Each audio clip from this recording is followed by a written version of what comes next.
The doors to the second grade opened, and the voices of teenagers could be heard discussing the upcoming exam and preparing for it. Suddenly, the boy heard a voice asking him to wake up. The guy opened his eyes and saw students in front of him who were actively discussing something. It took him a few seconds to come to his senses. He screamed that he had no idea what this place was. The guy grabbed his head. He needed to remember what happened before. He began to remember his stay on another planet, which was called the Blue Star.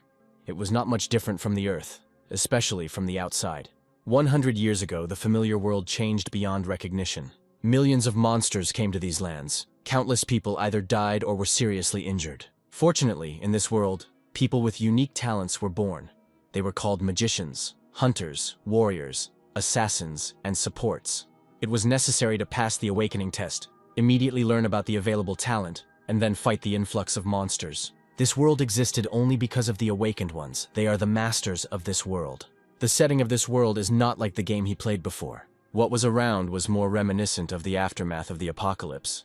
And the main feature of such a space was that it merged with the game reality. During the game, he could easily defeat various kinds of monsters. Due to the cooldown of his skills and limited damage, he was unable to kill the final boss, who kept summoning new mobs. Then he was faced with a huge force. Tens, if not thousands of creatures simultaneously surrounded him. Then he found himself in a hopeless situation. He was just one step away from death, and from becoming a true god. Suddenly, someone's hand hit him on the back. It was his classmate. He was very nervous and afraid that he would not have enough time at all. The protagonist smiled, grabbed his classmate by the shoulders, and said that he was glad that he, too, had been reborn. The classmate grabbed his head and said that he had no idea what kind of reincarnation he was talking about. The protagonist looked at him attentively. His appearance, behavior, and character were the same as in his past life. It seemed that interpersonal relationships and the environment had not changed much. A classmate began to whine that his future fate would depend on the result of awakening, and if he failed the exam, his father would kill him. In the Apocalypse game, talent is awakened only after you touch the awakening stone in the Secret Kingdom. A classmate whispered in the protagonist's ear that the next day would determine his fate, and he was counting on his help if anything happened. The protagonist clarified what exactly would be required of him. He smiled and said that he had a request, since he was the best in the class. He needed help in awakening his talent. This was necessary so that his father would be pleased with him. The protagonist thought, even if he had accumulated enough combat experience in the game, he had no idea how things were in this apocalypse. He would have to see everything for himself. A classmate lay down on his desk and said that we needed to come up with some kind of plan. The main character smiled and replied that he would be the first to go to the Secret Kingdom and come up with something. If he succeeded, he promised to treat him all year long. At this time in the training room, he had to deal with the smaller ones first, and besides, it wouldn't take much effort from him. He stood in front of the entrance and raised his head up. He became curious. Is the game similar to reality? He entered the gate. He was blinded by the bright sunlight. A village of apocalypse newbies appeared before him. The game reported that binding to the system has begun. He was scared because he didn't understand what was happening. The game said that you can convert active skills into passive ones. If this is the apocalypse, then the system must be very powerful. 99% of skills in the apocalypse are active and have limitations. It is simply impossible to launch them on a permanent basis, so everything is very profitable. But passivity is not limited. It can be used on a permanent basis. As the level increases, the probability of success will increase. This is rare. The hero clenched his fist in his previous life. It was precisely because of his limited skills that he had failed to become a god. He had to choose a skill that needed to be transformed. Available to him were jumping, cutting waves, sliding, changing weapons. He chose the wave cut. A first-level sword appeared in his hand, giving him the ability to attack the enemy with a shockwave 3 meters away. With passive transformation, there is a chance that a wave cut will be released during a direct attack after a strike is performed. Thus, he increased his attack power. Behind him, he heard the sound of a rattling chain and turned around. In front of him was a huge minotaur holding an axe in his hands. He understood that the creature in front of him was no less than level 3, and on the training ground he posed quite a danger. The minotaur rushed at him. It's time to try out a new skill. The minotaur flew to the side. There was an explosion. The main character tensed up. The minotaur emerged from the fire without a scratch. Then another explosion thundered. The creature rushed to attack again. The main character dodged several attacks. Now he was only at level 1, so he couldn't defeat the minotaur right away. The boy cursed when he saw the tip of an axe above him. Grabbing the sword with both hands, he held back the blow. The axe was a few centimeters from his face. Suddenly, the passive sword skill was activated. Within a few split seconds, his body would be invincible. The strength increased by 1.5 times. The Minotaur hit the player with an axe. The player dodged and activated the passive skill again. He struck, and the creature was unable to stay on its feet. The Minotaur roared, and fragments of fangs flew in all directions. The main character looked closely at the enemy. Then the shockwave caused an explosion. The guy stood and looked at the charred body of the monster. After that, he looked at his hands, happy about the transformation into a passive skill. Not only was he able to expand the damage area, but he also increased the attack power. The main character turned his head to the side. An unknown insect of enormous size attacked him and splashed an incomprehensible slime in his direction. The protagonist took out his blade and struck. After some time, he killed all the creatures. He stood and thought that it was worth it. He had already spent several hours here to remember the past. He needed to find out where exactly the exam would take place, then he would definitely be able to help. The game required him to select a second skill to transform into a passive one. Usually beginners die precisely because of the lack of attack power and too long skill recovery. Since the first skill was aimed at attack power, the second will be for recovery. A skill called Level 1 Weapon Switch was acquired. The time to switch weapons was reduced by 30%, and the skill remained active for 30 seconds. The backpack contains quite a lot of basic weapons for beginners. There is a passive weapon change skill. Now he could switch faster. He smiled. The problem with changing weapons was solved, so there shouldn't be any problems. The hero saw a portal in the tree. All that was left was to wait for tomorrow's exam. The day of the exam arrived.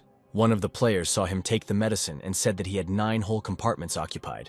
A student called out to him and said that he had asked his father to use the power of money to get the map. The hero replied that it was better to speak more quietly, otherwise, who knows, others might find out what methods he uses. He pointed to the flaming rift. They said that the professor himself chose this secret requirement, so it would not be easy.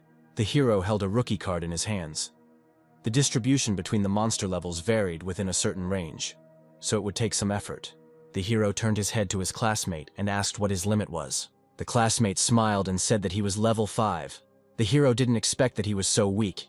It seemed that all he could do was run after him. He then said that he had some money at home, so he was forced to resort to underhanded methods. At this time, the gang saw them. The blonde man intervened in their conversation. He asked why they didn't just refuse to take the exam. The guy rolled up his sleeves, ready to give them a beating. The main character began to calm him down. One of the guys said that there was no need to stop him. It turned out that he was familiar with him. The blonde boy insulted him, and the hero couldn't stop himself from doing so. The guy suddenly lost his balance. He didn't even understand what was happening. The protagonist tripped him up and told him not to talk like that. The blonde guy was angry. He rushed at him with his fists. The hero stopped his fist with his hand. He did it easily and casually. He looked at him intently and told him not to forget himself.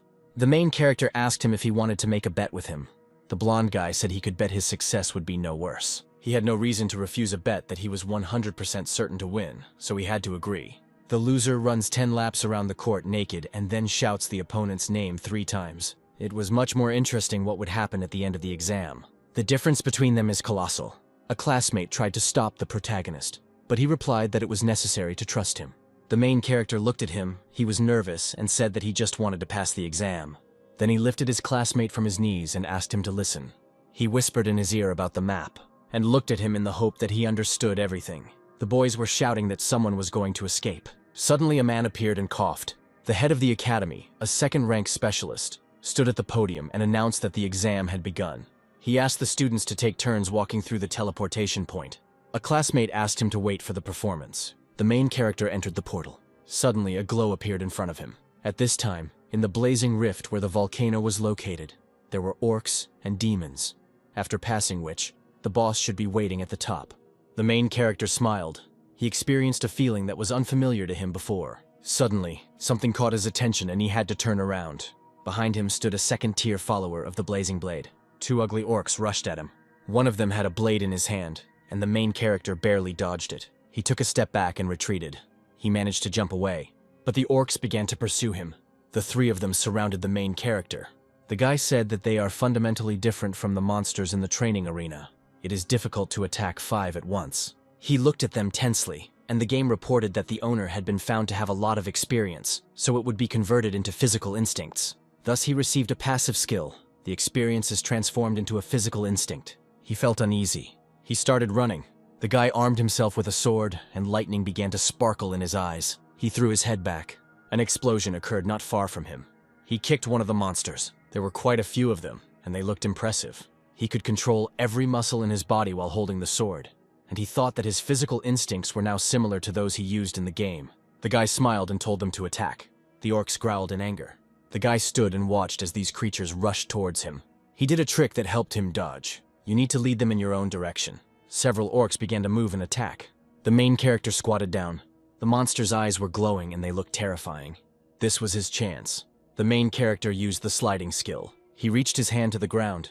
Then I applied the wave cut. After that, he used his passive skill. He was pleased that his speed had increased. The guy didn't expect that the passive attack would be so powerful, that activating the passive skill was a wave cut. The protagonist prepared for the next attack. Having killed them all, he headed in the other direction. Thanks to the kills, he received 50 experience points. The game congratulated him on his promotion. The guy was glad that by killing monsters he could raise his levels, for 5, by 2 levels at once. He rose up and headed in the other direction. Now he has quite a lot of skills and weapons. In front of him was the tournament table. One of the guys said that the leaderboard had changed. The first 7 were in front of him. The guy started discussing the leader and how he managed to raise his level to the 3rd in a matter of minutes. At this time, the director looked at him. He was interested to see what else he would show them. The main character started running between the rocks. Something caught his attention. He slowed down. Stopping at one of the rocks, he turned his gaze to several people in robes. It turned out that they were 2nd-level warlocks who had the initial stage, as well as a good hunting dog. The guy remembered that there was some kind of mistake with them. To defeat them, you didn't need to kill them, but you had to attack them all at once. He pointed the grappling hook pistol that every rookie carried. The hero fired the hook. It went high up. Thanks to the weapon, he was able to rise above the warlocks and assess the situation. He pulled out a shuriken, which was also in his rookie arsenal. The weapon was quickly approaching the warlock. Then it hit one of them in the head. They turned around and glared at him, and they had to go into combat mode. The hero pointed at them. The warlock activated the shadow arrow. He thought that the warlock who attacked him was of low rank. He would only be able to use him and the hound he had with him. That's what he did, activating the arrow once more. Then he returned to normal. The hero hid between the rocks in such a way that the warlock would not see him. Besides, he couldn't attack when he was out of sight. The first step was successfully completed. Between his fingers, he held shurikens with which he wanted to attack the warlock. He smiled because he understood that a bug was waiting for him. The skill of summoning a hound was more important than releasing shadow arrows. Then he called the hound. He was surprised that everything worked out for him. The warlock suddenly began to summon hounds. Thus he used the skill to make them as numerous as possible. He looked out from behind the rock. He thought that if he killed the enemy, all the hounds would die too. Thus he was able to get a lot of experience points from killing the hounds. The hero lay down on the ground to rest. The observers gathered in the hall. 8 hours passed. A player rating appeared in front of them. One of the guys caught the attention of the other and asked him to look away. They saw the girl who was the first to hit the target. She was in 2nd place. It turned out that she had reached level 10. A swordsman who had also participated this year appeared in front of them. The principal stood at the podium, thinking about the outstanding students of the school. Unfortunately, the main character was not at the top of the tournament table. He was unhappy that he was in last place. The students discussed his successes, especially since he showed himself so well at the very beginning. But towards the end, he completely stopped showing himself. The secret realm is available for 12 hours, according to his current speed. He will hardly even reach 6 levels. One of the guys pointed to the table, and the score began to change instantly. The director couldn't believe his eyes. He screamed, not understanding what the main character was doing. A minute before this, the hero woke up. He finally got some sleep. He cursed. Not understanding why there were so many of them, there were at least 300 or 400 hounds. The hero took out a machine gun. He did not experience any difficulties in using it, so he easily directed it towards the targets. He smiled, wondering how many levels he would rise to. A crazy smile appeared on his face. Bullets rushed towards the opponents. He began to laugh madly. Each bullet flew at such a speed that the warlocks would not have been able to survive. The game reported that he killed the warlock. The blow was so powerful that it left a pit behind. Then he killed the hound. The game congratulated him on his promotion and informed him that he could get 4 free attributes. Now, he had access to weapon change, which was elevated to the 2nd level. It turns out that with the increase in level, passive skills also improved. The growth was quite decent. He was glad that he had increased his level. Whether he would be able to activate the new passive skill, he didn't know. Finally, he reached 1st place in the tournament table. The others began to discuss how, in just 1 minute, the 10th level was passed, where such a genius came from in their academy. One of the teachers began to say that he was proud of his student, At this time, the teacher approached him. He wanted to know what kind of behavior this was, because such a student should have been warned about in advance. The teacher lowered his head guiltily. He was also getting old, since he was so easily impressed. He could safely be told that the main character was the most talented among all the students. At this time, in the valley, the hero rose to level 30. He could choose a specialization after passing level 10. He had to make a choice. It was necessary to choose a specialization. In the previous life of the apocalypse, he closed the cells and reached the top, almost becoming a god. But there was something that he never chose. He got a specialization that didn't really change anything. Freedom-loving people could use any attributes. They would not fall under restrictions, so he did not have any restrictions. He also had access to equipment, but there are also disadvantages. Low damage. The number of skills is extensive, since it is not limited by anything.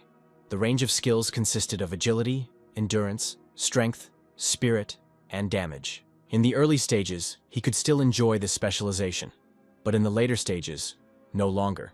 He pointed to the chosen specialization. He was automatically assigned a spellcaster. He had to wait for it to load. The air around him began to swirl, acquiring a blue color and the shape of a funnel. The first place was taken by the main character. With the freedom-loving specialization, no one understood what was wrong with his vision and how this was possible. In this specialization, there is not even a hint of talent. The school principal screamed. He didn't understand what it meant. The teacher said that the previous students received the warrior specialization. Choosing such a specialization is tantamount to giving up a bright future. One of the students suggested how the free-spirited could be so bad. Maybe they had some kind of trick. The greatest advantage of the freedom-loving was considered to be that they were not limited in their choice of weapons at an early stage. They could even create entire combinations, combining skills in accordance with the skills of the enemy. There are advantages only in the early stages. As for the middle and later stages, it is already quite difficult to develop skills here, and the damage is generally not enough, so it will not be possible to win anymore. Therefore, all hopes will collapse. And why is there a need for specialization, which cannot be developed in later stages? At this time in the valley, freedom-loving suits him the most thanks to the transformation system. He was able to compensate for all the shortcomings of low damage. Based on the experience of my past life, he could increase the strength of freedom-loving. The guy looked thoughtfully at the window, which told about who the spellcaster was. Specialization gave the ability to influence the speed of critical strikes. He could not learn skills in educational institutions, only those that drop from bosses. For the apocalypse, it's not that bad. It still has quite a few advantages. The caster was very good. The most important thing at the moment is to increase passive damage by adding attack speed. At this time, the orcs were waiting for him near the volcano. Their attention was drawn to the main character. He held a sword in his hands. Increasing the attribute greatly simplified the battle. Attack speed, fencing, frequency of critical hits. For him, all this was very interesting. The game reported that a special attribute called the Book of Demons was dropped. He touched an old book. It looked like it could help him complete the mission. The guy looked at the book. He almost forgot. It's better not to rush to fight the bosses. The main thing was to collect the attributes. There was an hour left before the end of the exam. The exam was drawing to a close. The students were gradually approaching the boss. What awaited them would be the final test. A monster appeared before him. Only by killing it and awakening to the awakening stone could he truly complete the exam. For this, the awakening stone was needed. The foot stepped on the hot ground. The player thought that if he defeated the boss, he would be able to touch him. Clutching the weapon in his hands, he rushed forward. The essence of his strategy was sacrifice. This is continuous damage to enemies, moreover. The curse of the ancestor is randomly released, which reduces the damage of the attacker. Once the boss has used the technique, there will be no more doubts. But if you rely on your speed, you might still be able to deal with the boss. However, the blow caught the guy. He couldn't stay on his feet and fell on his back. He clenched his teeth in pain. Then he cursed. The boss smiled and looked at him furiously. His warrior approached and raised his weapon over him. At this time in the examination hall, a body flew out through the portal. Someone asked if this guy was in the top 50 and why he lost. Even the elite lost. In previous years, the boss was level 10. But this year, the students will have to form teams to defeat it and break through it. This secret realm was not hidden due to its extreme difficulty. How come the committee opened it again? The protagonist thought about how it took him an hour to collect the items that would open access to the hidden mission. Luckily, he got to the boss in time. The orcs rushed to attack. They had no shortage of speed. He shouted that there would be no problems, and then he fell to the ground. The orcs growled in anger. The fight began. He dropped to his knees. It was clear to him that the boss was defenseless without his orcs. The creature activated the sacrifice skill. The The hero, at this time, rushed forward, and he attacked him, shouting that he was his living target. He armed himself. He had little time. All the bullets aimed at the boss. The monster roared. When the machine gun magazine was empty, he realized that he had spent all the bullets he had on the boss. Apparently nothing good would come of it. The boss began to fall rapidly to the ground. Then, he went into a state of rage and began to move around him very quickly. He used a skill called weapon change. The hero used weapons skillfully. The impact was so strong that their bones were translucent, as if they had been through an X-ray. He gritted his teeth as it was time for them to hit the ground. The difficulty of this kingdom is that when casting a spell, the boss himself could not interfere with it. He thought that as soon as he was attacked, all the equipment would immediately be dropped. The main character pounced on him. The boss called him a weakling and smirked. He easily dealt him a critical hit. At this time, an explosion was heard. A young couple came out of the portal, a guy with glasses. The girl who was next to him said that this time she would take first place. He replied that he made a mistake, and that losing was inevitable. Suddenly something caught their attention and they turned around. They looked at the standings. They didn't understand how this was possible. The girl was surprised that she lost to some guy. The guys crowded around her and began to console the beauty. The guy with glasses said that people from the ordinary class sometimes use rather mean methods. The girl folded her arms across her chest. At this time, in the academic affairs office, the guy said he was just taking part in the battle. The menacing man said that if he continued to lie, he needed to be told what skills he needed to use. He asked the student if he wanted to be the first to be expelled from the academy. The student was scared, and the man said that they would find the person who helped him pull off the whole deception. The guy lowered his head and replied that he simply asked for help. It was made clear to him that when he reached the end, he would need to turn right, so he would bypass all the monsters and end up in front of the final boss. The protagonist held a map in his hands and said that he would not be in their field of vision. He would need to touch the awakening stone as quickly as possible. The academy's leadership was ready to listen attentively. The director started talking about the record and reaching the 30th level. Then he handed him a tablet with a video. The man's pupils widened in surprise. He smiled and said that he had a very bright future ahead of him. Suddenly, the portal began to glow with flames again. Several people quickly came out of the portal. The guy with glasses and his sister were discussing that they deserved to be in the elite squad. And that student with the 13th level has not yet come out. One of the participants of the game said that there are only 15 minutes left. Regardless of his level, he has already simply failed the exam. The hand reached out to the ball. As soon as he touched the awakening stone, the main character would be immediately teleported back. The main character now has such artifacts as a book, fire obsidian, dead wood, transparent crystal, and a broken sword. He knelt down and touched the skull of the demonic dog, and he received a total of 6 attributes. The hero said that it was possible to make a call. Suddenly, a pillar of light appeared and writing appeared around. A voice arose and asked who dared to awaken him. The hero thought that he would finally see the secret boss. The boss was an elite level 12, was blood red in color, and was a demon warrior. He turned to the protagonist. The boss screamed at him to die. The ground began to open up under the protagonist's feet. The stones burst into flames. Lava began to gush from underground. The guy rushed in the other direction. The boss looked at the main character. He deserved the secret title of boss. The advantage of the boss was high durability. The disadvantage was the lack of flexibility, while the main character could limit his attacks. The boss looked closely at the main character, preparing for the game. The monster began to move. He took a few steps towards the main character. He started shouting that he was ready to kill him. He struck. Then he quickly moved to the main character. The protagonist bowed and took a breath. The boss used a skill called sand throwing. Then he fell into a state of blindness. And he rushed towards the hero. Throwing sand at the enemy reduced his speed and impaired his vision for 3 seconds. The protagonist said that throwing sand is not particularly difficult. It is an ideal technique to distract the boss. The boss covered his eyes with his hand. Then he activated the passive skill, but it went out of control within 1 second. The guy hit the grenade with his hand, thinking that he deserved to be the boss here. He needed to take advantage of this. The hero began to attack, thinking that the boss's defense could not be easily broken through, so he had to act for sure. He struck with his hand. The boss must lose his vigilance. The guy grabbed it with his hand, hoping that he would have enough strength to tear at least part of it out.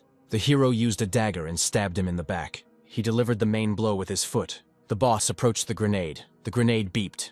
The hero smiled. A second later, there was an explosion. The boss fell to the ground. The main character rushed towards him, clutching several daggers between his fingers, like Wolverine. He released them towards the enemy. The boss opened his mouth wide and began to roar. No matter how strong he is, it is clear that there is no way to stand against him. The hero took out his weapon, smiled, and said goodbye to the boss out loud. The main character rose to 14th place in the tournament table. The The others began to demand an explanation, realizing that he was still in the secret kingdom. The leader thought that in any case, as soon as the test came to an end, everyone would be automatically thrown out of the secret kingdom.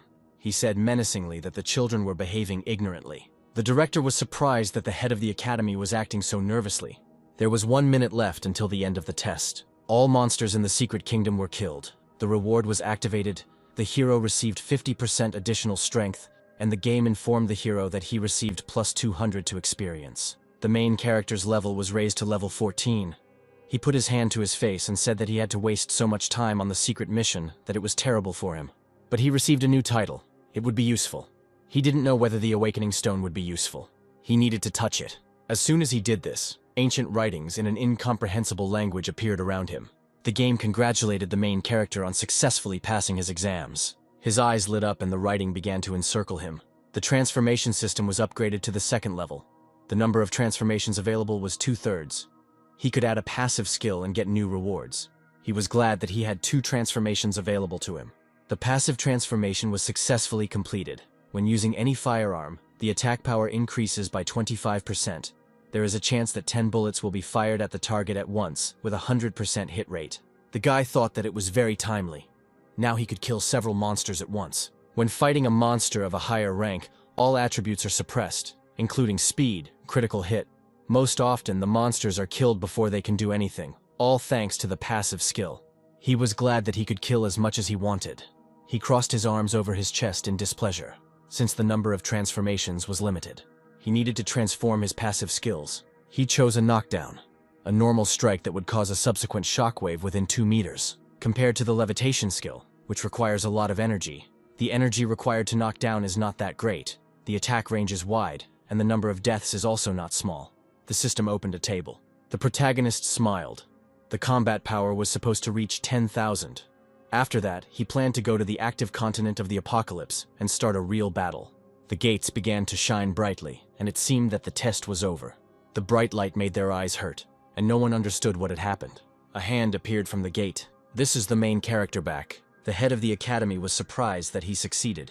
The others started shouting that he was a liar, and they asked the gentleman to cancel his results. The leader took a few steps forward. Then he shouted for everyone to be quiet. Those present fell silent. The leader turned to the main character. He wanted to know how he passed the test. The protagonist turned around and said that he had managed to do it. The director said that he was number 1 and had a limitless future. He grabbed him by the shoulders and said that he had obvious problems with why he was the last one to leave the secret kingdom, but still retained primacy. The others demanded proof and said they could not be fooled. They demanded that the director expel him. The man did not understand how he had managed to achieve such results so quickly. The man put his hand on the protagonist's shoulder, saying that no one else could take the lead. Besides, it was about the secret boss. The guy with glasses and his sister were surprised. They had never heard of anything like that. At this time, a class teacher appeared in the rocket class. A girl in a dress landed near them. She thought that an ordinary student from a simple class took first place. Even from the rocket class, no one took it. She thought that some kind of deception happened to the boss. Everything needs to be checked. The girl asked who could have summoned the hidden boss. The main character was surprised. He did not plan to explain. The boys looked at her. In front of them was the youngest class teacher in the entire history of the rocket class. The guy with glasses looked at her carefully. He grabbed his sword and asked why someone was talking to his teacher. Pointing a weapon at the protagonist, he challenged him to a fight. The main character looked at him. Then he asked if he was sure he was worthy of this. The others began to shout for him to take the initiative and offer to engage in a duel. The sister placed her hand on her brother's shoulder and said that they needed to join forces. The main character asked who it was. The girl tensed up. She was offended that everyone except him knew perfectly well who she was. The guy with glasses screamed that he needed to stop behaving like that. He then shouted to the protagonist that he wanted to fight him. The teacher looked at her suspiciously, because the duel was a forced battle between awakened ones. It was not worth refusing something like that. It was unknown whether they would be able to stand up to each other. The main character said that if he was in a hurry to die, he was ready to accompany him to the next world. The head of the academy thought that the protagonist had a large reserve of strength, so through the battle, he would be able to assess his potential. Then he announced that they needed to prepare for battle. For this, they needed a stage for the battles. And besides, both sides accepted the conditions. Suddenly a wall appeared. The head of the academy turned to the guy in glasses and said that he would watch and hope that he would not regret it. The hero said that he would not waste his time anymore. Suddenly, a glow appeared in front of him. The guy suggested starting their fight. The opponent gritted his teeth in displeasure and said that he was ready to begin the fight. He activated extreme speed. A glow and lightning formed around him. This helped him activate attacks by another 50%. One of the three guys said that he didn't expect it to develop his skill so thoroughly. He didn't even have time to follow the movements. The guy with glasses smiled and said that he was finished. Someone approached him from behind. He shouted for him to die. He had a sword in his hands. The main character dodged the attack. A smile appeared on his face. He found it funny that this was all the enemy could do. One of the guys asked if he had the skill of additional dexterity. The guy with glasses said that he was a little mistaken and frowned, and he certainly won't dodge his combo attack. The main character used the knockdown skill. He squatted down holding a sword in his hands. Then he accelerated and used the charge skill. The main character used a jump. The guy with glasses raised his head high. The main character looked at him and opened his mouth in surprise. Immediately, he saw that the shape and shadow changing skill had been activated. The guy shouted that he had won and used a skill called Reflect Attack. Suddenly, there was an explosion. The management and teachers stood and watched, and the sister said that he was a deceiver, and it would be better for him to die. The guy with glasses paused for a second, holding a sword in his hands. He said that no one had ever been able to cope with his speed. Suddenly, a blow landed on his jaw. He rushed to attack him with his feet. The teacher and head of the academy said he didn't even see what happened. The main character activated a passive skill. He used a passive skill called Wave Slash. The game began to incinerate the enemy's body. The main character said that his extreme speed is not up to par. The teacher said that her eyes were apparently deceiving her. The protagonist responded with displeasure that he was ready to fight if there were any volunteers. The boy's sister with glasses raised her head and opened her mouth in surprise. She bowed her head and said she wasn't worthy of this. The hero said that they were two hypocritical guys, and he was too strong for them from the very beginning. The girl looked at him and didn't think that he would be so strong. Besides, she wanted to get closer to him. At this time, the head of the academy was assessing the hero's ability to become a legend of the 5 circles. He said he would like to make an announcement on behalf of the academy. Considering his outstanding abilities, he will be rewarded with 1 million coins. The others were surprised to learn that he would be given the title of student leader. The teachers gasped simultaneously. The protagonist thought that, judging by their reaction, the title was quite impressive. He was more interested in whether it was possible to exchange such a title for money. The director said that in his city there had not been a single student with such a title for more than 20 years. The last student had only 4 circles. Ordinary students most often had only 2 circles.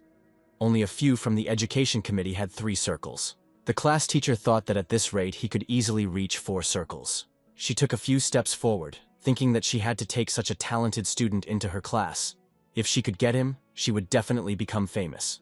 She took him by the arm and asked if he was interested in transferring to the rocket class a month before the exam. She personally promised to prepare him. The other guys were angry. They would give anything for such a goddess to pay attention to them. The main character pulled his hand away and said that he didn't need to be taught. It wasn't just him. He said no one from the academy could teach him. The game showed a list of attributes and a state. He had running shoes in his inventory. The class teacher clarified the reason why she could not teach him. After accepting the specialization, the director did not have the original skills. He believed that he had enough experience in his specialization. The hero said that no one in the state was able to teach him.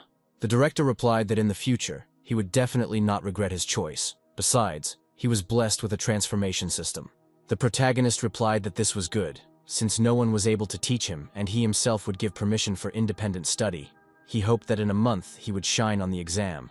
The single important national talent selection examination is where awakened people all over the country will compete with each other, then receive corresponding resources and rewards. Self-study will be the only option. The protagonist smiled. He said that this is also a problem. The head of the academy replied that it does not matter. The main character was more interested in the reward of 100 million. The headlines were full of his successes and the fact that he was at level 14. Journalists started asking him which university he planned to go to, since there are so many specializations. At this time, in the Management Association, when he entered the back, the identity recognition system was triggered, and the entry into the apocalypse system was complete. 100 years ago, ferocious beasts from Oblivion descended into the blue abyss. Having committed murders, they retreated. In order to somehow fight the cataclysm, humanity discovered the so-called apocalypse in the cracks leading to Oblivion. And then people entered unhindered. A transition occurred. To get to the Broken Islands, he needed a sufficient level, the same place as in his past life. He was asked to join a team to clear the monsters faster. The only way for newcomers to fight monsters was this. The main character had knowledge from his past life. Of course, he also knows that it is best to do the hidden task first, as he will get the most points. At this time, in a half-destroyed village with traces of human presence, in one of the houses he found something. He managed to discover a secret name that was related to fishing. The task was called Vanishing Shadow. Difficulty: 3.5 stars. Having cut off the tail of a mutating turtle, they were able to catch a mysterious monster. It was necessary to give it their all. The main character said that no one but him could complete this task. It does not require much experience. At this time on Hernan Beach, mutated turtle, strange location, level 14. People hunted turtles. One of them used the fireball technique. Another one repelled the attack. The red-haired guy replied that the academy said that fighting was prohibited. How dare he break the rules like that? A demonic swordsman appeared in front of them, accompanied by 2 mages, level 14. He said that he only lost a little. The red-haired boy said that this was a public place, not the private territory of the Demon Academy. The guy got a cut and blood appeared on his cheek. The magician said that he promised him that not a single monster would fall into his hands. The others said that they needed to take care of him and not waste time. Another shouted that they were students and needed to leave quickly. The pink-haired mage shouted that there was still one enemy left. Apparently he was a little lost too. He got angry and said that he would teach him a lesson, so that he would not dare to kill their monsters again. The hero said that he would kill all the monsters with one blow, so that none would fall to him. He said he wanted to use the high damage output of 2 mages to get rid of all the monsters. In the apocalypse there is such a parameter as monster ownership. The one who first destroys a certain number of monster life points will be able to take possession of it. The rest of the players will not receive a reward for the kill. The protagonist grabbed the dagger and said that ordinary people know about this. He used a flash step which was called an assassin skill. If his damage is 3 times greater than theirs, he will get all the points from the kill. It is necessary to reduce their hit points without changing the object of their hatred, because as soon as they change the object of their hatred, inevitable death awaits him. As a hand-to-hand combatant, he didn't have many ranged skills, so he had to use his skills wisely. The 2 players were puzzled. They didn't know what he was planning to do. The blue-haired mage suspected that someone was trying to take over his turtles, and it just so happened that this was a group attack by mages that was only available to him. A magical sign appeared in the air. It was a snowstorm with an additional freezing effect. The movement speed of the frozen object became significantly slower. The game reported that if he dies in the apocalypse, his level will be reduced, and if he dies several times in a row, they will lose the ability to be resurrected. The head of the missile class said that nothing good came out of it. Suddenly there was an explosion. It is not clear what exactly happened. The snowstorm killed him. The class teacher stood surrounded by boys and could not understand how he survived. The magician said that they should activate the storm and kill him quickly. The snowstorm starts to activate, and it was thanks to the passive skill of cutting the waves that the damage from the storm was avoided. The probability of the machine gun going off was 25%. Each bullet had a certain probability of going off. The machine gun has an active life of 8 seconds, so how he managed to use it is unclear. They cried out that he had taken their prey. The system reported that the snowstorm was ending. Suddenly, all the turtles exploded at once. The main character sat down on the ground and began to look at the mutated turtles. He smiled, as he received 32 mutated turtle tails. The magician shouted that they had robbed him. The red-haired guy laughed and said that all they could do was hide behind each other. There was no point in rebelling on the continent of the apocalypse. It was time to experience everything for themselves. The girl grabbed the headman by the clothes and shouted that he shouldn't do that. This man is much stronger than us, so it's not worth it. The magician turned around and said that he remembered their name, so they should leave. The guy shouted that he didn't allow them to leave. Well, they have fully realized their mistake and are not going to attack him anymore. The main character gave them exactly 1 minute to hand over everything they had managed to get here. Otherwise, he would have to level up again. The guy shouted that he would not give up. Fireball technique is when the only one who is worthy is in the top 10 academies. Are all their students really that cool? The guy made a fireball and played a very strong attack. With an attack of this level, he is not able to resist. The main character said that he is a brat who is afraid to move. He attacked him with a weapon and said that he was just showing off. Changing weapons is gloves. The hero used a boxing skill called dodging. The main character used a skill called evasion. The body flew to the side. The hero used an explosive fist. The guy gritted his teeth. Then he used dodge. The enemy took to the air. The enemy's body flew upward and the man let out a scream. The guy asked what exactly happened. If he understood correctly, he dispelled his technique in the blink of an eye and immediately attacked with his own. The main character said that he takes his words back. Now he needs not only the attributes, but all the coins of the apocalypse. He didn't understand how he dared to mock, and besides, they weren't finished yet. The main character asked him to calm down, unless he was planning to embarrass himself even more. The guy suddenly got a bag. The magician held a small blue bag of things in his hands and said that this was all they had. The protagonist was pleased that they had done their job and saved several hours. The hero said he was ready to form a team. A slight smile appeared on his face. He thought that the most important thing in the world of the apocalypse is strength. No one should collect attributes. There are still 239 tales left. It looks like the day will be boring. A new day has dawned. The hero finally completed the secret mission that took up a lot of his time. The game showed a notification with the status and combat power. Finally, agility surpassed the 100 mark. Combat power amounted to 10,000 points. The guy said that since everything was ready, it was time to complete the task. At this time, at the Demon Academy, the magician asked his team if he understood that his physical skills were much lower than his. If we wanted to destroy him, we had to act carefully. The girl turned to the headman and said that she had found a person who could help him with this. The headman replied that everything was going great. There was still one thing left. He meant the champion. It is said that he has a high-ranking talent, full of magic. The magician laughed. In just 1 year, he rose to level 21 and became the best. There are rumors that he doesn't bend over backwards for anyone, but the village elder replied that it was about money. If someone says that he is not interested in money, it means that he was simply offered too little, after which an explosion was heard behind him. The headman didn't even flinch. It's no wonder that such a person became the best in our academy, releasing such power using only the fireball technique. The red-haired guy lowered his head.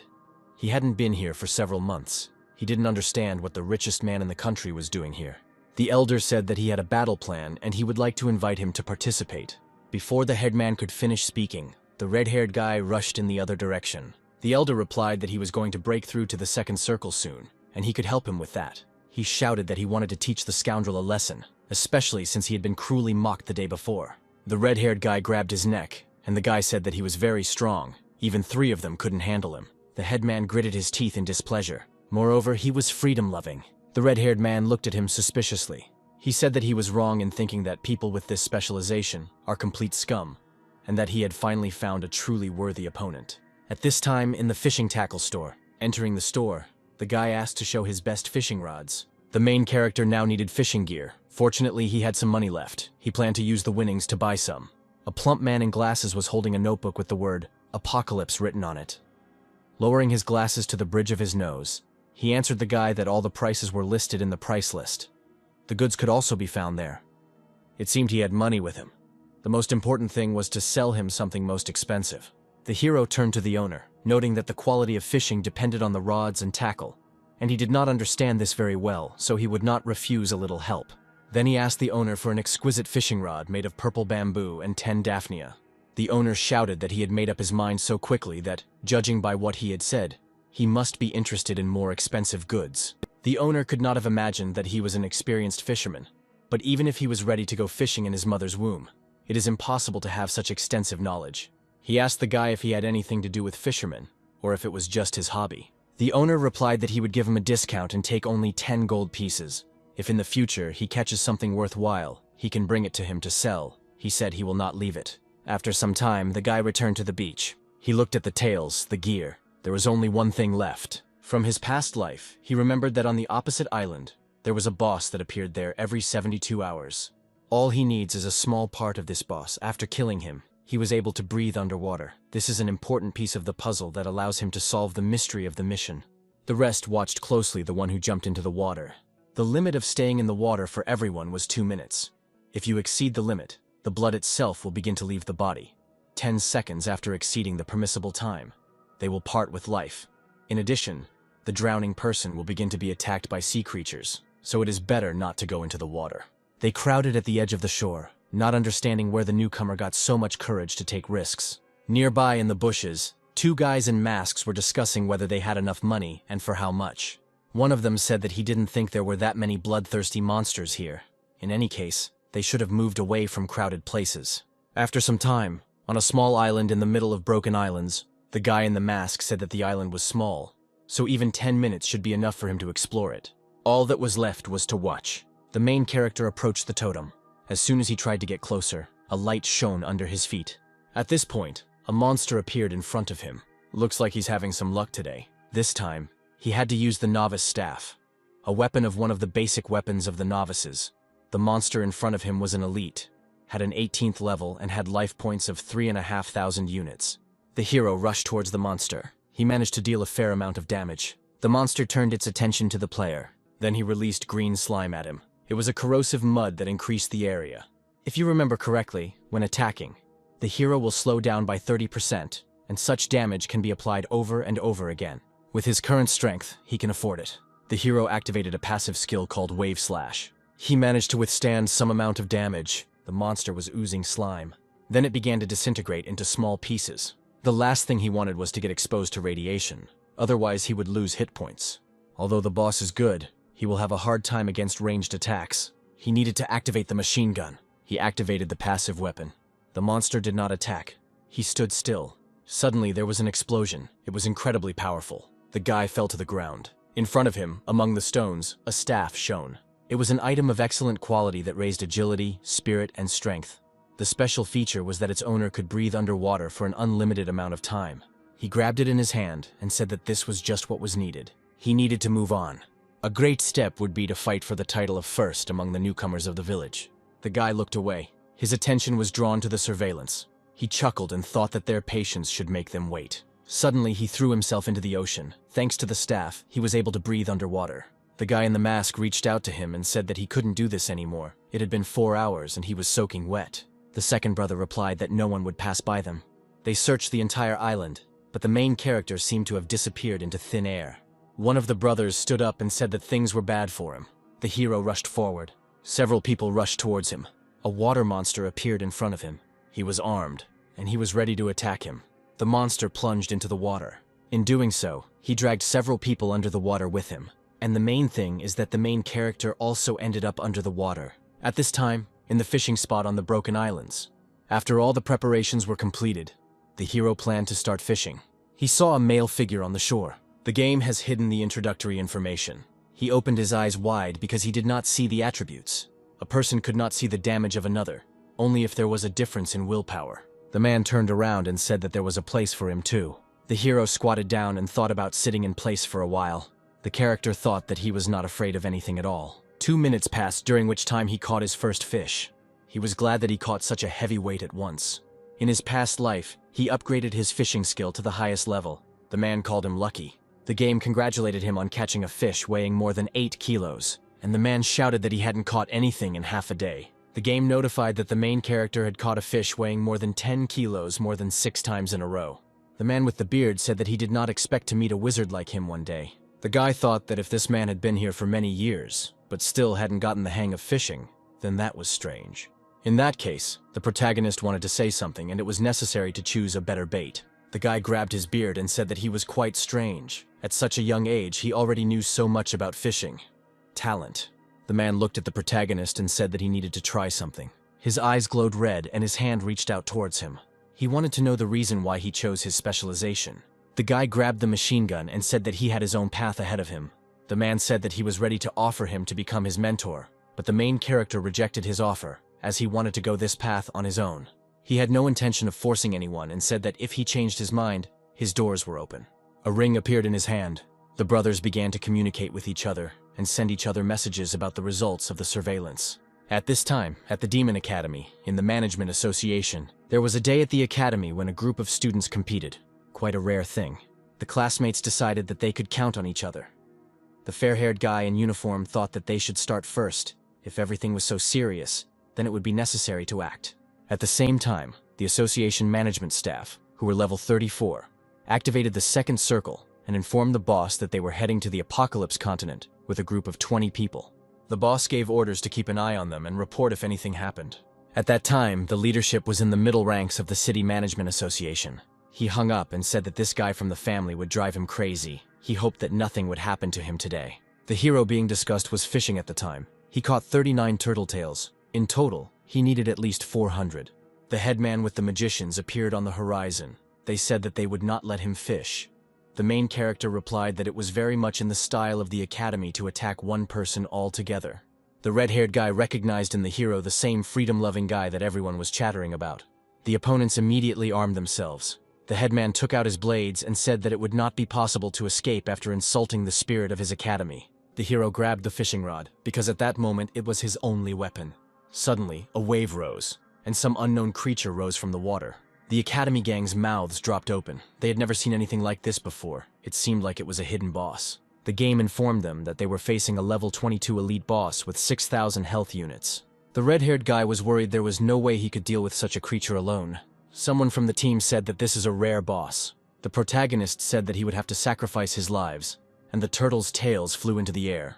The monster began to attack. The attack sent them flying in different directions. The red-haired man used the freezing technique, and he ordered to attack the boss. The headman shouted that his classmate was a good boy, and only with him could they resist the monster. 3 of the Demon Academy decided to stop his plans. It was necessary to change weapons and fighting techniques. He used the clearing skill.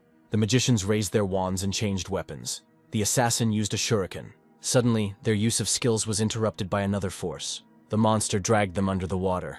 The hero armed himself with a blade. He was now level 15.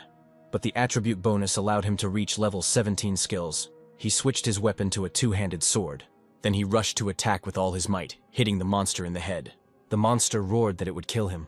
The hero realized that he needed to change weapons and use a machine gun. Gritting his teeth, he opened fire on the elite monster.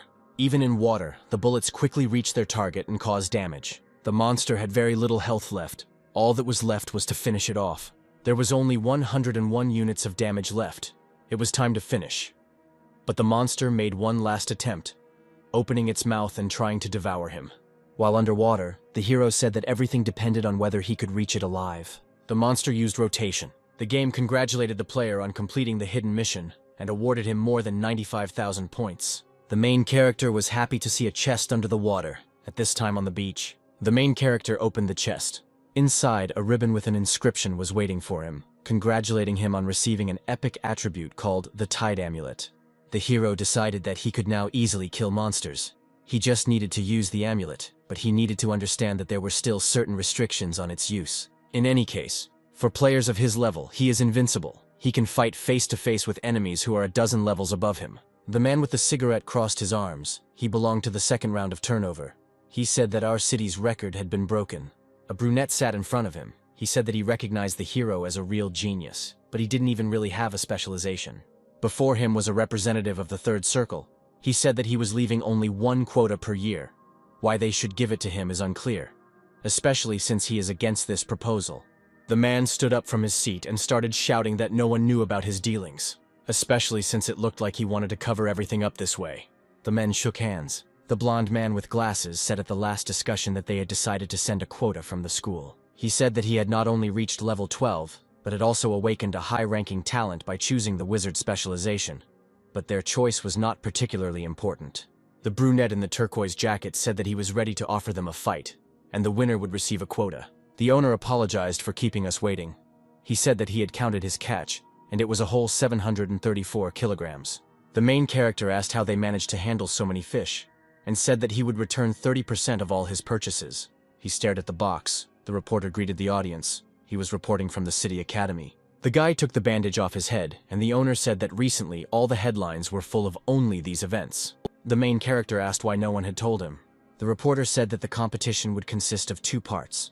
Namely, 10 points would be given to him for the team competition, and 20 for the battle of attrition. In turn, the academy that scored the most points would receive a quota. He said that it was now necessary to welcome the participants. The team from the City Academy consisted of a fighter, a magician, a shooter, a priest, and a warrior. The team from the academy consisted of a rider, a swordsman, a spellcaster, an assassin, and a boxer. The rest chanted the name of the strongest fighter, who was the main character. Someone said that he definitely could not compare with his classmate. The head of the academy thought that it was too early to compete. The blonde guy with long hair said that scum like him could give her competition. The girl bowed her face in displeasure and asked where the main character had gone. They were talking about an important quota. How could it be possible to miss something like that? She began to complain that it was necessary to analyze the strategies, because the magician must protect the priest from knife blows and cover his back. A guy with a cigarette in his teeth announced that the competition was beginning. The players began to attack. It was not worth expecting anything else from her sister, relying on the firepower of her rank. A talent, she increased her strength by 25%, quickly suppressing the enemy in front of her. The fighters rushed at each other. It was unlikely that they would be able to get close to the enemy. The fist was already flying towards the blonde girl. The skills of a rider are support and protection. The shield allows you to push back your enemies. The killer's special skill is visibility. The girl said that it was necessary to monitor the priest's protection. The brother warned her that someone was heading in her direction. She was attacked in the back. Blood immediately gushed from the girl's mouth. She screamed in pain. The girl tried to turn around and see who did it. With the last of her strength, she tried to grab the weapon and attack. Wiping away the remaining blood with her fist, she was most interested in why she had been targeted, and not the priest. The blonde said that the shooter is the basis of their formation. The magic caster used demonic magic and activated the thunder bomb. It shouldn't take about 5 seconds to cast such a powerful spell, and the onlookers couldn't understand how he managed to reach such speed. The brunette smiled. He didn't understand why everyone was confused. While they stood there looking at each other, the casting time for all spells was reduced by 30%. The brother warned his sister and used a spell called Shield. Spell, Shield, casts a shield on allies, reducing damage taken and helping teammates move to a safer distance. The girl began to attack. There was no point in running. The thunder bomb would sooner or later reach its target anyway, which made the girl grit her teeth. A bright glow appeared around. After some time, the girl, exhausted and wounded, fell to the ground. Seeing this, the class teacher became worried about what she could do. She said that she couldn't fight anymore. She needed to heal the girl as quickly as possible, otherwise she would die. And besides, they had lost. The blonde said that his leader had been defeated and the protagonist had not dared to come out. It seemed that the city's academy was going to be disgraced today. Points for the battle of attrition were awarded to the city academy. The red-haired guy appeared before the 10th level warrior. The remaining observers had already lost 18 battles in the battle of attrition, leaving the academy with only 15 people left. This is all because the player is too strong. He defeated 8 people on his own. Even if the main character appears, he will not be able to help in any way. The head of the academy said that there is no need to rush things yet. The brunette didn't think he believed in him so much. He smiled and said he was ready to enjoy the academy's brilliant performance. At this time, the director of the academy was trying to call an unknown number. It was unclear whether he was afraid to go on stage. At this time, the others were fighting. One of the players said to get out. The girl flew to the side. The hero held her. The rest began to watch closely to see what would happen next. The main character was also watching what was happening, and the red-haired girl was standing next to him. The hero gently took her by the shoulders and said that they still had hope. All that was left was to avenge ours. One of the players turned to the main character and said that there was the main hope of the academy. It was a pity, but luck was not on their side. The player held a weapon in his hands that looked more like a huge cleaver. The main character grabbed the machine gun and aimed it right at the target. The fire rushed towards the enemy. He fell to the ground. The protagonist asked him who was next. The others didn't understand how it was possible to use such an attack in just a few seconds. At this time, the freedom-loving one's level rose. Now he reached 17th. Observers began chanting his name. The third circle representative shouted that he did not understand how it was possible to reach such a high level in such a short time. The head of the academy said that he himself did not expect this and hopes that he did not cheat anywhere. The guy with a cigarette in his teeth noted that he even saw a smile when he arrived.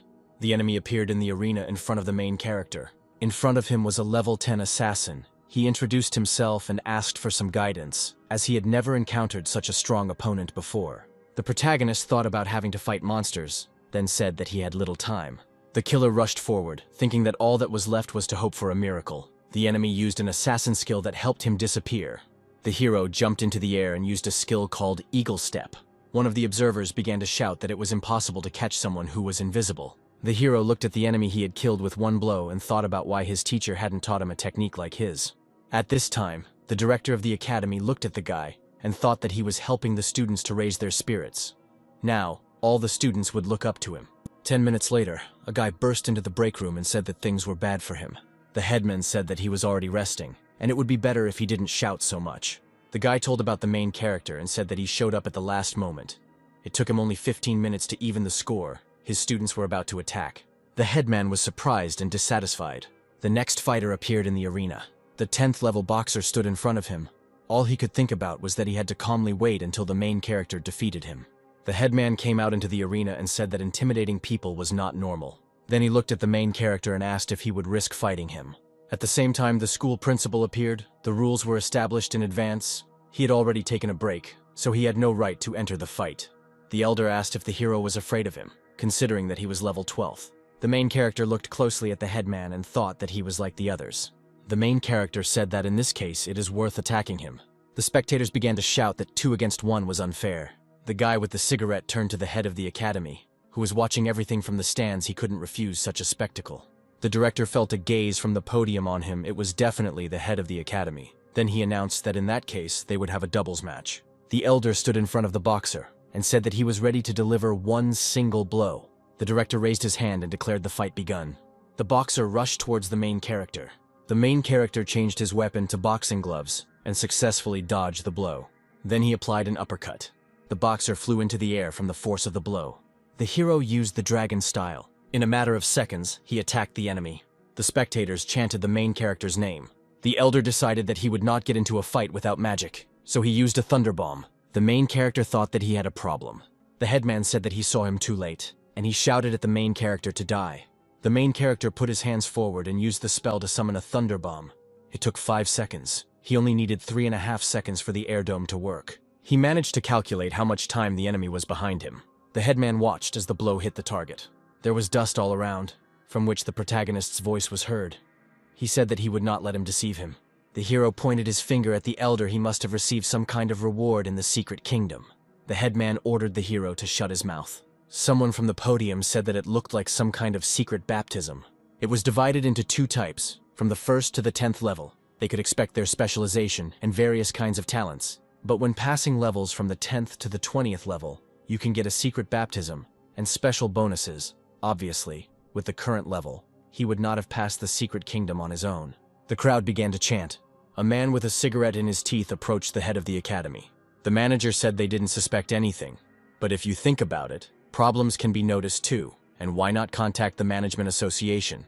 The long-haired brunette said that they don't understand what kind of enemy they can handle. Those who were watching the fight began to talk from the stands, and someone even noted that the main character was going beyond the bounds of what was permitted. The hero raised his head and thought that he had clearly decided to turn attention to him. The brunette smiled slyly, thinking that a third-year student couldn't reach level 17. He must have been on the wrong path too. The protagonist replied that it was most likely because he saw the flaws at first glance. The dark-haired man screamed that a simple boy could not see this. The protagonist stood and looked at him, thinking that the students could not be so knowledgeable about the specializations, and human energy is limited. There are too many techniques in the world. It is impossible to remember everything for one specialization. The man said that if he was so brave, then he could be tested. But if he couldn't stand it, then first of all, he would like to discuss the Blue Fist Holy Messenger.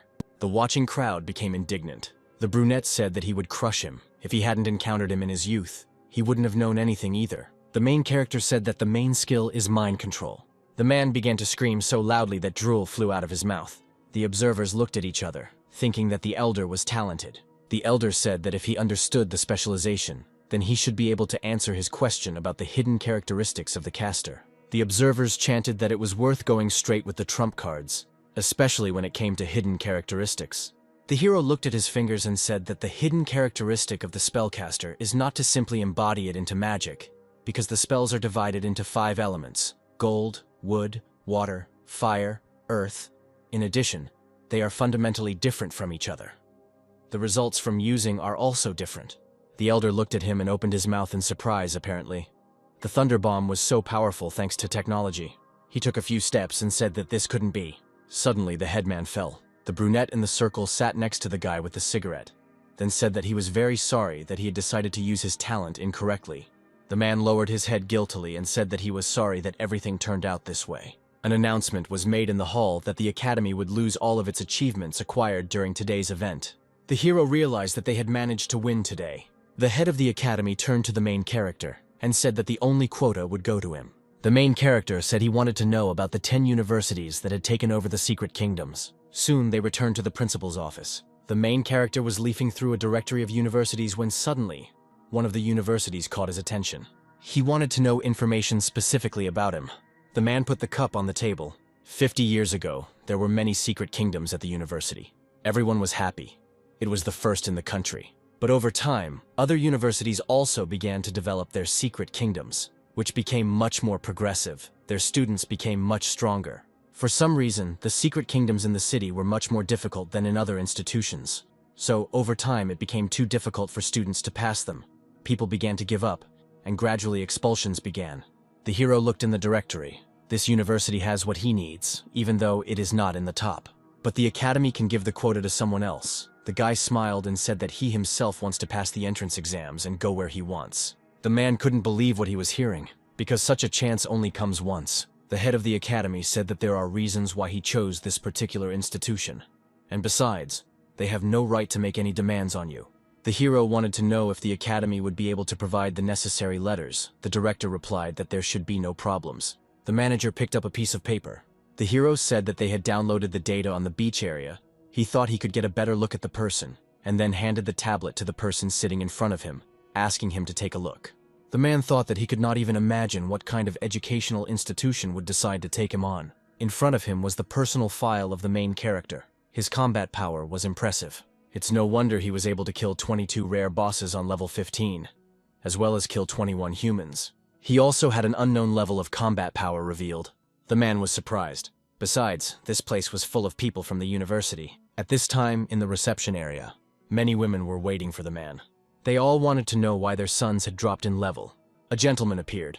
The executive vice principal of the Demon University, 3 circles. He is also the Red Flame Mage. He asked to provide him with data on the main character. The vice director said that he would think about his question. The magician said he would insist. The man in the suit replied that in that case, he would protect him. At the same time, both men's magical powers were activated. The vice director laughed and said that before he came and asked for advice, he had been given all the necessary instructions. The man gritted his teeth in displeasure. In any case, he was on his side. He thought that the director at headquarters would appreciate their efforts. Suddenly, a widget appeared in front of them with the word refusal written in large letters. The director did not expect to be refused. The man in the suit thought about the information that no one wanted to spread. Then he said that if he tries to help, the women said that they respected their superiors. It seemed that their children had done it themselves, and it was not worth blaming the main character for everything, so there should be no more trouble. At this time, the vice director turned to his brother and said that he had a misunderstanding. Since the women he had just seen trusted him, he also decided that this would be a great option. And he asked me to say hello to the main character. The man in the suit had cards in his hands. He said that this was a generous auction card. Moreover, the opportunity to exchange the card for level 60 armor was also worth a lot. He looked at it thoughtfully, finding himself thinking that it would be great if he wasn't disappointed or let down this time. Light filled the room. The man with the cigarette apologized and said that he could only give a third of what was needed. The main character was surprised. Then he stood up, bowed and thanked, and besides, he remembered some things to do. The man with the cigarette asked the hero to wait. He had a feeling that he was planning something dangerous. As soon as he headed for the door, the head of the academy called out to him and said that it would be better to abandon this idea. They could settle everything except killing people. The hero said that he was going to create the most powerful weapon of all time. At this time, at the academy, the head of the department was sitting in the middle of the office. He announced that it was necessary to read a message from the Education Bureau. The man with the monocle turned out to be the director of the academy. He was an awakened second circle and had a level 49th. He announced that the student was deprived of his academic status and was suspended from participating in the entrance exams to the university for the next 5 years. All teachers involved in this incident could no longer be employed. Further measures will be taken by the Discipline Quality Committee. Those present began to discuss the information received. Someone present said that the best students were suspended, so there would be no success this year. They said that other students would transfer. The director said that things would be difficult from now on. Suddenly, someone burst into the office and announced that the main character had arrived. Everyone stood up from their seats and began to worry. A man in a business suit said that he would come to him. It was necessary to find out why he came. The hero thought that this was the same monster, and it would be good if he had the opportunity to transfer. The director of the academy said that he recognized the main character as the culprit, and asked why he had come. The protagonist smiled and replied that he had returned to begin the battle for the Secret Kingdom. The director did not understand what was being discussed. The others began to discuss what the Secret Kingdom meant, and why the director was so excited. For example, if the Secret Kingdom is in the hands of his academy, they will control it. Men in business suits started shouting that level 17 was too much for such a guy, so he needed to return to his academy. He wasn't welcome here. The hero asked why they were afraid of him. It seemed that no one was able to challenge him. The director said that he was not afraid. He was even interested in what rate we were talking about. After some time, at the entrance to the Secret Kingdom, the hero stood and looked at the scoreboard. The academy controlled only the 4th level of the kingdom. As soon as one level was passed, after 3 attempts, it would be possible to immediately set a new record. The first place is the Mine of the Dead. You could choose the Secret Kingdom yourself. This location had a record for passing. The next moment, he was given a choice of screaming caves. It was necessary to choose between easy mode or normal. The next place was the Dark Fang Fortress, which was affiliated with the academy. The last location that awaited him was the Dark Abyss. One of the men crossed his arms over his chest in displeasure and said that even in the simplest location, the minimum time to complete it was over 2 hours. So he doubted that the hero would be able to cope, since the teacher had to spend 2 months to set the current record. Then he said that he would go into the Dark Abyss. The director turned to the hero and said that he would bear responsibility. The terrain is difficult. It is impossible to set a record given his capabilities. But the hero replied that he is confident that he can handle it and smiled. The director reached out his hand and said that he needed to get ready. Everyone needed to turn on their screens. Everyone needed to watch the main character. The men in suits said their morale would not be broken, and they had to see failure. Dark Abyss, inside the secret kingdom, the hero landed on his knees. The main character took a few steps. He remembered that in his past life, the Dark Abyss was like a labyrinth, and the monsters were mostly people who looked like fish. They flocked in packs and were level 16. As soon as they noticed the main character, they turned their attention to the guy. The hero said it was time to go fishing.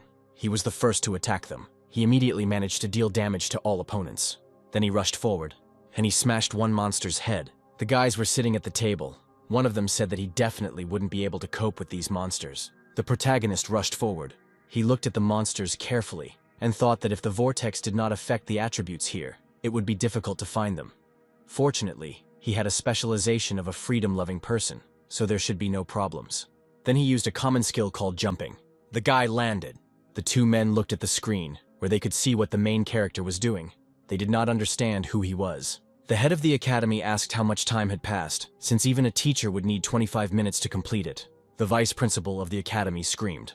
The main character took a few steps forward. An unknown monster appeared in front of him.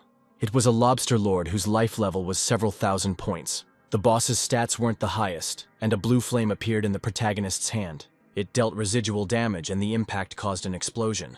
The lobster lord appeared before the hero when one of the men in suits said that he decided to attack the monster on his own, which surprised him greatly.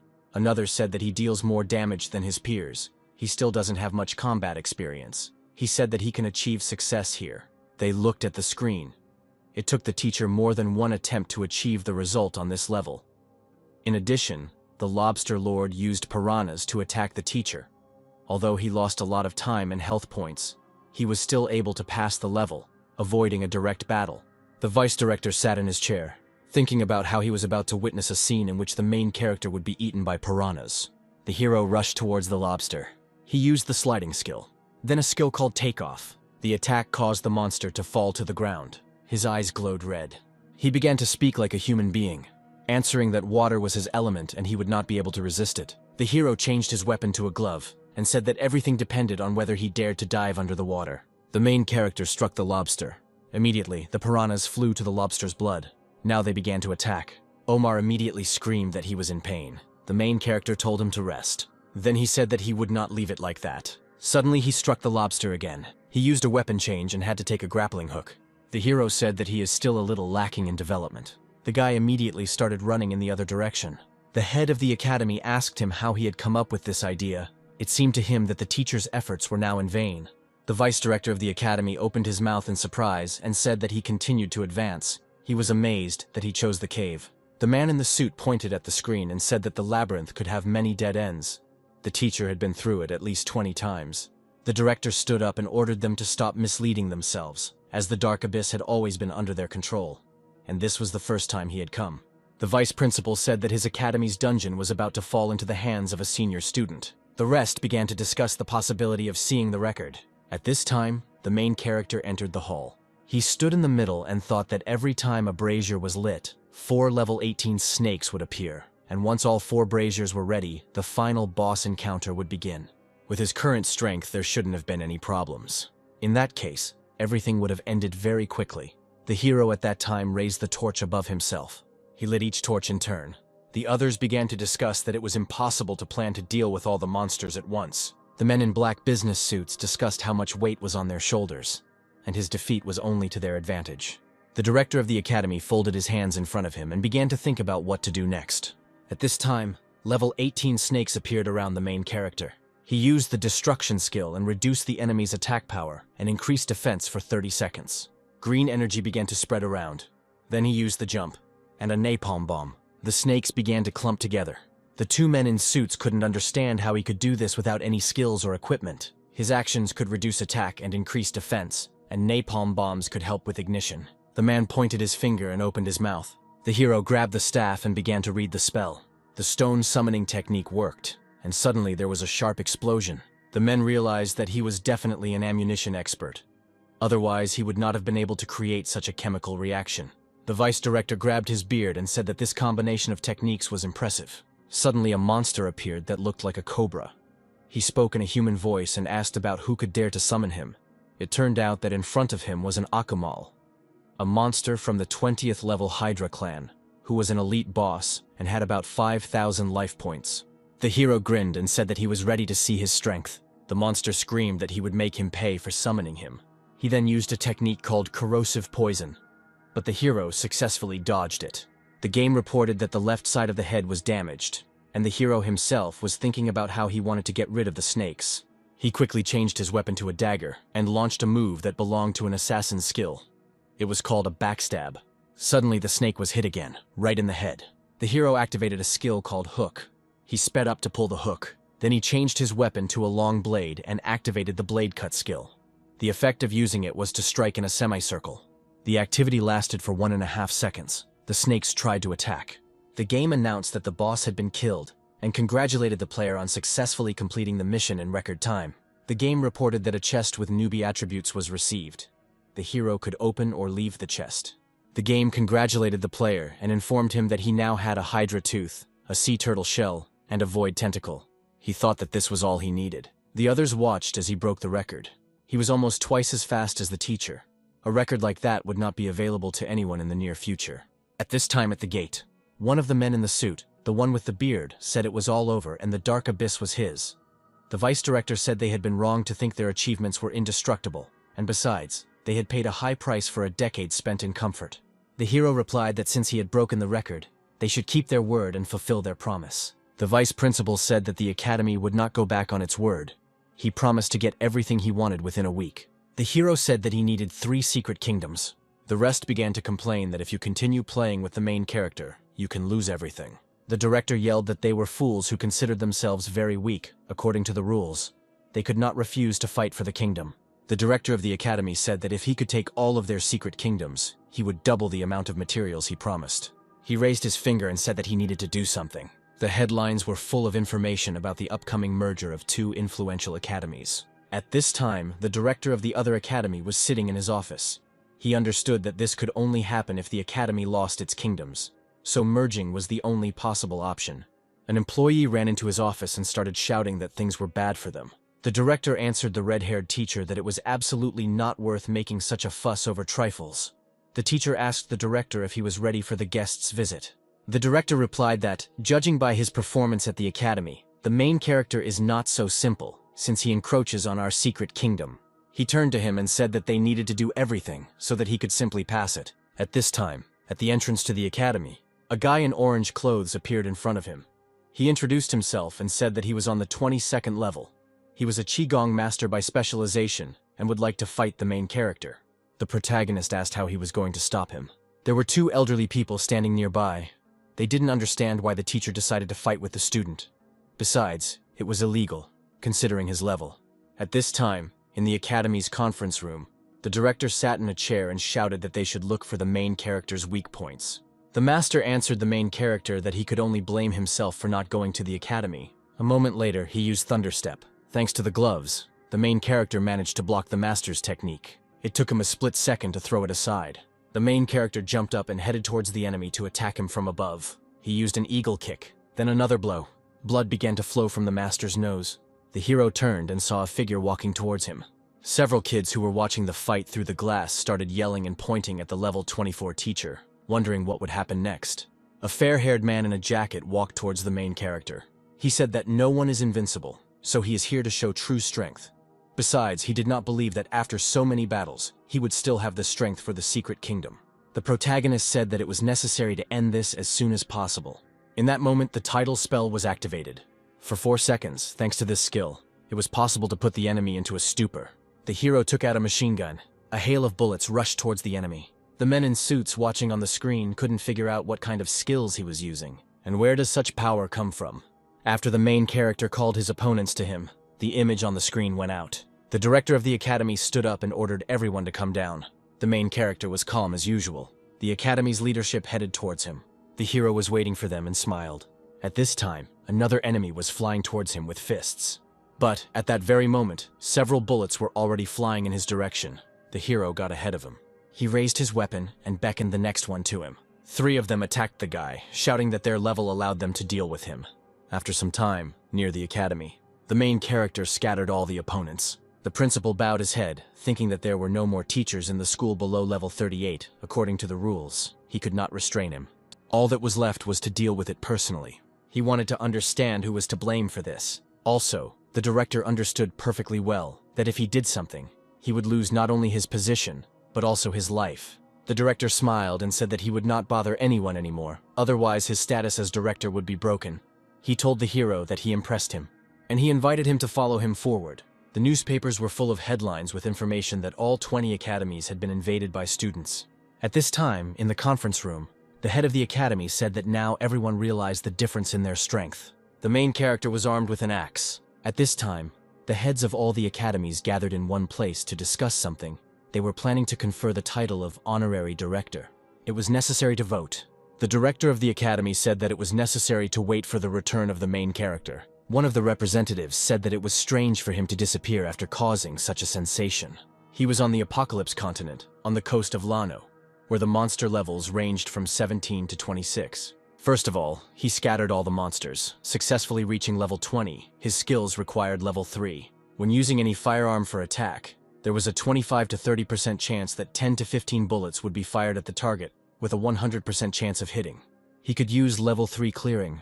The attack probability was 10 to 15%, creating a long-range attack that spread over a 2 to 4 meter area. Then the game congratulated the hero on raising the skill, which was called Wave Cut. When attacking, there was a 35% chance that a shockwave would be used, the hero thought. After improving his passive skills, the hero's damage increased significantly. Now he had to carefully think through the next 2 steps. Fortunately, he had already visited all 20 academies in the city, so now he had everything he needed to create a weapon. He saw a blacksmith. He needed to clarify with him whether the blacksmith could teach him to forge and create weapons. The blacksmith named his price and said that if he did not have money, then it was better for him not to waste his time.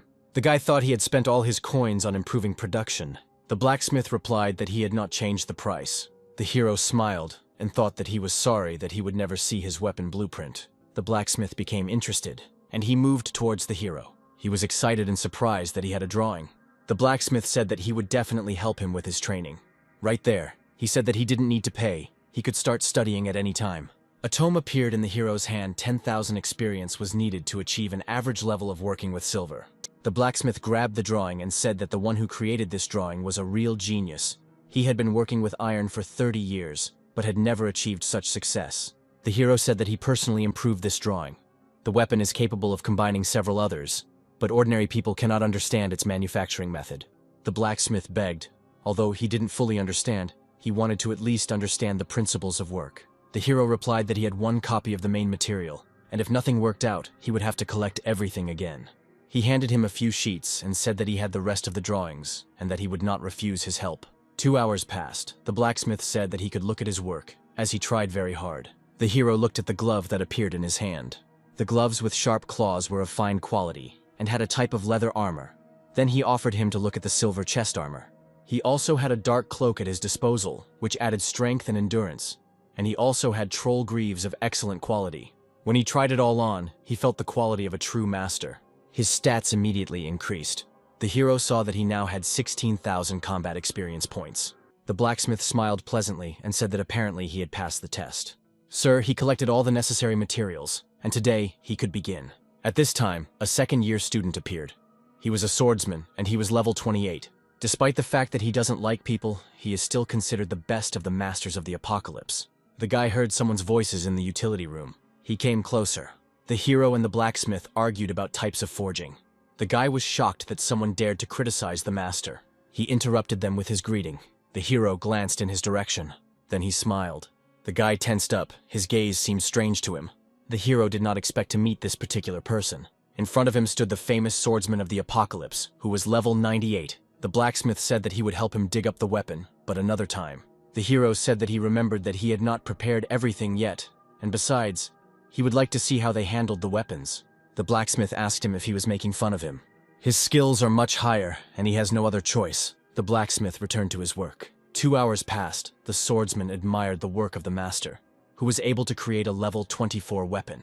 Few could surpass him in forging. The swordsman immediately appreciated the high speed. He glanced at the protagonist, wondering why he had decided to help him. Now that they had demonstrated their abilities again, it was time to get down to business. Somewhere around 2 o'clock in the morning, in the blacksmith's workshop, a first-rank umbrella spear shone. At the moment of completion, a golden glow always appeared. It was interesting because the spear was only rank 1, yet it dealt a decent amount of damage and increased attack speed. The hero grabbed the weapon. He understood that the base damage was 25% higher than in his past life. The hero wanted to change this weapon to a machine gun.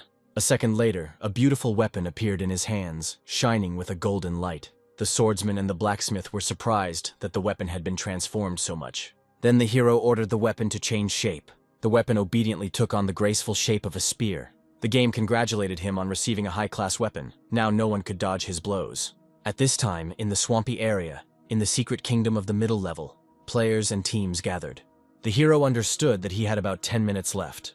He thought that everything would be the same as in his past life. He decided that in any case, he needed to prepare for battle, no matter what happened next. First, he had to try to transform the elementalist's sphere of nothingness. A sphere of nothingness appeared in his hands when used. There was a 15% chance that his attacks would be strengthened for a few fractions of a second. The hero pressed the transform button. As a result, he obtained a skill called Dazzling Pattern. When used in battle with an enemy, it had a chance of increasing attack for 2 minutes. He thought that now he finally didn't have to launch other skills. If he can transform other skills in the future, he will be unrivaled in combat. Although, he understood that everyone wanted to grab their share. Before him stood a gang of players who recognized the freedom-loving one. At this time, the swordsman was also greeted as a living legend, because the young player was level 28. No one understood why he came. There was only an assumption that he came for the sake of the kingdom. The swordsman addressed the freedom-loving one as a god, and invited him to continue on together. Several people were surprised that such a strong player called the main character nothing less than a god. At this time, the game showed where the swamp was located, deep in the thorny jungle in the northwest of the Newbie area. According to legend, the formation of these two secret kingdoms is associated with an ancient demigod named Nerukam, an immortal giant boar covered in vines. In battle, Nerukam joined his brethren to take part in the destruction of the Burning Legion.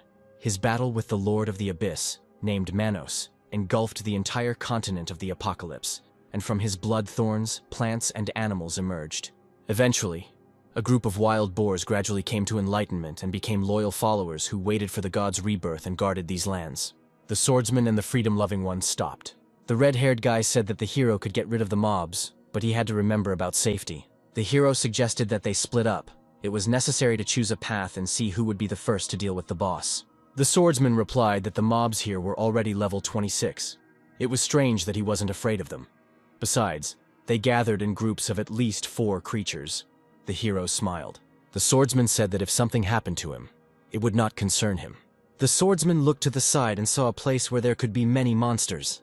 That was where he planned to go. The hero got ahead of him and headed in exactly the direction the swordsman wanted. The swordsman looked at the retreating figure with displeasure. A noise was heard somewhere nearby. A flock of 4 wild boars appeared. The swordsman carefully assessed them. It was necessary to understand how dangerous the pack could be. He grabbed the weapon that was behind his back. It's time to destroy its formation. He rose into the air and found himself above the monsters. The guy rushed forward. He scattered all the creatures with lightning speed. And he said that he had already covered 2/3 of the distance in less than 10 minutes. At this time, the main character had covered 2/3 of the entire distance. He saw a huge herd of wild boars. A purple spark appeared in his eyes. He instantly activated the weapon and said he was ready to try out his new spear. Suddenly, he activated the weapon transformation and the spear turned into a machine gun. Freedom-loving took aim.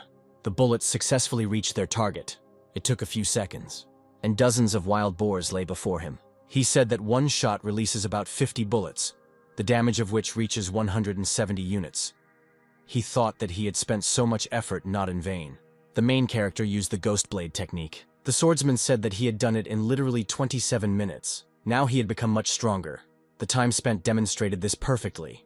The guy was worried about whether the main character was dead, given the number of boars that he could encounter along the way. A tree and the main character were visible ahead. The swordsman asked why he was here. The hero stretched his lips into a smile. The swordsman, without waiting for an answer, said that escape was the best possible option, so there was no need to be embarrassed about it. He turned around and said that the hero could rest, as he could rely on him. The guy noticed that there was something on the path in front of him. The swordsman stopped. He did not understand why a mountain of corpses appeared in front of him. He didn't understand how he managed to deal with so many monsters at once. Even he couldn't do it. His head was filled with thoughts about the freedom-loving being much stronger than him. He said there should be about 27 elite wild boars here, even if their bodies were dead. The hero said that it was necessary to pay attention upward. The swordsman raised his head. The body of a boar hung from above. The swordsman was shocked that the boy had single-handedly dealt with a level 27 boar. Then he turned to the freedom-loving one and said that he was very strong. The swordsman wanted to know whose handiwork this was. The hero replied that in fact, it was not difficult. He could have done it too. It was necessary to resort to the help of skills. The swordsman said that they needed to continue on their way. The boars rushed at him. One of them attacked the swordsman from behind. The swordsman managed to successfully parry the blow. The main character had to shoot. His attack speed was a split second slower than the swordsman's. One of the boars paid attention to him. After he saw the hero's abilities with his own eyes, he realized that he had something to strive for. What shocked him most was the cold-bloodedness and indifference to everything that was happening. The swordsman looked carefully, assessing the situation. It took him a few seconds to realize that his skills were not enough. However, he did not stop attacking. The hero put up a defense, but the swordsman fell to the ground from the blow. The guy tried to lift his morale with a sarcastic joke. The swordsman said that he was too strong, and he was able to kill one monster and his brother. It took a long time, but he was far from him. The hero said that there was a reason why he still couldn't reach the top. The swordsman smiled weakly and replied that, as a warrior, he often ignored the injuries he received. The hero replied that his strike depended on accuracy, not speed, which is why he was unable to achieve the desired result. He said that the swordsman would still need his knowledge. The swordsman replied that he needed to calculate everything. The freedom-loving man smiled and said that he was coming to his senses. Then the thought came to the swordsman's mind that the hero wanted to become the first swordsman of the Apocalypse continent. The hero replied that he still had a lot to learn from him. The guys shook hands. He understood that he would become the first swordsman of the Apocalypse, and besides, no one would defeat him. A red flame appeared in the eyes of the armed boar. The swordsman grappled with him in battle. He immediately noticed a weak spot. The game told you that the enemy would change their attack position if they started moving. You just had to wait until the enemy couldn't change their direction anymore and then dodge. The swordsman thought he would have to wait a little longer. He dodged the attack. Several boars were pierced by an arrow of light. The guy smiled because this method of fighting worked. The protagonist stood and watched how the powerful swordsman of the Apocalypse behaved in battle. The swordsman approached the protagonist and complimented him, as he believed that he would be an excellent teacher. The hero replied that the next lesson could be his last. Soon Kalga appeared, the great shaman of the Wild Boar clan. In total, he owned 4 basic skills, but the purification technique, which is active for 2 seconds. The purpose of his lesson was to try to interrupt his skills, but for the rest it was necessary to rely on him. The battle will be fast, so you won't have time to get tired. The blow hit the shaman right in the face. The hero changed his weapon to a spear. He rushed towards him, saying that his blood would make an excellent decoration for his spear. Kalgi's chest had a high recovery ability, so attacks from a distance were not suitable for him. He would have to act directly. The hero attacked the great shaman. He dealt blinding damage, a critical attack, and a glancing attack. The hero thought that the spear form was the best weapon at the moment, as it not only provided fast strikes, but also helped deal dark and blinding damage. The shaman shouted that he would destroy him. The hero looked at the swordsman behind him with displeasure and said that it was his turn. The swordsman ran forward. He successfully interrupted the shaman's attack and laughed. The shaman hit himself in the ribs and restored 1,500 units of health. The swordsman said that he was interrupted, and this was too much. He concentrated and struck. It was impossible to miss the chance and give him another opportunity to restore his health. The swordsman used a skill called Demonic Slash. It interrupted his recovery. The shaman still hit him in the ribs, which managed to restore his health. The swordsman thought that he had only one way left. This is to apply a piercing blow. The hero said that he was quite smart. He held the spheres above his head, and besides, It was time to show him the skill of reducing health units. He launched a blinding strike. The shaman couldn't stay on his feet due to critical hits. He screamed that he could die. The hero raised his hand and used the skill. Another attack was directed at the shaman. The shadow became more vulnerable, and the damage became fatal. The swordsman said that he had eliminated the only enemy. He expressed his confidence in the future. If he succeeds, he will also acquire students. Every time he killed someone, he praised the swordsman. If he can unite all his friends in the near future, then he will be able to cross the entire continent. The swordsman pointed to the map. There was the last level on it, where 100 elite boars were located. Once they got to that place, one could say that the task was completed. So far, it took him 2 hours. The swordsman said that they could beat the record. The hero turned to the swordsman, and he said that he hoped for his courage. After that, he pushed him forward with incredible force and speed. At this time, in one of the tents where the boar garrison was located, there was a creature lying on the ground that needed help. After some time, the swordsman arrived at the scene. He immediately dealt damage to the wild boar. A small green creature, tightly wrapped in something, suddenly spoke. The swordsman grabbed the creature, and he started running as fast as he could. The boars immediately rushed after him, and the swordsman screamed. A block of ice appeared in front of him. The swordsman asked the protagonist to protect the goblin. He realized that there were 100 wild boars in front of him. The swordsman said that he was ready to sacrifice himself. The guy started running. The main character stood surrounded by armed boars. He smiled and said that he would finally destroy them all in one place. All he had to do was change his weapon to a machine gun. The cannon fired and threw the hero a great distance away. He managed to use this to move through space. The swordsman shouted that if he was here to save him, then why didn't he get out with the herd of boars? The hero wanted to show off his techniques and changed his weapon to a staff. He activated the sphere of nothingness. The attack reached the enemies. The swordsman knew that the ball of nothingness was accompanied by a large explosion. It only lasted for a few seconds, but the recharge time was 15 seconds. As soon as the ball dissipated, the boars could run again. The hero used magic bullets. The swordsman screamed that his technique would soon wear off and he didn't know what to do. The ball of nothingness worked successfully, but the hero told the swordsman not to rush. The spheres dealt critical damage. The swordsman did not understand where he got 2 new balls of nothingness from. The hero replied that the balls of nothingness act for too short a time. Ordinary people can only use one of them. But after the passive skill is triggered, the ball of nothingness changes. It can be used several times. The hero called the swordsman to follow him. Swordsman and Freedom Loving set a new record. They managed to raise the level of the team. The game congratulated the protagonist and informed him that the umbrella with thousands of blades had been successfully soaked in the shaman's blood. A treasure chest appeared in front of him. Opening the chest, he gained access to the ghost cloak, which increased agility and endurance. The swordsman boasted that when he opened the chest, he received level 35 shoulder armor. Then he said that he had a second circle, and also a form of conscription if he was going to exhibit it. Then it would be better to do it for 50 million.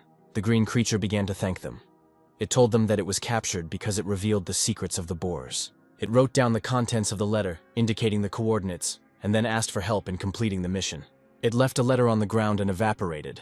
The hero grabbed the piece of paper. He couldn't believe that this was the same legendary mission. The task required a huge amount of effort. The current level will not be enough. The swordsman smiled and said that they needed to hurry. The hero grabbed him by the shoulder and said that he wanted to show him something. It took them some time to get to the place. Soon, they arrived at the dragon cut. The swordsman had to make his way through the rocks using his weapon. He destroyed the wall to get inside the cave. The swordsman asked what this place was and how he knew about it. An altar appeared before him. The guy opened his mouth in surprise. He had never seen anything like this before. Then he turned to the freedom-loving one and began to beg him to share valuable information with him. He started to squeeze him and say that he was ready to do anything just to gain valuable skills. The swordsman activated the power.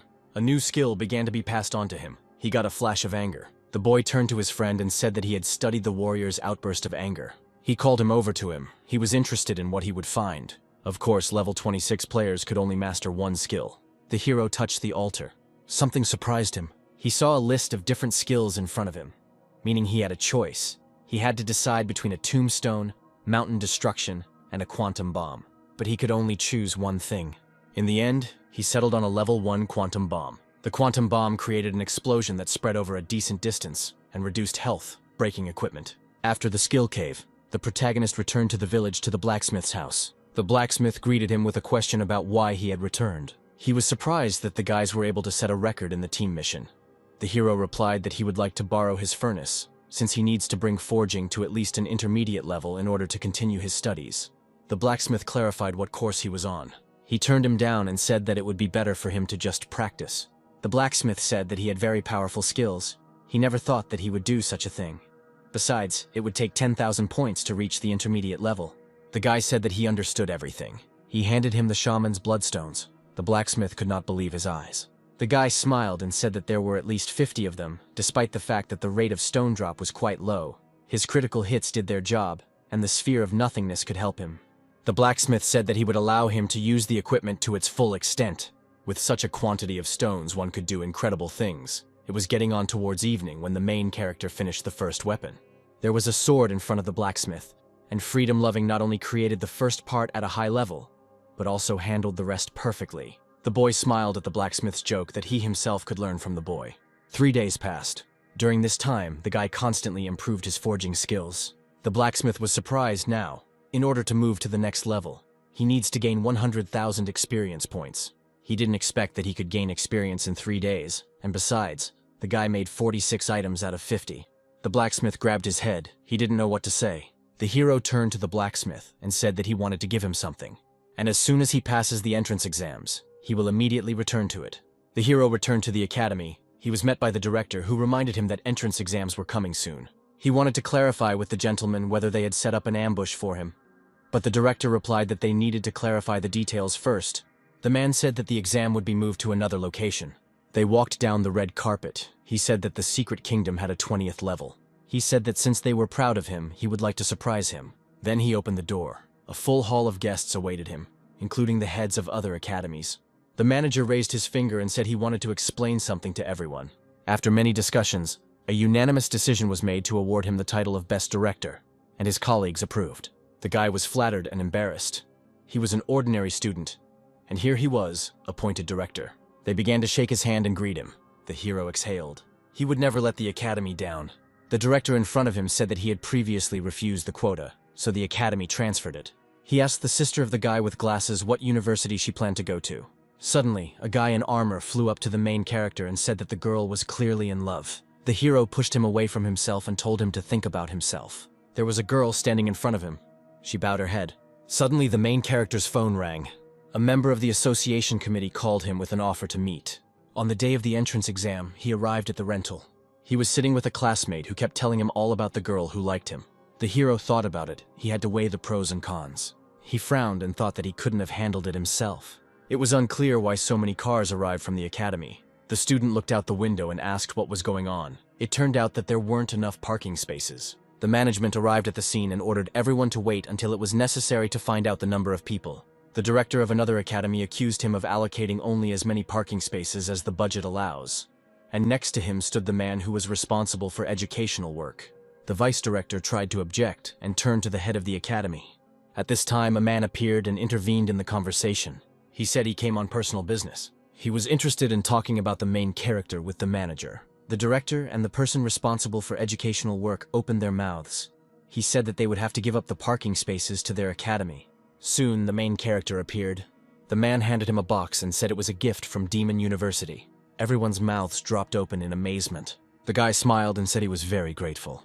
The man replied that he would be happy to convey his gratitude. The leader understood that such a gesture was an honor for his student. Coming soon to the monitoring center, the men began to discuss what needed to be done. First of all, it was necessary to look at the rating of candidates who could pass the test. The leaders discussed the number of students. First, a personal file appeared of a student who could have claimed second place. The head of the academy wanted to know that he could become the first. It turned out that the main character came first. The man couldn't believe that level 20 was waiting for him. Nobody could believe that it was possible to achieve such characteristics. The director turned to the head of the academy whose student was on the screen. He said that such a pompous guy could let them down. At this time in the arena, it was necessary to start. There was a transition ahead. This time the main character would have to demonstrate his true strength. He put on the ghost cloak. He didn't want to lose everything again. It's time to take action. They could renew the secret kingdom in the blue star system. Also, only one boost could be used. Luckily, he had upgraded all his skills in advance. He was planning to take the basic growth. The game congratulated him on his choice of enhancement. Now he had access to 5 main attributes. His attack speed as well as his movement speed were increased. A status table appeared in front of him. The action took place in a city called Morrigan, a city of wonders, a place where the most advanced technologies were invented. Now this city was contaminated with radiation, leaving only mutated monsters. A monster appeared before the player. The candidates were teleported to the entrance of the underground palace, and the exam began. At the end was the first boss. The stairs were full of mutant mice the size of wolves. The hero thought that he should have removed them as he went down the steps. He didn't want to waste any time. He ordered the system to open his equipment and took out his umbrella-shaped spear. After some time, the hidden equipment was supposed to be activated. The guy took a few steps. A monster appeared in front of him. He recognized him as the boss he had encountered before. The monster greeted him. The sticky mess was level 20 and had about 4,000 hit points. This sticky mess is much stronger than the previous one, so the hero changed his weapon to a machine gun. He had a 50% chance of winning. It only took one shot to deal with him. At this time, the results were being discussed in the assembly hall. At the moment, only a quarter of all participants have shown success. One of those monitoring pointed to the board and shouted that he couldn't believe his eyes. It had only been a couple of minutes since the kingdom had opened, and they couldn't understand how he had managed to do it. Robots appeared in front of the hero. One of the observers wanted to know if everything was okay with the main character. Apparently, the student had a high rank. The guy had to find a way to escape from the robots. At first, he dodged one attack. The hero rushed into attack. Observers watched what was happening. One of them said that the second boss would appear very soon. The head of the academy asked him what his plan was. The main character rose up and began to run through the air. A creature appeared in front of him and began to weave a web. A level 20 elite monster used a stun gun. The freedom-loving man stopped and looked carefully. Then the monster attacked the robots. The hero landed on the spider, which gave him the opportunity to release lightning at a distance of 5 meters. Immediately, he activated the bomb release. Then the main character changed his weapon to a staff, so it was time for killing. The magician's signature skill is shape-shifting. The hero used a skill called Nearby Mountain. He then activated a powerful attack. An explosion appeared in front of the hero. Debris appeared on the screen. One observer said that he only used 2 weak skills, but the boss and 100 mobs were too much. The head of another academy suggested switching the main screens. Then he said that one should agree and closely monitor the actions of the protagonist. The person in charge of educational work said that the glory should have belonged to the members of the academy, but some scoundrel deprived them of this opportunity. However, now he was being watched by hundreds of eyes. He had no right to make a mistake. He wanted to understand how to cope further. The hero moved forward. In front of him was a level 22nd group attacker, a superb killing machine. The reason why he was given such a cool opportunity after the murder was precisely because of his skills. He armed himself with a spear, and he ran towards the mechanism. He struck several blows sharply. Then he applied the slide. Then he struck again, and he used a technique called a turn. The camera instantly transmitted the image to observers. They didn't understand what was wrong with the main character and why he didn't use the basic knowledge about the monster. The man with glasses shouted for the others to look at his condition. He was not hurt at all. The others opened their mouths in surprise. The monster's skills had an effect on him. The head of one of the academies lowered his head. The main character smiled, as he understood perfectly well that in order not to give him first place, he needed to calculate his course of action. When certain skills are activated, an invincibility period is applied. The man folded his arms across his chest and noted that each specialization of the awakened had a specific skill. The hero attacked the enemy within a radius of 3 meters, using a technique called an arc. Then he used the next attack. There was an explosion. The freedom-loving man had to use a spear. Suddenly, he used 4 attacks one after another to deal more damage. He pointed his spear at the robot and activated the boost. The system notified him that he had received a 5-second boost. He then changed his weapon to a long sword. The onlookers screamed that this was a martial art of some unique rank. Besides, he was only at level 20. Where did he get access to such a weapon? They did not understand. The second man assumed that he was working undercover. He grabbed his head, seeing what was happening on the screen and how he had used his invulnerability. The old man bowed his head, considering the precision of his attacks and his ability to predict. It was difficult to believe that he would cope. The hero smiled and decided it was time to finish. He shouted that he was launching an attack. Several powerful blows were directed towards the robot. The protagonist stopped and paused, watching what would happen next. One of the representatives said that only 24 minutes had passed. The previous record was 2 hours and 31 minutes. Another began to scold the guy and say that invincibility would help him a lot. The man in the suit said that he thought that very soon the main character would take a completely different path. Perhaps the specialization of the freedom-loving would become more popular. At this time, the last boss, who was called nothing less than the mechanical Mani Yori, he became the strongest not only due to his 24th level, but also due to the amount of health equal to 6,000 units. It was important that their numbers continued to increase. To defeat the boss, you need to hit both him and his minions at the same time. If you show even a drop of carelessness, he would immediately be sucked into the crowd. The hero said that the others had failed, but he was different from them. And besides, he only planned to spend 2 minutes on them. The hero used the call of counterattackers, Flissendel, Volko, Lewis, then the call of magicians and a goblin, puppets. He needed a self-detonator, a crown, a cannon, a trap, a hunter-pursuer. Soon he had everything he needed. He held the spear out in front of him and began to call upon the blessing of light, the voice of the heavenly torturer. One of the leaders of the academy said that he wanted to summon a huge army to block the entrance to the mobs, and then deal with the boss. He realized that the hero could handle it in a couple of minutes. The freedom-loving man changed his weapon to a machine gun, then moved forward, saying that it was time to begin. He aimed his sights at the enemy. Several explosions went off around the mob. The hero's eyes began to emit a bright white light. Then he directed about 7 attacks towards the enemy. Observers saw a guy with a machine gun appear on the screen. At the same time, the participant who occupied the second place in the top was also not far behind him. He wondered how he had managed to win so quickly, and several of them at that. The system reported that the guy had successfully passed the entrance exam, and the test took only 30 minutes, and he had also managed to set an absolute record. The only thing he didn't understand was how anyone could be better than him. Also, a guy appeared who was in 6th place. He was surprised. Suddenly, a girl with a machine gun appeared and began to destroy mobs. She decided that she would try her best. The guy in golden armor thought that he had performed a miracle again. It seemed that now his academy could become famous. Some people in the audience were also rooting for the main character. The girls were wondering if he had a girlfriend. At this time, the person responsible for educational work at one of the academies came to the head and said that he had bad news. It turned out that many fans of the main character wanted to study in the same place as the main character. The man in the black suit thought that God should bless their country because he was a true messenger. One academy taught another academy a lesson. The manager said that sometimes trump cards could change the course of the game at the last moment. Thanks to the creatures summoned in time, he managed to achieve victory, even in the conditions of such a difficult kingdom. He opened the first reward. There was something valuable inside. The hero didn't expect that his experience gained in the secret realm would be so high. It was only a 20-level secret realm that could bring a chest of diamonds as a reward, and the entrance exams were aimed at something more than just getting results. He then managed to obtain a high-ranking skill book. Due to his limitations, he could only read the books in the academy, so he was glad when he got his hands on the book. Plus, the effect of increasing attack speed made up for his low agility. The so-called agility limit. This meant that as his agility increased, the attack speed value would immediately drop. But the book with the technique should have helped the hero. Besides, the thing was quite useful. The hero was glad that his attack speed was now superior to any other people with the same level as him. It was even higher than those with the 30th level. He had one last reward to open. He took the holy water in his hands. If he remembered correctly, this boss could drop a mask. He got the mask of leprosy. The one who got it could change his appearance, height, and weight, which also changed, and it took about 12 hours to recharge. Then he planned to start applying. At this time, in the hall, the academy congratulated the main character on his victory. The guy appeared in the middle of the arena. While the main character stood in the portal, the others were discussing something. Some of them began to congratulate the main character and say that he deserved this victory.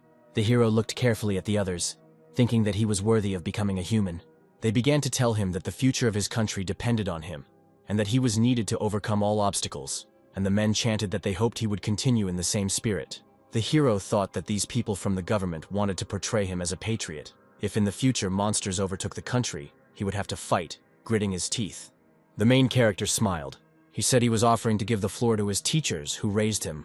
The man in the fuchsia suit folded his arms across his chest and said he wanted them to understand what they wanted from him. The main character said that it was nothing special, and he just wanted to meet his teammates who would fight side by side with him in the future. He said that he knew that no one would ask his opinion anyway, because everything was done for the good of the country. But he needed like-minded people. The hero looked at him with a bewildered look. Since all the teachers were happy about his victory, he hoped that they could help him in future battles. The men were confused by the fact that their chances and strength were not very great. The hero replied that their words were very careless. The guy replied that, following their logic, he was just a student, and the teachers of the 30th to 40th level were really so weak that they considered him powerful. He looked at them and said that they were clearly hiding something. The hero folded his arms across his chest as the others chanted that they were not cannon fodder. The head of one of the academies said that on behalf of the education department he would deal with him. The rest began to ask for another chance. They were ready to admit a mistake, because their families needed something to live on. A man in a business suit approached the main character and praised him for a job well done. He approached the head of the academy and said that he hoped that they could prepare a meeting room for them. At this time in the meeting room, the man picked up a glass and asked with a sign whether he was with the top management. The hero thought that this was a serious matter, and he was curious about what would happen next. He closed his eyes and lowered his head, then said that in fact, he met one man. But he was not sure about his identity. He happened to meet him while fishing. The man raised his head and asked what kind of fishing they were talking about. Then he put the ring on the table.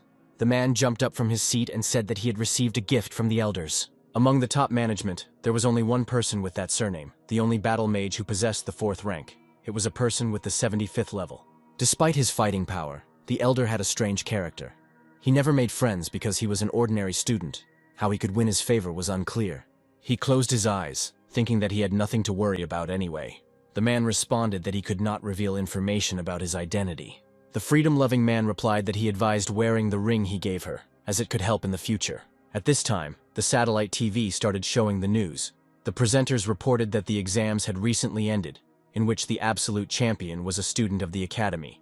Thanks to him, the academy took 2nd place in the province. The head of the academy shook hands and congratulated the teachers and students on their victory.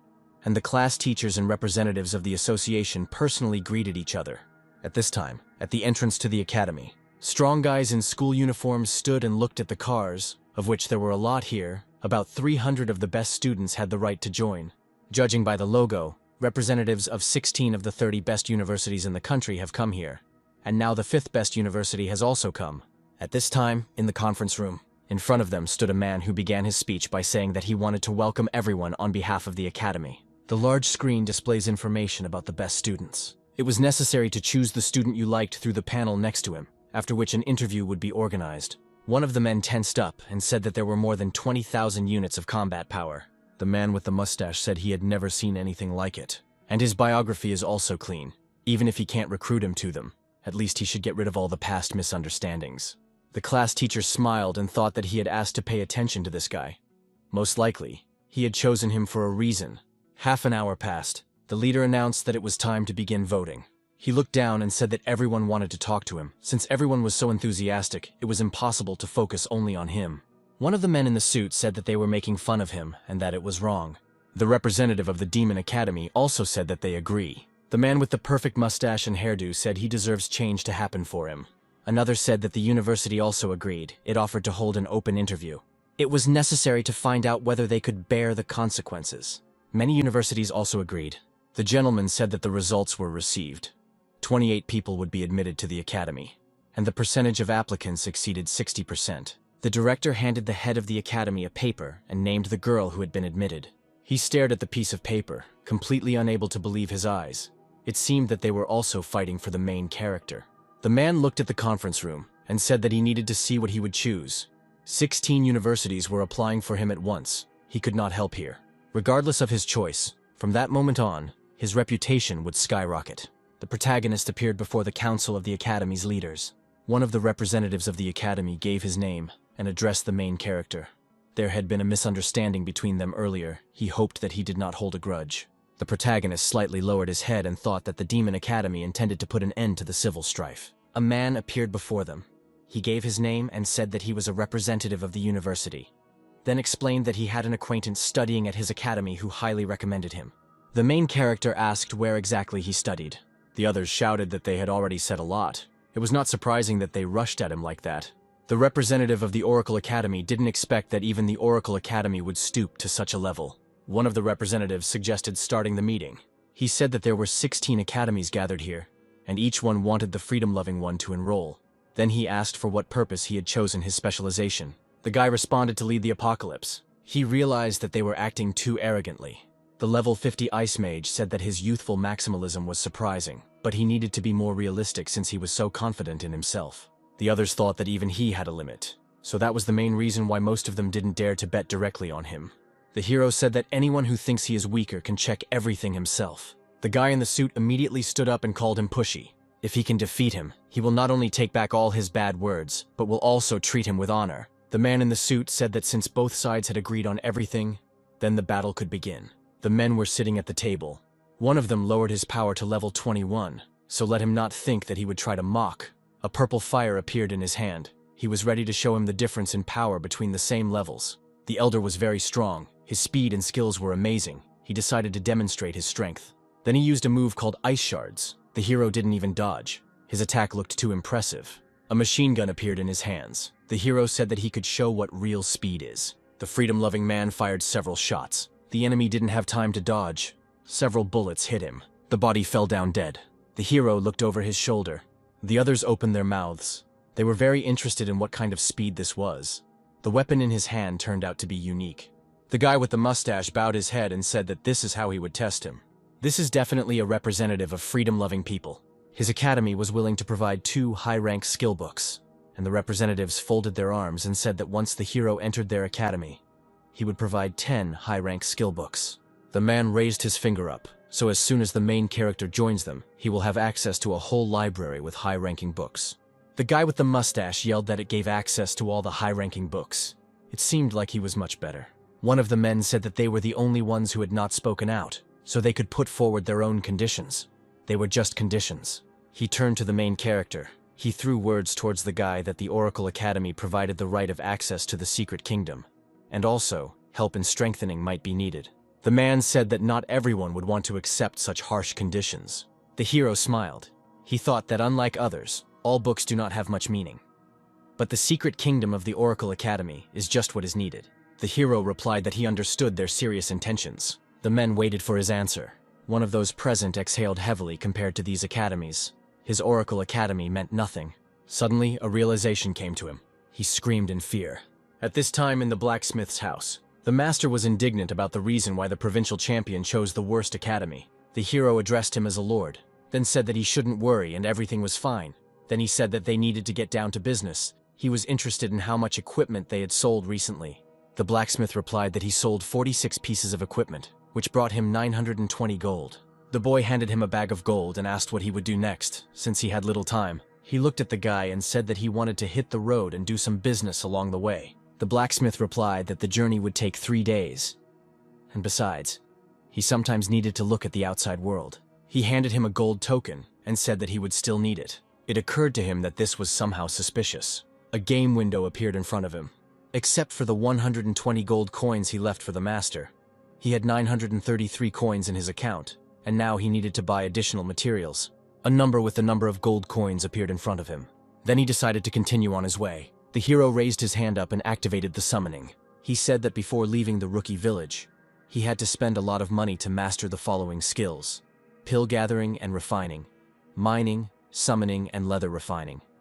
In the past 8 days, all he did was hunt and gather the necessary materials. So his skills in pill gathering, mining, and leather refining had reached 90%. He held the skin of a lion in his hands and said that at this rate, by the time he arrived in the city, all basic skills would have reached their peak. He looked into the thicket. A very rare boss in the apocalypse appeared in front of him. Despite his 27th level, the volume of blood reaches 8,000 units. It is quite difficult for ordinary players to defeat this monster. But if you hit him at least once, the probability that his level will jump to 40 is very high. The hero smiled. It seemed to him that luck would be on his side. He thought that it would be difficult to deal with such a monster. He came closer and saw a girl opposite the monster. The girl, a low-level mage, said that it was impossible to kill. And besides, she was not that resilient. The boss started moving towards her. She started running away. The girl shouted that they needed to stop chasing her. Several magical blows flew at the monster. It's time for the meteor strike. The hero studied what he saw. Despite being level 24, his attack was higher. His abilities were very impressive, but unfortunately, she couldn't kill the boss. Suddenly, she used an earthquake. The girl cursed in fear. Then she lowered her head and said it was over.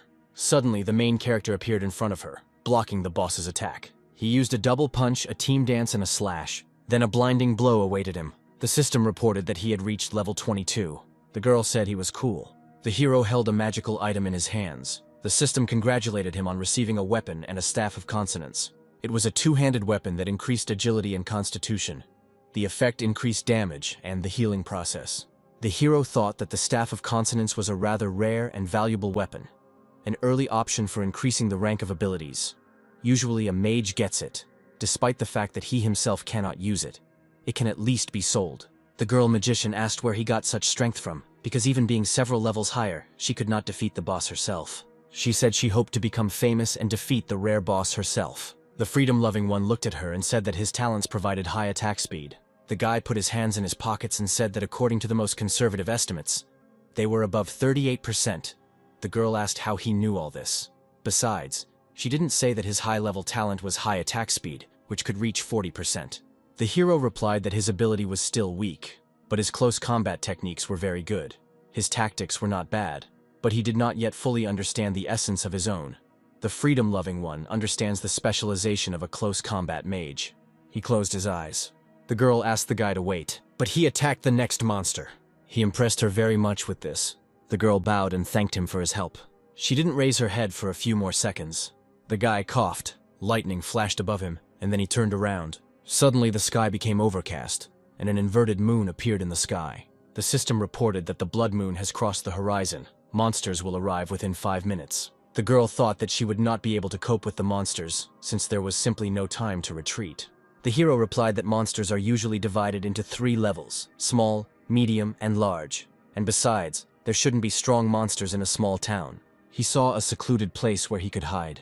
Suddenly, he grabbed the girl by the hand, and he dragged her on himself to a secluded place where she could hide from the monsters. The sorceress began to be indignant, but the freedom-loving one replied that he was saving her life. Suddenly, he turned her over to face him, and his hands were on her ass. She became indignant. The tramp of a herd of monsters was heard.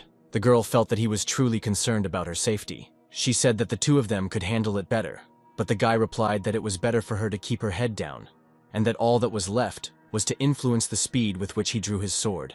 The hero assumed that she was a representative of the demons, but he had absolutely no time to think about what to do with her. He moved forward with her.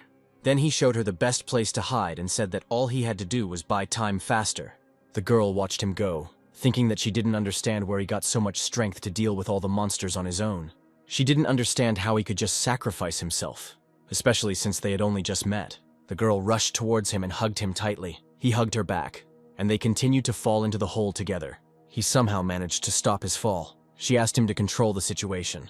The girl hugged the guy even tighter. Then she said that after it was all over, she asked him not to talk to her about it. The hero said that he still doesn't know her name. Then she asked him why he was following her. The hero closed his eyes and asked where so many questions came from. The girl looked up at him with her blue eyes and asked him again what he meant. The guy said that the monster was too raging and wouldn't be able to withstand questioning for long. He managed to hook himself onto the ground.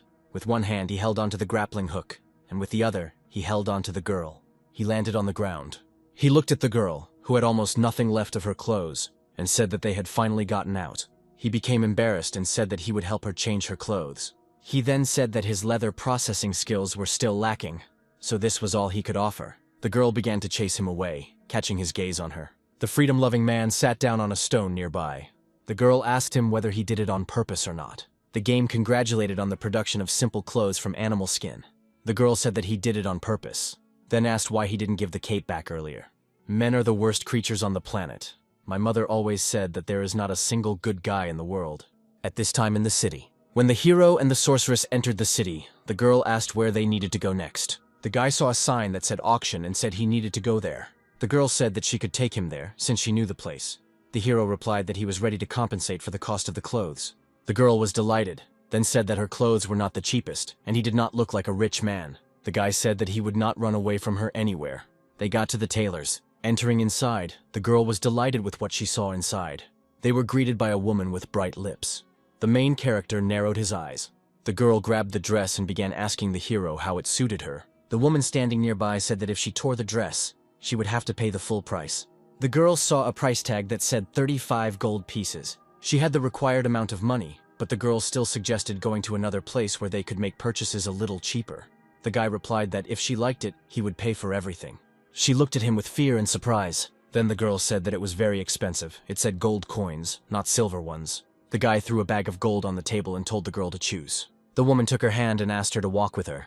The girl tried on the items. The seller named the price and said that she would pack everything. The seller realized that she could have sold more outfits if she had been more attentive to customers. The guy picked up the dress and said that the quality of the items left much to be desired, and considering the price, they could have tried to make something truly valuable. He said they were not professionals. Then the saleswoman replied that there was no point in talking nonsense, and that her store had been operating for over 20 years and no one had ever complained. The guy asked to call the owner and demonstrate how to sew clothes. A woman in a hat and a tight dress came out to him, then said that her client was not the easiest one. The woman said that she was the owner of this store and a tailoring studio. The guy said that the ratio of material in the products must be 50% silk and 40% leather, and also 10% wool. The guy got angry and said that the dress had a crooked seam, even he could see it. The woman was shocked that he made a claim to her that the price and quality simply did not match. The girl took a deep breath. The owner said that she had encountered a real pro, and if others found out about this, the store would close. She apologized and said she didn't know he was into that kind of thing, and they had missed a couple of defective items. The girl replied that her employee had just looked at them with arrogance. The owner yelled at her that her behavior was completely unacceptable. The saleswoman tried to object, but the owner shut her up and said that she was fired. Then she turned to the main character and offered him to take from the store whatever they liked, then handed him a box and said that it was a sign of attention. The guy was embarrassed, but accepted the gift. The sorceress began to rush around the store and touch things. The hostess looked at the girl as if she already regretted allowing them to take whatever they liked. After the girl had chosen 8 outfits, they left the studio. It turned out that he had received 300 coins for his silence, and now his capital had reached the sum of 1,070 gold coins. The girl pointed her finger to the side and asked if he would like to be at the auction. At this time at the auction, the guy thought that he would be cooler than he expected, and he looked up. The girl took the guy by the hand and said that she was ready to take him inside. She asked when the auction would take place. The man greeted the VIP client with the silver card, then announced that the auction would be in 10 minutes and that they had one last luxury room left, which needed to be registered in his name. The hero looked carefully and thought that he had long ago guessed that this girl was not as simple as she seemed.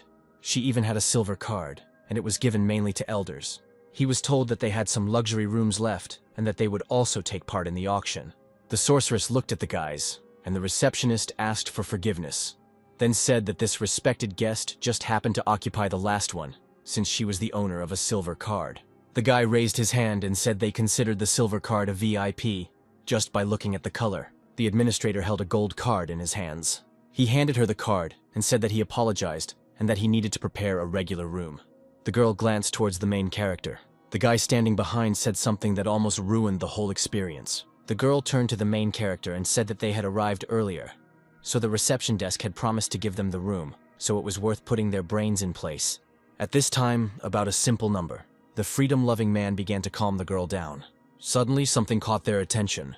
According to his observations, one of them was level 26. It seemed that they were an elementalist. With this information, it would not be difficult for the hero to find them. It was necessary to show the difference. The girl screamed that he had a lot of good things, and besides, she had never seen this type of ore. It amazed her. At this time, a man appeared in front of the hall, who turned out to be the host of this auction. He wanted to present the goods. It all started with 10 roots of the lancia grass, which was considered an indispensable material for the elevation of elementalists. At this time, in the 414th VIP room, a participant immediately bought the first lot. The presenter struck the table with his hammer and congratulated number 414 on his purchase. The man who made the purchase said that he was willing to pay 1.5 gold pieces for each root. The host announced the next lot, which turned out to be Lanxi grass, but there were 4 times as many of them. The starting price was 4 and 6 gold coins. The bid increase was to be no less than 50 silver coins. The buyer from number 414 was going to buy this lot as well. At this time, the system reported that participation was prohibited. The seller refused to sell to the gentleman. It was necessary to wait for the next lot. The man did not understand why this happened. The protagonist replied that they were sitting in room 414. The first time, he sent Lancia grass there, but restricted access to the buyer with the last name, from which we can conclude that the elementalist was sitting in room 414. The girl happily replied that the hero was smart. At this time, the gentleman who was in the room was angry. His eyes were bloodshot. He needed a manager. The host announced the last lot in this round. In front of them was a staff of consonants. It added attributes to the spirit and constitution, and also the damage received, which was immediately reduced by 50 units. The buyer said that he could not even dream of such a thing. He simply had to buy it, because no one else was stopping him. The auction sent a message with an apology, and information that the bid should be raised by 100 gold. It was unknown who it could be. The guy stood up and shouted that they were kidding him if they expected him to spend 10 times more than usual. He said that everyone else would understand that he had no problems with money. Then, throwing his head back, He had to voice his thoughts about spending all his savings on one weapon. The hero thought that if he added up all the purchases and sales, the net profit would be 2,660 gold. A man in a suit opened the door to the room. He thought that he had spent his own money. But since there was no other way out, there was no point in blaming himself. The elementalist stood in front of the main character and asked him if he had thrown prohibitions at him. The guy asked if he knew who the gentleman was who was in front of them. The freedom-loving man stretched out his hands to him and called him a real hypocrite. The man became indignant. He said he was ready to fight him. The guy was happy that he had agreed to the fight. They prepared for battle. The enemy said that he himself went for it, and it would be his big mistake. The rest stood and discussed them. The enemy pulled out a staff and activated a fire strike. The hero received words that he would deal with him with his own artifact. The freedom-loving man appeared behind him. Then he attacked him. The opponent did not understand how this was possible. He understood that he would no longer be able to leave. The hero took up arms. Then he directed it at the enemy. Someone watching started saying that he could handle it with just one blow. The girl stood still and looked, thinking that she expected nothing else from the guy she liked. The staff of consonance of longevity was ready to break at any moment. The hero said that if someone likes to suffer, then it is better for him to do it to the end. He activated a blinding blast, and the staff immediately broke. There was an explosion ahead. The enemy fell to the ground. The freedom-loving man approached him and handed him a card. It was an exchange card. The hero asked if he could see this color. The man raised his head, and before he fainted, he said that she was black. The observers began to whisper that the main character had become the owner of a black card. One of the guys shouted that his potential was rated very high, and that he surpassed his peers not only in strength, but also in influence. The girl approached the hero and asked why he hadn't shown everyone his card earlier. The hero ruffled the girl's hair and said that he wanted the enemy to swallow the bait. The girl replied that he irritated her, and besides, she needed to be more careful next time. A man with a box appeared in front of him. He bowed, apologized, and said that he had not previously known about his status, for which he had behaved inappropriately. He wanted to give him a gift, and besides, it was unclear how he could let his guard down. The hero noticed that it was a scale. It looked like the scales of the sun and moon demon. It looked like he was lucky today. He took the box and showed the man the list. If anyone was going to sell these materials, he would like to be the first to know about it. The man said that it would be done, and the hero and the girl, the magician, headed in the other direction.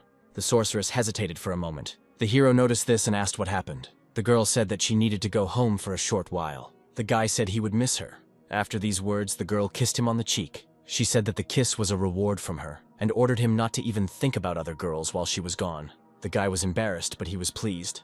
The system congratulated him on successfully obtaining the purification potion and the experience points that were due to him. The guy picked up the flask and said that thanks to the 80% extra experience, he managed to complete the beginner level in just one day, so the 400 gold was well spent. At this time, near a town inhabited by elite monsters of the 25th level. As night falls, monsters become 5 times stronger, so it was necessary to prepare and arm ourselves. He activated the summon of the mage and the elf, as well as the summon of the puppet. As soon as the creatures appeared, the hero told them that they had only one task, the essence of which was to draw all the monsters into battle. The hero shouted at them to go forward. The figures began to move around the night town. The guy quickened his pace. Then he ordered the creatures to go to the central square. Besides, all the monsters had to be there. After that, he flew out of the window of the building, and the monster went after him. The hero kept his balance so as not to break when falling from a height. A magic net fell on the monster. The freedom-loving one activated the running shoes and the acceleration potion. His speed increased by 80%. Several creatures were caught in the magic net. The hero looked at them and thought that soon everyone would be there. Suddenly, he cast a spell that instantly created an ice wall. The next moment, he changed his weapon to a grappling hook. He snapped his fingers and said it was his time. At the same time, the first level quantum bomb was activated. It created an explosion that spread 10 meters. But the guy managed to jump to the side so that the shockwave from the bomb did not hit him. What remained of the entity's bodies lay on the ground. The guy said that the quantum bomb is a real weapon of mass destruction. Once he reaches level 30, the bomb will be more destructive. He smiled, clenched his fist in front of him, and said that his level should now increase to 40. Besides, considering that everyone was there was nothing to lose and it was necessary to act further. Freedom-loving has leveled up. The next day, the hero started the new day by looking at the level, which he raised to 25 yesterday evening. After adding bonuses from equipment, the strength attribute is almost equal to agility. The hero jumped from a height and said that he would have to report in 4 days, so the practice must continue. He had to spend some time in the leather workshop. The system congratulated him on completing the initial stage of studying leather goods. The girl handed him a book on intermediate-level leatherwork. A middle-aged man dressed in green appeared behind him and said that the boy had improved his skills suspiciously quickly, considering his young age. Several people stood behind and watched their conversation.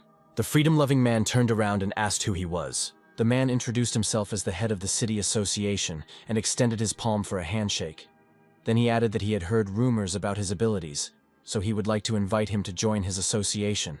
The guy replied that he was not interested, but the head stopped him with a phrase about how he was offering him the position of member of parliament on a permanent basis, and not just an invitation. The others began to whisper. The guy turned around, realizing that there were benefits to his offer that would save him a ton of money. However, he again refused, and the head opened his mouth in surprise. He became indignant and began shouting about the status and privileges of a member of parliament. The hero replied that this was not enough for him. The man was amazed at his audacity. However, that was the limit of what he could offer him, given the 2 skills he had developed. The leader didn't expect the champion to be so arrogant. The guy called out to him with the phrase that he had not only 2 developed skills behind him. The man asked again what he meant. He raised his voice and said that if he hit 3 skills, the chief was willing to give him the position of elder, with a lifetime discount of 20% in all stores. The guy paused. The others looked to see that his skill book was empty. The chief was surprised, and he suggested that the hero discuss a proposal that might be interesting to him. He said that they were coming to the association building, and he would give him a badge. This would give him a discount in all the stores. The guy asked the head what his relationship was with the Blacksmiths Association.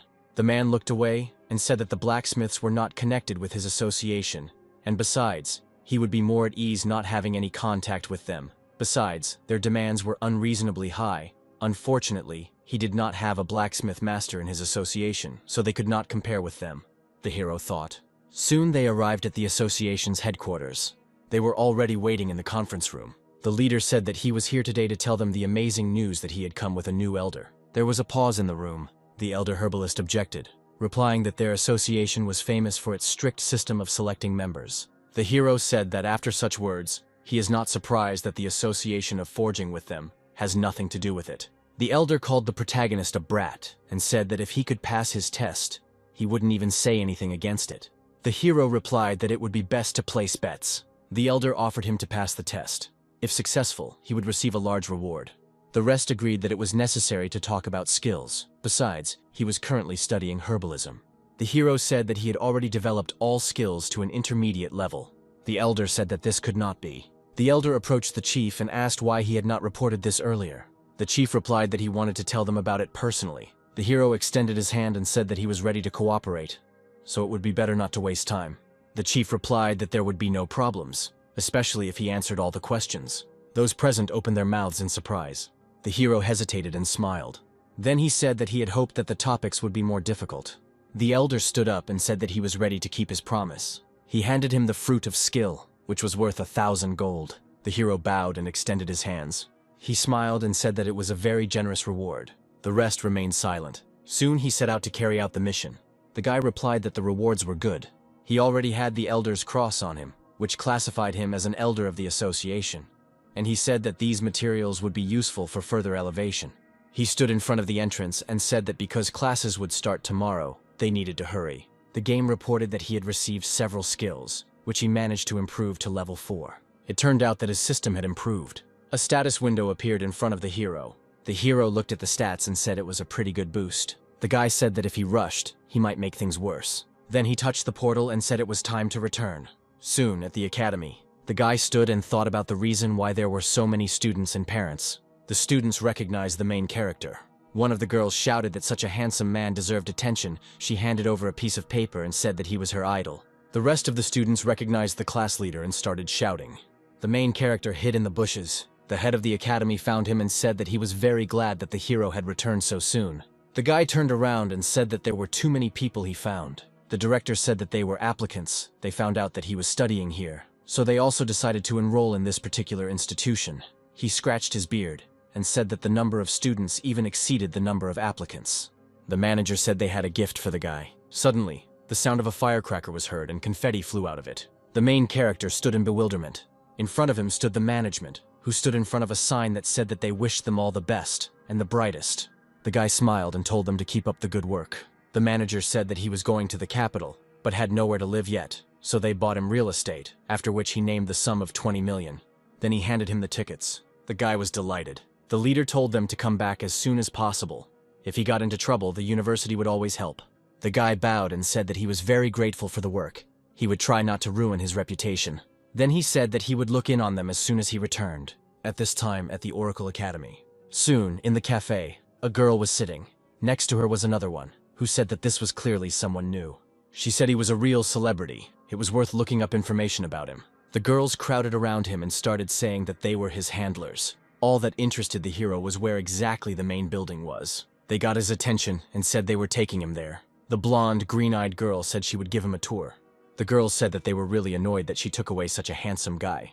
She then said that once she reached the gold level and the third transformation, she would officially be able to pursue higher education. The first class is levels 15 to 25. The second class is levels 26 to 28, followed by the third class. This was level 29th, and in the final year it should have already risen to level 30. If they fail to do this, they will not see higher education. The girls said that they had arrived. It was necessary to insert their information card into the machine. The system automatically reads the information about it. The guy inserted the card into the machine. Authentication has been completed for the first-year students of the Oracle Academy. The rest stood nearby, their mouths open, discussing how people like that were accepted at all. The girl replied that she would walk him to his neighborhood. The guy smiled and said he could handle it himself. She grimaced in displeasure at being refused. At this time, in the vicinity of the Oracle Academy, the hero found a place where he could stay, at least for a while. A supreme sage appeared before him. The hero thought that he had not expected anything else. Only here could one meet a representative of the fourth transformation. The old man asked the hero if he was a first-year student. The guy replied that he was hired because of his transformation. Then he asked the old man who he was. The sage asked what his number was. The guy answered. He turned to the main character and asked his name. After that, he let him go. The hero said that the old man looked strange. The man remembered his number. A girl appeared nearby and brought him some medicine. At this time, at the Oracle Academy in the Secret Kingdom, the entrance exams are coming soon. A man with an eye patch announced that this year the competition would be difficult. It was the director. He said that his academy wanted to see a protagonist among its students. The director said that he had the highest scores in all parameters. The man in the suit thought. The hero replied that it turned out that the very champion of the province was in front of him. He was interested in which of them was good. The hero replied that they felt as if they knew each other. The guy replied that he would find out more about him, and he would show everyone what he was capable of. The hero asked if he could stand up to him. The guy looked at him carefully and then frowned. The system reported that they had entered a secret kingdom. The Monastery of Death, it was called so, because it was located in the library and cemetery area. The level was difficult, 20th or maybe 30th. Since his specialization is considered hidden, the hero is set to the highest difficulty. They opened a new zone, which was called the Arsenal. It belonged to the church. The guy was standing in front of the cross. Then he said that he opened a level 40 map. Monsters appeared in front of him. He decided to pass by. Today, the first-year students went through the Monastery of Death. She replied that someone definitely couldn't pass, especially since, at the end, they were faced with the final boss of the 28th level. The director crossed his arms over his chest and said that they should look at their indicators. A wind mage appeared in front of them, who was able to complete the mission by 40%. One of them said that the secret kingdom would pass in 2 hours. The information widget showed that he had completed the mission in record time. The guy in the suit and with the beard said it was time to change strategy. Then he asked whether he was able to pass or not. The main character's information window showed that he had passed a more difficult zone. The man said that in any case, he only had to go through the first 2 zones. Such a breach of discipline could not be allowed, and his results had to be annulled. The guy asked why he shouldn't report to the rector. The man looked at him carefully, thinking that it would take him 30 minutes to get to the rector's office and back. And then they couldn't help him in any way. He walked into the secret arsenal area. Despite the difficulties, he was able to move on. The guy saw something that looked like a ghost.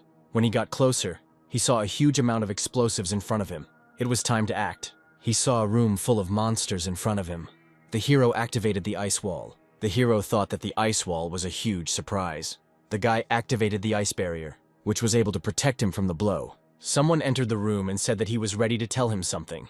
In front of him was the head of the Oracle Academy. He belonged to the 4th Circle and had a level 73. Then, he caused a serious disciplinary violation. The exam should have been held in the first 2 zones, but he spent it on them. The man turned to the rector and asked how they knew. Besides, he couldn't know how to get into the arsenal, and according to the rules, he had to be punished. The man raised his hand and a golden glow appeared around it. The man shouted that they had decided to give him a privilege that could only be given once every 5 years. The privilege allowed students to pass through the secret realm without receiving any damage. The director of the academy said that it is useful to be ambitious. The main character understood that he could do it in just 8 minutes. Now a tough battle awaited him. The hero entered the hall. In front of him was a weapons master, a level 35 elite boss. The hero looked at the knight who appeared in front of him and thought that it would definitely not be easy with such an opponent. Besides, it's a sneak attack. He definitely won't be able to warn. And besides, he's immune to many attacks. The guy said that the battle would not be easy, after which he activated the ball of nothingness. The ball flew straight at the enemy. It was necessary to inflict a wave of damage. When the blow reached its target, the knight received critical damage. He rose into the air and said that he had waited too long for this battle. Then he activated his boots and a move called the gallop. However, he felt sorry to just waste such a valuable artifact as the sphere of nothingness. In addition, moving at high speed will be impossible. He delivered several pressing attacks. The enemy said that the hero interested him and it was his turn. The master of weapons was seized by a state of rage. He delivered an endless blow, which turned into a whirlwind with acceleration. The hero realized that he had a couple of seconds. He winced at the fact that his health was only at about 50%. There was no time to wait. The freedom-loving one rushed into battle. He then grabbed the flask and took the primordial vitality pill. This helped him restore about 600 health points. The buff worked, and he quickly regained his health. Then he used one of his techniques. The system reported that he had successfully defeated the weapons master. Then he saw a notification informing him that even if he died in this test, he would not receive any damage in reality. The hero thought that it could have been better. At this time, the progress information was updated on the monitor. The main character successfully took first place, thanks to his speed. One of the representatives screamed in surprise that this couldn't be possible unless he had used the privilege. The man with the beard screamed that the highest level of relations, even in 20 years, he had not managed to achieve this. The man with the armband said that, being only at level 25, he decided to challenge the level 40. He glanced at the screen and said that if the boss wanted to keep an eye on him, then so be it. After all, he also wanted to see what he would do when he met the strongest boss. The main character thought for a minute. When he entered the building, there were several people in cassocks with crosses on their backs sitting in front of him. There were 2 final bosses in the church. One of them is the commander of the Scarlet Crusaders, and the other is a priest who stands somewhere behind the first. The commander sat on a throne. His name was Magni. The freedom-loving man smiled and threw the ghostly cloak over himself. With its help, he managed to kill the servants. He wasn't afraid that he would have to face several bosses at once. At this time, the chained man awaited his fate in the cell. The hero came to him and asked if he had a desire for revenge. The man raised his battered face and asked if he could help him. He made a few movements and cut the chain. In front of him was not just a prisoner, but a former commander of the Scarlet Crusaders. Once, he stumbled, and for this, he was forbidden to appear on these lands. In the past, it was the commander who was the hidden NPC of the game. The hero had the choice to kill him or save him. The man was seriously injured, so he could not expect his former strength from him, but he had the skills of a priest, so he used his healing ability. The wounds on the commander's body began to heal. He looked at his hands and could not believe that after so much suffering, this was possible. He bowed to the main character and thanked him for healing, of course. After that, he would help him in any matter. The hero asked him to watch his surroundings so that no one would harm him until he dealt with the Crusaders. When the freedom-loving one threw off his cloak, the Crusaders immediately noticed him. He called out to get their attention and started running. The Crusaders immediately followed him. He had to activate maximum speed. After some time he landed. He had to activate the Watervine staff. Dozens of Crusaders appeared before him, ready to fight at any moment. The observers in reality began to shout in unison that his combat techniques were perfect. He didn't even want to close his eyes for a moment so as not to miss anything. After that, the mobs would definitely die. As many as 5 dozen level 37 Crusaders. Besides, he was doing very well. A magic ball appeared in his hands. Holding a weapon in his other hand, he materialized a ball of nothingness. The passive attack from the ball of nothingness hit the Crusaders right in the direction, and they were defeated one after another. The observers discussed how he managed to knock everyone out with one ball in just 15 seconds. Someone suggested that maybe it was a matter of talent. Before them was a natural-born warrior. The hero finally remained with the main enemy. The commander's eyes blazed with fury. He became combative and began throwing threatening phrases in his direction. The hero said that a man who was mired in darkness could not teach him anything. He quickly seized the initiative and activated a heavenly attack. Then he used a series of blows. The men couldn't believe it took him only 30 seconds to take out the boss. The hero was ready to attack again. He began to materialize balls for a passive attack. They flew at the enemy and caused a lot of damage. Many of the attacks were pressure attacks, which took away the enemy's health. The boss was angry and said that he would not allow him to deal with him so quickly. The boss applied pressure. The system immediately informed the player that he would not be able to move for 60 seconds. It was much more difficult for him to deal with the double boss. The boss turned out to be a girl. She used the power of resurrection. The hero, in any case, would have encountered a double boss, level 38, and at the same time. At this time, the commander, whom the main character freed, was flying towards the enemy. He managed to interrupt the resurrection. The commander replied that he had not thought that he would meet this couple today, and besides, he had been really looking forward to this moment. The hero smiled as there were about 10 seconds left. It's good that this character came at the right time. The girl screamed that she would kill him. The commander said that he had no chance. Soon the effect wore off. He didn't think the commander would be so useful to him. He will have to change his plans. It is obvious that the world and processes have changed. The observers were indignant. Many opened their mouths in surprise. They could not believe that a first-year student could behave so masterfully in battle. The man with the eye patch rejoiced that he had not been mistaken about the freedom-loving one. At this time, a guy came out of the portal. He was glad that no one had beaten him to it, and he cleared the cemetery and the library in just 1 hour and 38 minutes. However, no one paid any attention to him. He didn't understand why it was so quiet around. Suddenly, his eyes widened. On the screen was the main character, who had passed the location with the church. Soon, the stone with the records lit up, and information appeared on it about who won the championship, of course. It was freedom-loving.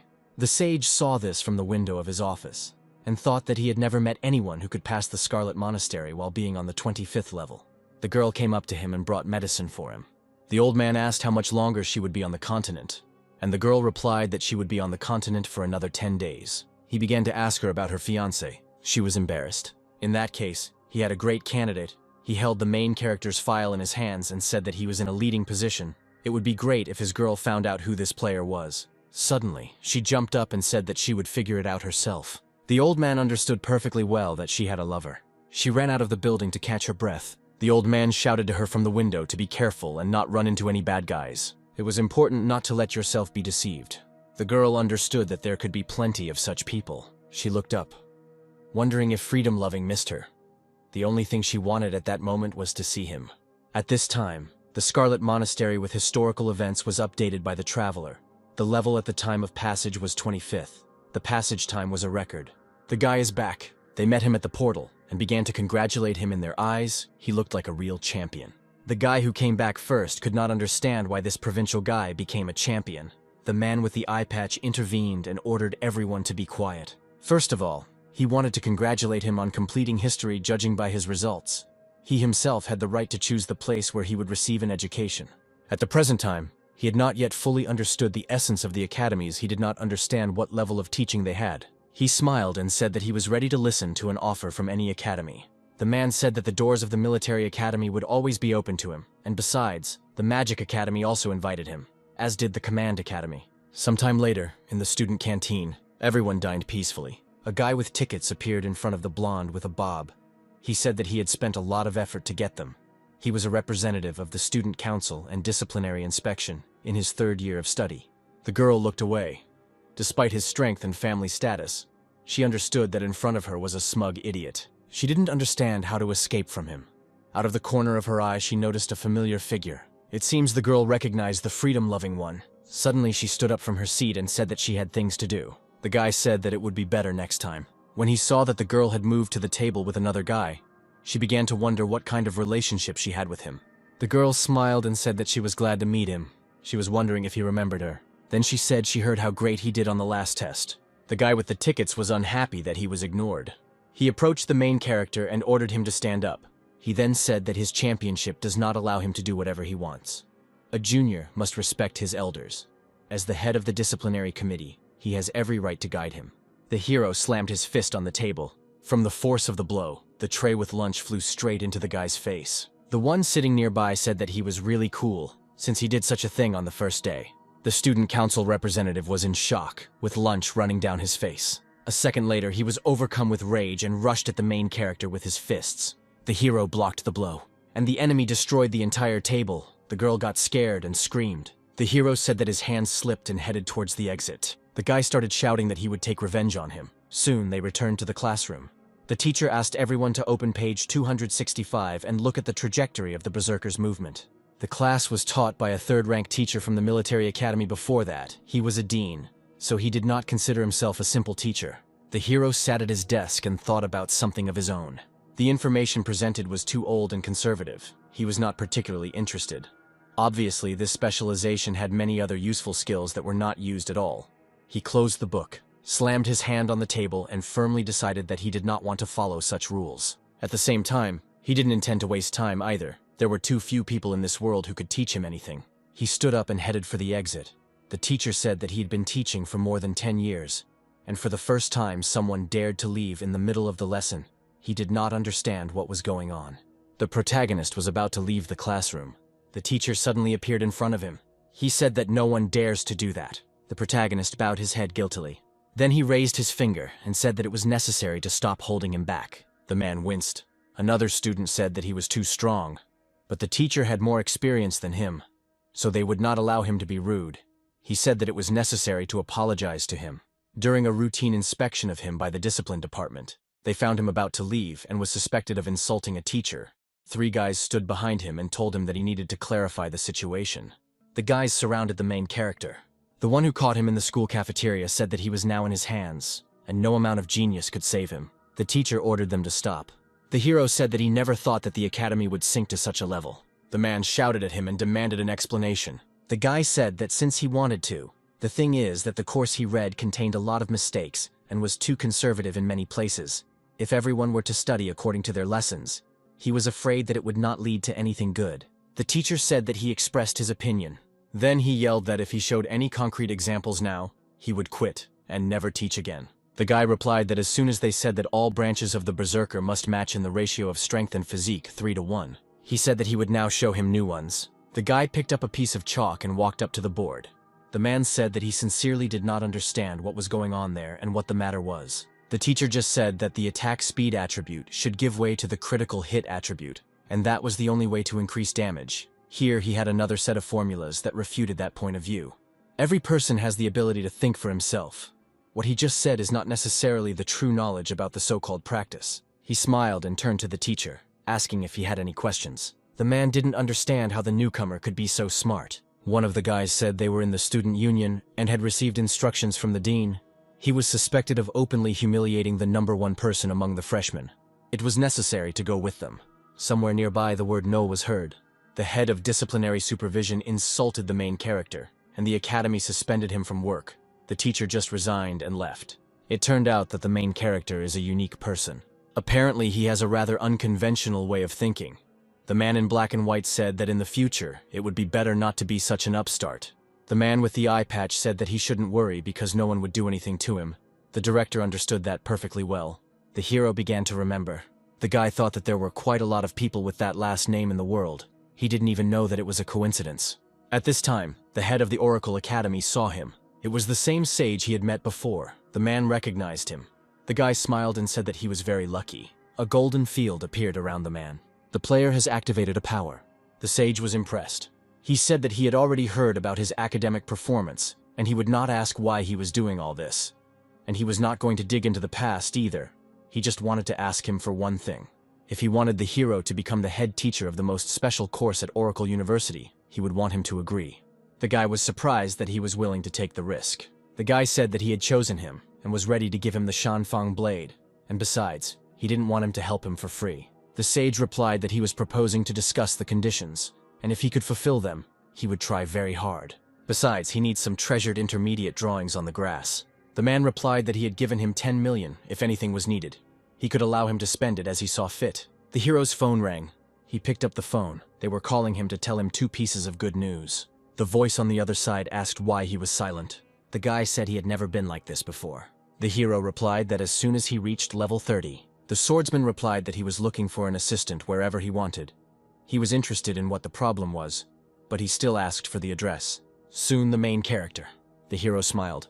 After using the card, the system notified that the student had 50 game points.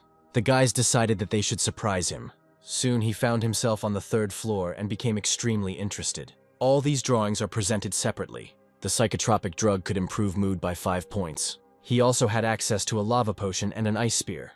But he realized that he hadn't gotten anything useful. He thought that he needed to improve some things to reach rank 4. Something distracted him and he cursed in surprise. Various potions appeared in front of him. He chose the power of purification. Then the guy turned to the purification system and said that he wanted to transform it. The potion periodically affected the owner's body, eliminating all abnormal indicators. The guy said that at least now no one could secretly harm him. The main character said that it was necessary to look at what the player had learned during this time. At this time at the academy, he called, then said he needed to go around the building and would come as soon as the meeting was over. The guy said he wasn't ashamed to behave like that. The hero saw a player ahead who had already won 11 victories in a row. If anyone else wanted to challenge him, then they are welcome. The guy said that anyone who could defeat him would get the entire bank. In front of him was a level 30 academy graduate, an ammunition expert. The hero thought that he deserved to be called the best academy. He also wanted to become as fast and strong as possible. The player next to him said he came for the money. The hero shouted for him to shut his mouth. Everything is written in the rules. The guy held the card and said that even 400 million would be enough. The guy in front of him looked thoughtful. He organized a competition to get a reward for attracting assistants to complete the awakening task. The guy replied that he accepted the challenge. The opponent was very strong. He would have had a hard time. The hero said that he would be able to see something like this. The battle began. A bunch of blows flew towards the hero. The guy gritted his teeth and thought that he couldn't hold it back. He clenched his fists. The hero thought that he was about to lose. The iron grenade can deal 700 units of physical damage at the point of throwing and travel for 3 seconds, with a range of 30 meters. It was impossible to use such objects. An explosion thundered in front of him. He said the enemy had tasted the grenade. The guy held a map in his hands and said that he was the new leader. The rules were the same. Those who had enough courage could rise. The protagonist grinned. He turned around when someone called him. The guy said that their academy is not a place where all sorts of scum can hang out. He has such a face as if he doesn't respect their academy at all. The hero said that he was not a student at the academy, but today was an open day. And besides, did he really need his approval to laugh? The guy said he didn't think he could piss him off that much, and he had to get on stage. The hero squatted down and said he would bet 1,200. He then handed over 600 coins and a card to a room worth 2,000. Several guys said he didn't look rich at all, and he'd never seen so much money. The guy with the crazy look said that since he was so willing to lose money, he would accept his bet. He clenched his hand into a fist. Then he asked where he was. A moment later he struck him. The ribs of his skeleton were destroyed. He fell to the ground and began to choke on blood. It was unclear what happened. The professor said that things were bad, and it was better to just go to the arena. The academy professor was level 57. It was necessary to understand what kind of trifle this was. The boy approached the professor and said that his son had just taken part in a training match. But someone had seriously injured him, and he just needed to take a look. The man in the white shirt stood up and said that no one should touch his son. It was completely unclear who he was, and how he managed to knock him out with one blow. He was too strong. He had never seen such strong people before. The protagonist extended his hand and told him to give him the money. The boy had blood running down his mouth, and then asked if he could wait a few days. The main character stepped on his chest with his foot and asked why he had no money. The boy shouted that he needed to wait for his father because the local professor was here. The main character turned to him and asked how strong the academy professor was. The others started chanting that he would regret it. He needed to get out of here. He was definitely not welcome here, especially when the duty officer came. He would get into trouble. The hero looked at the crowd and asked how sure they were of this. The fair-haired player said that the bet here was 3,800. Perhaps someone could beat it. The main character said that since he no longer had any money, he would lower the bet. He said that he would bet only 300. If they won, the money would belong to them. The hero looked carefully at the figure in front of him. The others said that they were saved, and besides, he was very strong. Suddenly, the body fell to the ground and the others stepped aside. The man said he had 4,100 at stake. He immediately asked what family he was from and what was going on. Everyone turned their attention to the professor. It seemed he had come to stand up for his son. A wonderful show awaited him. The boy still had blood running down his lips. The professor shouted that no one had the right to cripple his son like that. The hero said that his son now owes him money. Then he said that if they give him money, then they will let him go. The man attacked him with his fists. The hero asked how he dared. The guy started discussing how the professor was 20 levels stronger than this guy. A guy came up to them and said that he was really popular. As the swordsman walked further, one of the boys said that the man had injured 7 students as well as the professor, and had taken 26 million. so justice must be restored. The professor tensed up, then said that they had misunderstood something, so it was better to resolve the feud than to escalate it, so it was better to leave it in the past. The professor gritted his teeth, unhappy that he had not been able to let off steam. Besides, he wouldn't leave it that easily. And besides, we still needed to meet. The guy said that he arranged it, and besides, he himself does not understand who is actually creating the problems. One of the guys was surprised. He didn't know where they were going. At this time, in the conference hall of the Blue Sky University, the man said that the list of assistants for the awakening ceremony has already been compiled. Does anyone have any questions? The professor said he thought that with his talent and potential, it might be irresponsible. He didn't know who hurt his son. The man said he didn't agree with them. He was present at the college and saw the student's strength firsthand. He was an exceptional talent. The professor shouted that he was so unusual that he could help with the second awakening on the 25th level. Then he said that his principle is to respect the student's choice. He bared his teeth in a smile. The man clenched his fist and said he accepted the terms. The man sitting opposite replied that he would also accept the bet in that case. Soon the main character and the swordsman stopped at the entrance to the labyrinth. The hero said that obtaining the item was enough to consider it a success, and he had an idea. The swordsman was surprised and asked what exactly he had come up with. The boy told the swordsman to keep a distance of about 15 meters from him at all times, but not to get too close. The entrance to the cave appeared. The swordsman followed the main character. A monster appeared before him. It was a level 34 elite boss. He commanded to destroy them if there were invaders. The guy felt nervous. The observers couldn't understand how it was possible for him to attract so many mobs at once. The professor said that he was not going to trust a foreign student. Besides, such a person could easily be a spy sent by the Oracle University to deliberately sabotage him. After the exam was over, they were supposed to catch him and demand an explanation from the Oracle University. He looked at him intently. The head of the academy sat in front of him. He hoped that the old man was not lying and would show them the real thing. The main character said that now is the time, and he rushed further into the catacombs of the caves. The phantom cloak's invisibility effect has been activated. There were animals in one of the caves. The swordsman looked at them. As expected of him, he was even able to come up with such a disgusting method. This was the first time he had seen such high control. The guy didn't understand how he suddenly disappeared and what he did. What a clever and brilliant move. The head of the academy was ahead, pulling the mobs, distracting them, maintaining a safe distance. He ordered them not to engage in combat. The leader said that when the time comes, the hero just needs to be out of sight. He thought that heroes are really brought up from a young age. The cooperation between them is simply magnificent and unprecedented. One of the guys said he was starting to understand him, since his only goal was to get the disc from the final boss. The swordsman said they could completely skip all the small enemies and mini-bosses along the way. The hero said that the next boss can't be skipped because he drops a key item. The swordsman asked why he was checking him and whether he was not behind the stone door. The hero replied that he would be a complete fool if he decided to fight alone, and he told the hero that he was just showing off. The swordsman replied that he had not been taught this. The observers looked at the swordsman and the main character. One of them pointed at the swordsman and shouted for them to look at him. The swordsman began to move part of the object in front of him. The structure began to change position, and a glow appeared in the middle. A staff began to float out from there. He stopped and began to watch as if spellbound. An elite-level boss appeared before him. He said that no one steals the creator's secrets and lives to tell about it. One of the observers suggested that it was possible to open the door, but it turned out that he had not seen such a strange way to open it for many years. The swordsman said that this was a great opportunity to test his current level. After that, he rushed at the boss. He then used the village ghostblade technique. Next, he used the village ghostblade technique.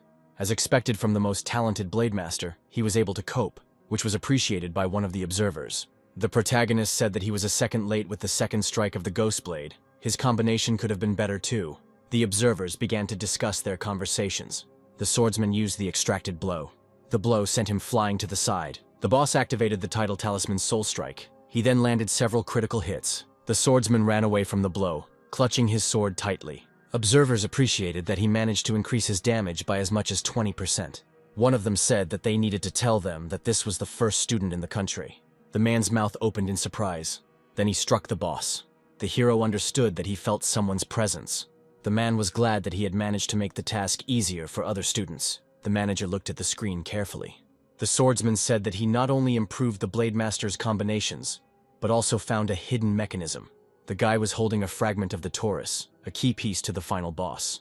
They crossed another cave. The hero said that the path to the cave was too narrow. It looked like they would have to fight their way through. The swordsman said that when it came to damage, he couldn't compare to him. He shouted that now everything depended on him. The protagonist activated the void sphere.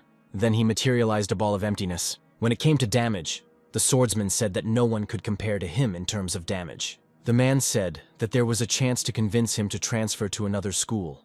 It was simply a crime to let such talent go to waste at Oracle University. One of the observers folded his arms and closed his eyes. Several enemies appeared before the hero and his friend.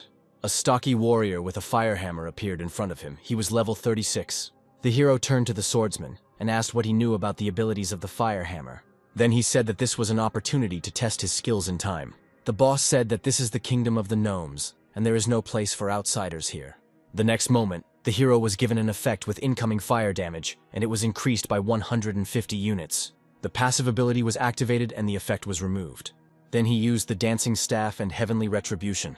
The swordsman called him a real beast. He did something incredible with his skills as a battle mage. The next moment, a fire nova was used. The protagonist then said that it was now his turn to enter, as his older brother had taken a 10-second break. Then the swordsman yelled at him not to do that to him. But the enemy did not retreat. The hero dealt several attacks to the enemy and did not allow him to use the fire nova. The swordsman fell to the ground. The main character said that sometimes you need to push yourself. Otherwise he will never know his limits. The swordsman shouted that he was a vile bastard who was deliberately teasing him. The spectators stood up from their seats, finding it hard to comprehend that this guy's talent and fighting instincts were simply terrifying. The hero scattered several enemies. Then he said that he had an even cooler move and offered the swordsman to learn it. The swordsman replied that he was talking to you while fighting the boss. He was unhappy that the hero was now not even helping him and was just teasing him. In fact, the instant debuff of the fire hammer could be tracked. If his reaction was fast enough, he would be able to dodge. The hero asked him to pay attention to the moment when he raised his hand and saw something special. The creature stood and looked at them. The swordsman received a fire damage buff.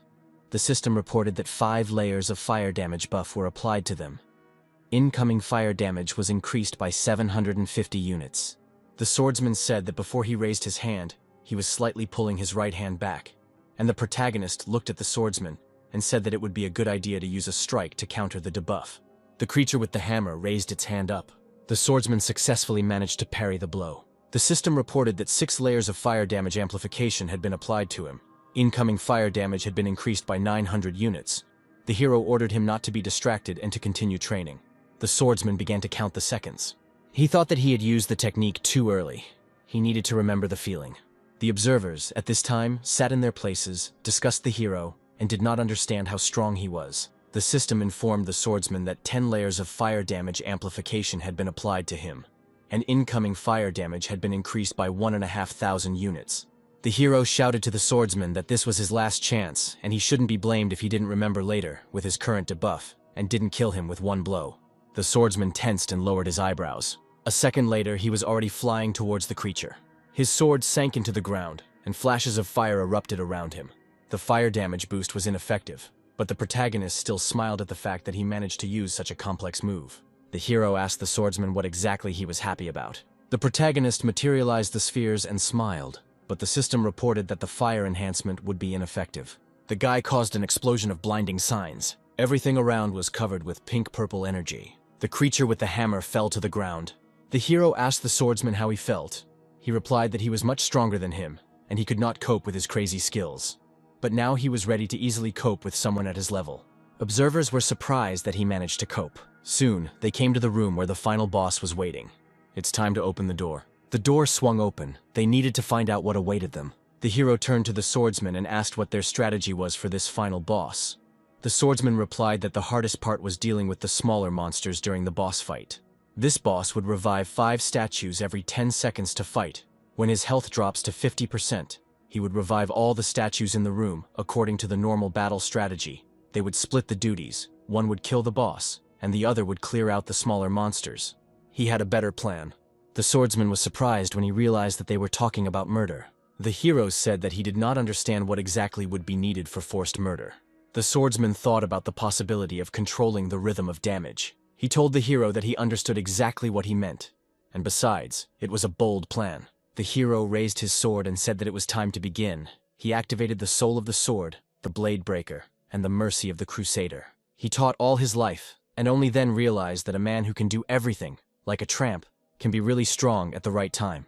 The hero and the swordsman stared ahead at the boss. The guy said he would focus on applying boss debuffs. The boss used an electric flashbang explosion that was pierced by a bullet. The blow reached its target. Bossa shouted that no one dared to summon him just like that. Besides, his level was no less than 38, and his health was 22,000. It was necessary to stop the boss statues that came to life. The hero focused on them. This was an important factor to kill him quickly. They needed to put as many vulnerable debuffs as possible to get the damage that was enough. Other classes might not cope. He understood that perfectly well.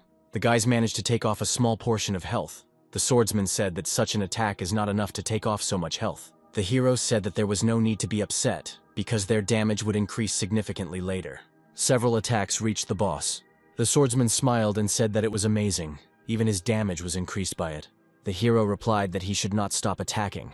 The boss activated the summoning in the name of the creator and summoned the slaves. Observers said that the damage might not be enough, and their plan was too risky. A boss with that much health can't be killed so easily. The professor grinned and thought that freedom-loving was just continuing to pretend. It seemed like it was time for his return. The protagonist used the energy of the spheres again. He did not plan to retreat. A bunch of attacks from destructive to deadly flew at the boss. Dirty people. The great race of titans should definitely condemn them all. The boys stopped fighting for a moment. Pieces of debris fell from the sky. The swordsman said that, as expected from him, he always created hopeless situations. The hero replied that life is more interesting with a little chaos. The leader said that since the move had already been decided, they should settle it among themselves. The man fell to his knees. The professor began to ask for forgiveness and said that he was wrong. He had made a mistake and was ready to be demoted in rank with a salary freeze for a year. The manager said he was interested in what was going on with the incident at the arena that had happened a few hours ago. The professor did not immediately understand what he meant. Then he shouted that he was busy taking care of a child who was born. And besides, he had elderly parents. He asked the director to show mercy. The observers understood that if someone lost, he had to pay for it. The manager told him to submit a resignation letter. Two men took the professor by the arms and led him out of the room. The man begged for mercy, but it was too late. The system congratulated the hero on successfully completing the second awakening mission. He was successfully promoted to a holy sword and received 20 attribute points. The hero received the hidden class feature, Spellcaster. Thanks to this, the individual rating was raised to a high rank, and the platinum treasure chest was upgraded to diamond. The system raised it to level 27. The swordsman asked how he liked the rewards, and then boasted that he had received a platinum chest and a promotion to level 31. The hero smiled. Finally, he had access to strength stat points. This wave of improvements would boost his combat power. He wanted to open the diamond treasure chest as soon as possible. The system congratulated him and said that they had received excellent equipment, poisoned shoulder pads. The hero rejoiced because the item of the second awakening was available to him. He understood that if this skill could be coordinated with the void sphere or quantum bomb, it would be perfect. The swordsman understood that they had become rich this time. He had received another high-level item. He was amazed that the equipment and item that was available to the hero was simply incredible. He completed his second awakening. He didn't even have one. The swordsman said that he was glad that he had reached level 31.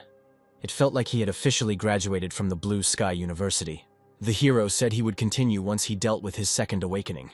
At this time, the boys walked and discussed the senior student and the level 25 monster.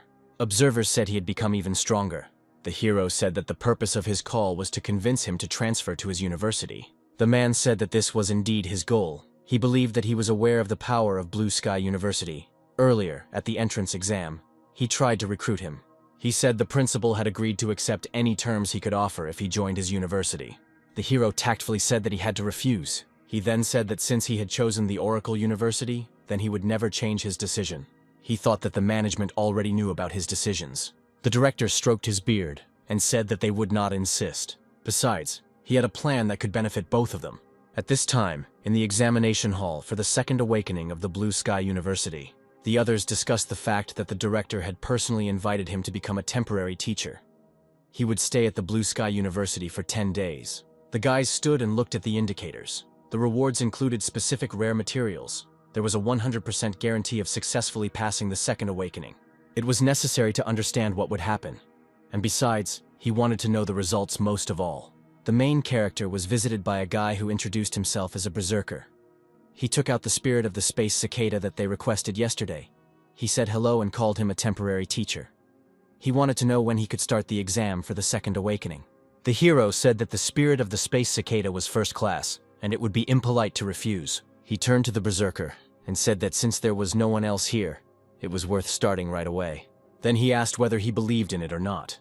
Berserker said that the teacher misunderstood him, and besides, he was simply afraid. And this could be unnecessary. He had already failed half a year ago, lost 4 levels, and it took him a long time to get them back. His talent is not very good. Even the experts he hired could not help. The hero said that he worries about the opinions of others. Berserker said that the map he chose was Demon Mountain. Its difficulty was a little higher. He asked to support him later. They were supposed to help him. The hero asked him not to worry and said that he always keeps his word. The system has shown the current secret area. Everyone stood and looked at the indicators, impressed by what they saw in front of them. At this time, the 39th level demonic dragon turned out to be the final boss of the Demon Mountain. The berserker was surprised. The system congratulated on the new record in the secret zone of Demon Mountain. The total time was 1 hour 35 minutes. In addition, the individual rating was high rank, 6,000 experience passed, and a diamond chest was obtained. The hero smiled and said that being an assistant was useful in more ways than one. Not only could he get materials to upgrade his weapons, but also experience and treasure chests. He just didn't know if he could get experience by going through secret areas in the future. The hero was in no hurry to open the chest of starlight. There were still many secret areas to pass through. He was ready to open them all at once. It would be more exciting. The current progress was 100%. The system congratulated him on his successful completion. The guys were puzzled as to how everything had turned out this way. He also needed to hurry back and collect materials. The hero teleported. There was a guy with him. He began to thank the teacher for pulling him out for the second awakening and asked him to accept his bow. The hero said that he was receiving money, and therefore there was no need to thank him. Then he said that they would definitely see each other next time. Everyone lined up correctly. The teacher said that it was necessary to enter by the number that he would call, and besides, it was not worth blaming him for being rude to those who cut in line. Berserker said that the teacher had returned. The hero said that his office began to look like a hot pot store. Soon, an expensive car appeared. This is the Blue Sky University limousine. Something important happened today. Most likely they came to challenge him. At this time, the director appeared and said that his university and the Blue Sky University had never interfered with each other. He said he had not received any information. Several guys in suits appeared in front of him. He was worried that they would send someone at such a critical moment. The freedom-loving man turned to the director and said that he had returned.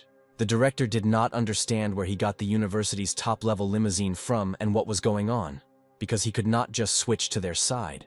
The freedom-loving man said that the man next to him, they must know him. He came to give them a lift. The guys were perplexed as to what kind of cooperation they could be talking about. His student is outstanding. They should appreciate him properly. The director asked how they could miss such a grand event. The hero wanted to talk to the president.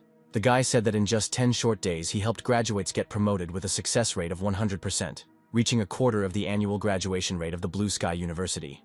The wisest leader said that he had already discussed everything with the president of his university. The guy said the president was absolutely right, but also because they were going to form an alliance, the president had instructed him to deliver a message. The old man thought about it. He understood that a first-year student, who is a class teacher, mentors other teachers at his university and becomes a visiting professor at another university. He wanted to know what the main character thought about this. The guy replied that he didn't have much time, especially to deal with academic reports. The man in the suit exclaimed that they had not taken that into account. And besides, there was no need to make any reports. It was just a nominal position. Then he said that his salary would be like other professors at his university.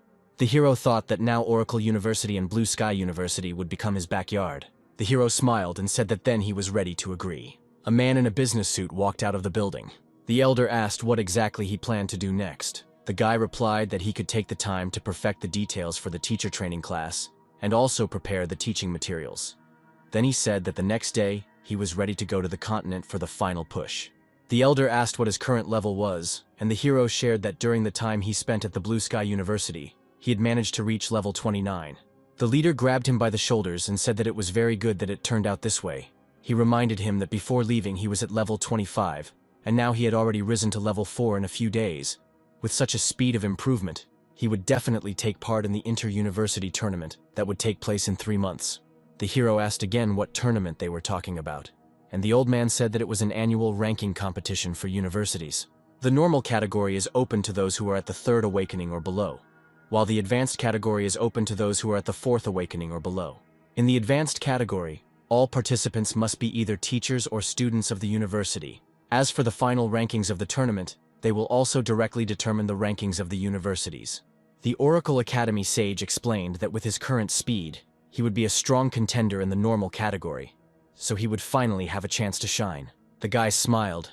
He understood that the inter-university tournament this time would also be an excellent opportunity to make a name for himself. Soon in the thunderous city, on one of the streets, the hero pointed his finger and directed his gaze forward. He received a message from the sorceress. She called him a fraud and said that she even came early to find him. But he was not there. She was interested in where he went. The hero replied that he had important things to do, which was why he was so late. The girl said that she was currently on a quest in the Ridridge Mountains, and that she would soon reach level 27. But that place was very far from Thunder City, and she would not have time to return to see it. Besides, the speed of his level is really fast. The guy asked if she had found the hidden task. Besides, she was interested in how he managed to find out. The girl called the freedom-loving a swindler, looked at the widget and asked him what he would do if he knew that her family was going to look for a mate for her.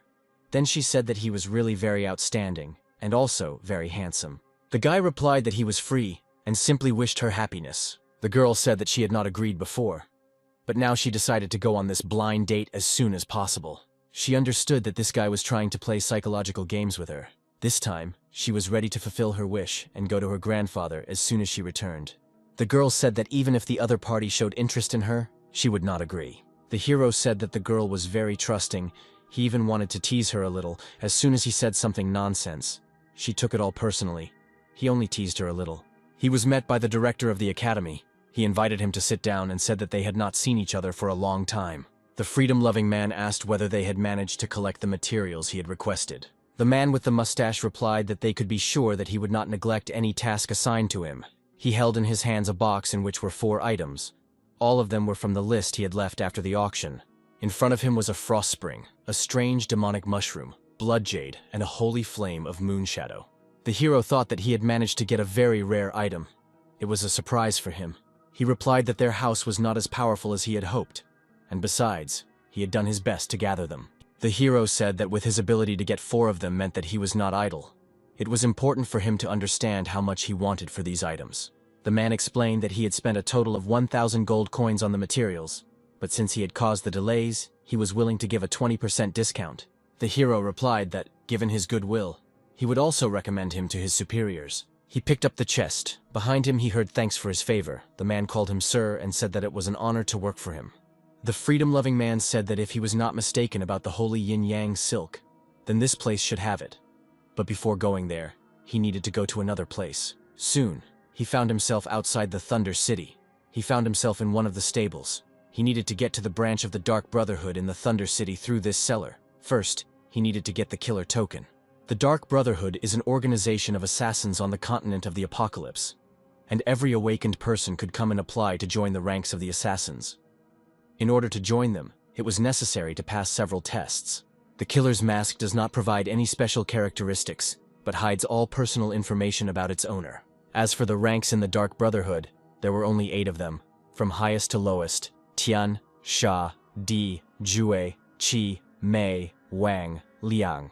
Most people get stuck in the lower 4 ranks. Only experts with 3rd awakening or higher have a chance to advance to the upper 4 ranks. There were a lot of people gathered in the hall. They were all wearing masks. Some had gold tokens. He greeted the masked blonde and said that he was applying to join the Dark Brotherhood. The girl looked at him.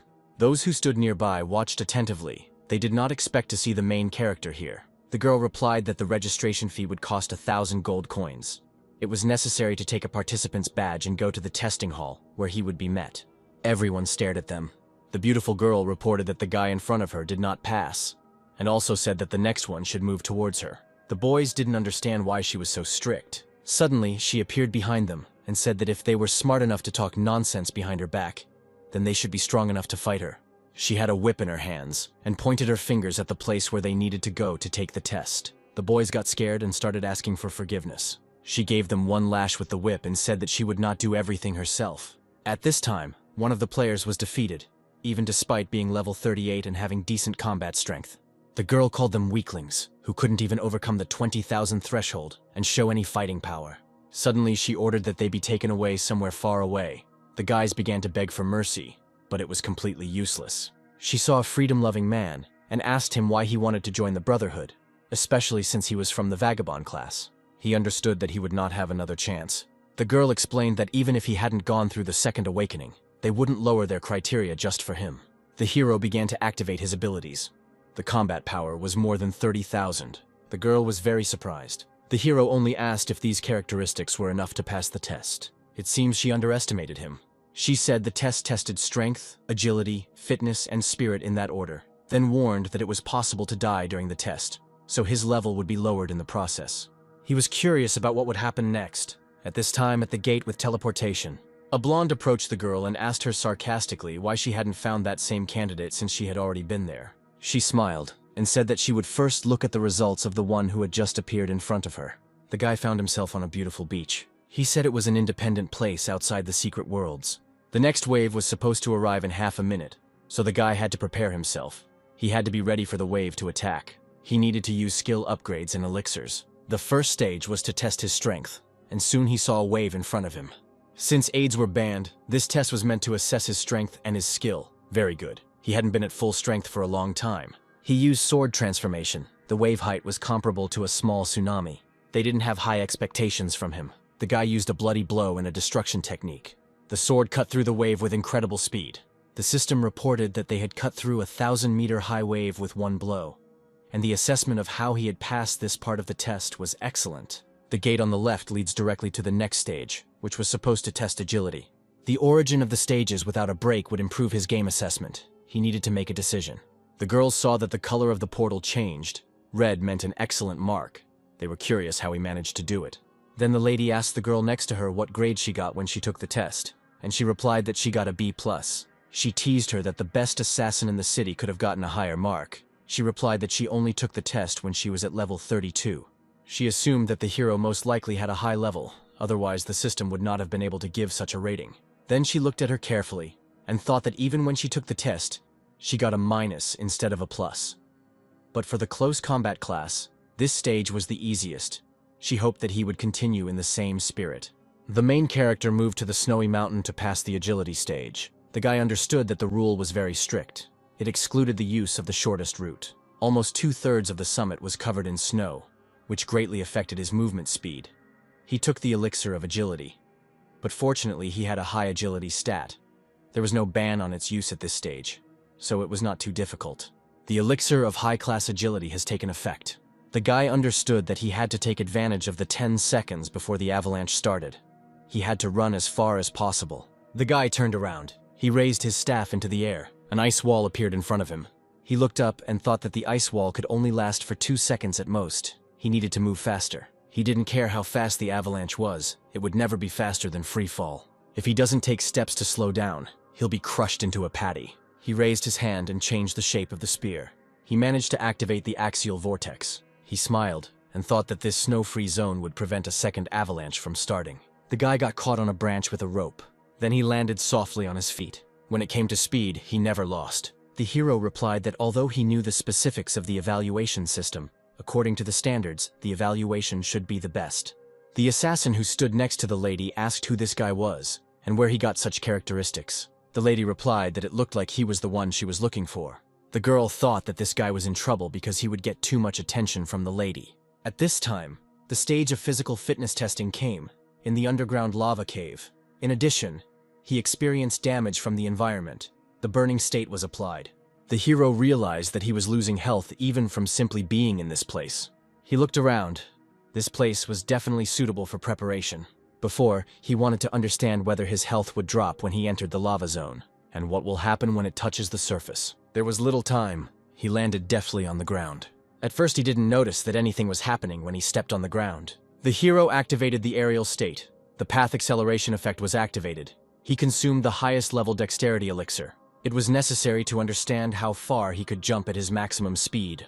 He made several jumps in the air. Then it began to move over the lava. The system reported that the environmental damage had increased. Stacks of the first and second level of burning state had been applied. The guy said that a jump of 600 meters was a very good start. Umbrella of the light stream of 1,000 blades. He activated the ice wall and jumped into the air. He managed to land on the ice block as if on a surfboard. The ice melted quickly into the lava. There were about 700 meters left to the destination. He needed to reach the goal, so he changed weapons. He decided to shoot with a howitzer. He managed to use the mechanic's signature skill, which was summoning. The air mesh went forward. The guy flew down and landed successfully on the ground. He smiled. He had lost 200 health in total. The system congratulated you on passing the physical training stage. The assassin shouted that 5+ was not the limit. Could the legend about the highest grade really be true? And did it really exist? She asked the lady who he was. The girl replied that she didn't know his name. Besides, he was on the 29th level. Before the entrance, he had a high power indicator. The girl was surprised. She felt his superiority. She said that higher-ups should know about this monster. The lady said that she needed him. If she reported him, they would take him away. Besides, she had waited too long. She wanted to know if it was true that only the awakened were allowed into this place. The lady closed her eyes from such a number of questions. She said she would pretend she wasn't here today. The hero found himself in a large library. At this stage, he had to pass a test of spirit or wisdom. The system explained that when he reached a crossroad, he would be able to use the power of the spirit to sense the right road. The bookshelves in the right direction would be full of books that would direct him on the right path. The stage of spiritual strength depends on spiritual strength. He needed to feel it first and understand what kind of space is in front of him. He realized that in front of him were the test guides. The hero felt mental fatigue from using spiritual power for the first time. His spirit is on the same physical level as physical power, just a blank slate. This stage puts forward a strict requirement for spiritual power. If he has not reached the required threshold, it may take a long time to get out of this labyrinth. The creator of this stage most likely did not expect this trick to work. The ghost cloak has activated the invisibility effect. He could walk through walls, and the invisibility effect from the ghost cloak had a bug. With it, you could ignore the area. The system reported that the guy had leveled up. Passing the test gave a lot of health. His last obstacle had reached level 30. Before changing his class, there was one thing left to do. He needed to obtain the sacred silk.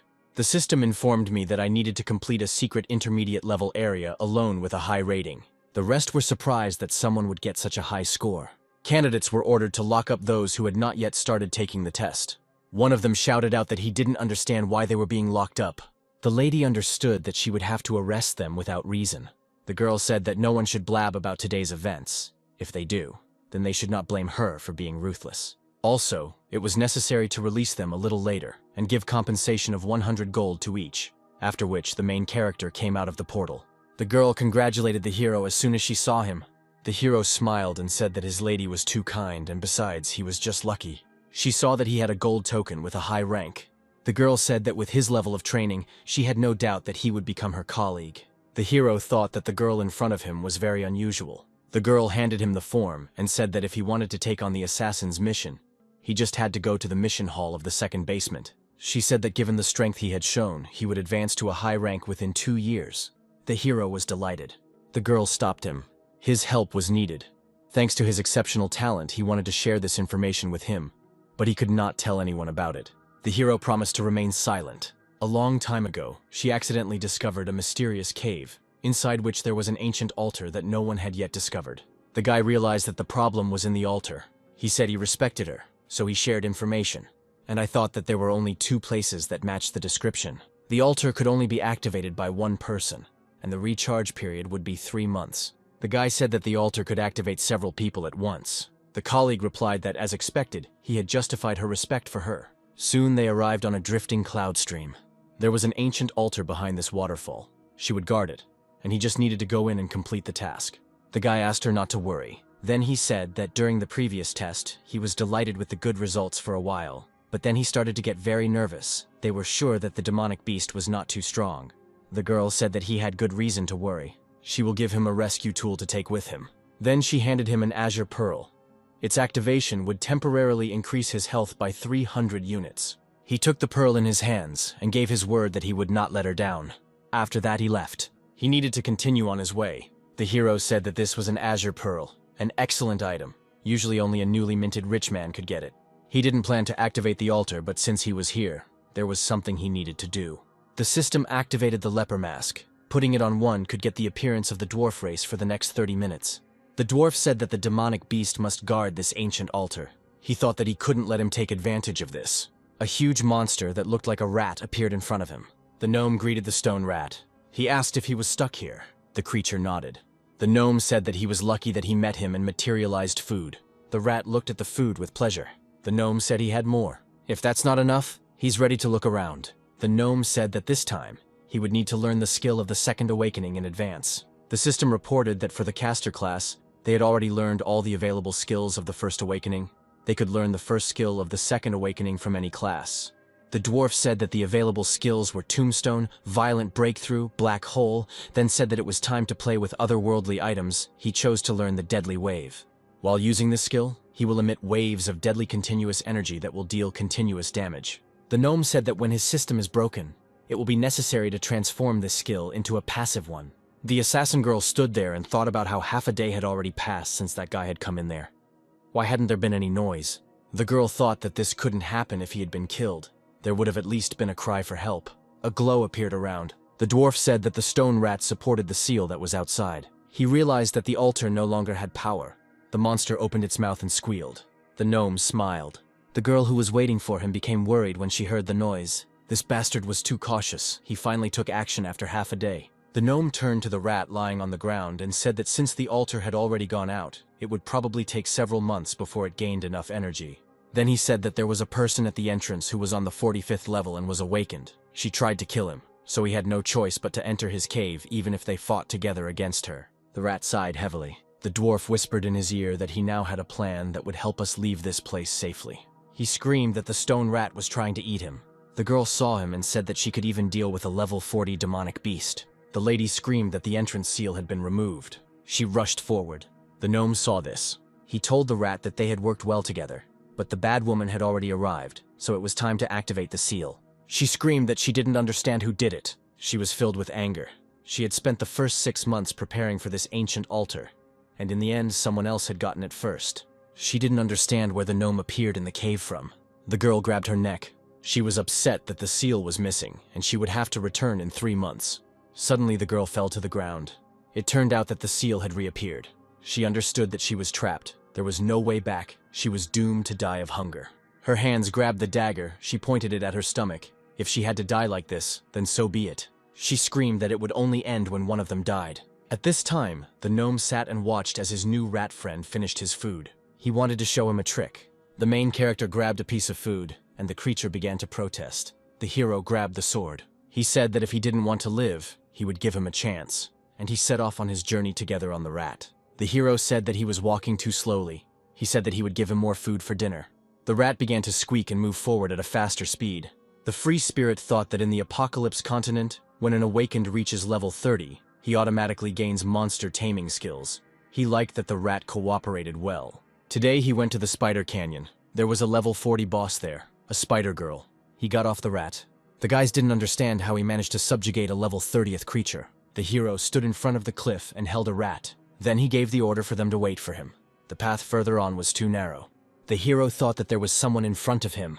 At this time, the heroes were running from the monster. The hero said that the person standing in front of him is 1 level below him.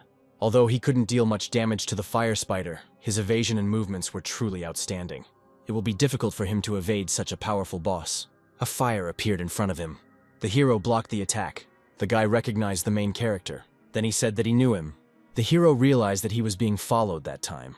There were quite a few college students with him who were also able to get enough money to pay for their education, all grateful to him for allowing them to follow him back then. The hero left him and said that they should talk about this later. He used a double and full punch. The guy was surprised that the hero was so strong. He tried to teach him to be a better tramp. The hero jumped into the air. The spider immediately attacked him. The hero used a bandit cut. The guy was surprised. Then the spheres flew at the monster. The hero said that it was worth using the suppression of blinding marks. The system reported that blinding signs were suppressed. The guy didn't understand where such a crazy attack came from. Unlike emitting blinding marks, which did not deal damage immediately, it seems that luck was on his side. He was able to obtain the sacred silk with 1 kill. Another hero yelled that he was an expert, and he said he did a great job. The hero said that he needed to discuss the situation with him. The guy smiled and said that he was an expert in the tramp class. The hero understood that his level was rising quickly. And besides, he had only recently entered university. He was lucky. He had recently received the necessary equipment, so he leveled up faster. The hero remembered the real Pearl. If he wanted to be his student, then there shouldn't be any problem. He asked to find him after waking up. The hero returned back. A man in a suit approached him. The main character clarified who was asking, and for what purpose. In the president's office. They met him, asked him to go into the office and sit down. The man introduced himself. He was the president of the Capital Management Association. The main character sat down in the chair opposite him. He was embarrassed that he was staring at him. The hero asked what exactly he wanted to discuss. The president said that he learned that he had reached level 30 and sent him to tell him something. The guy tried to open the box. Then he asked him to convey his gratitude to the elder.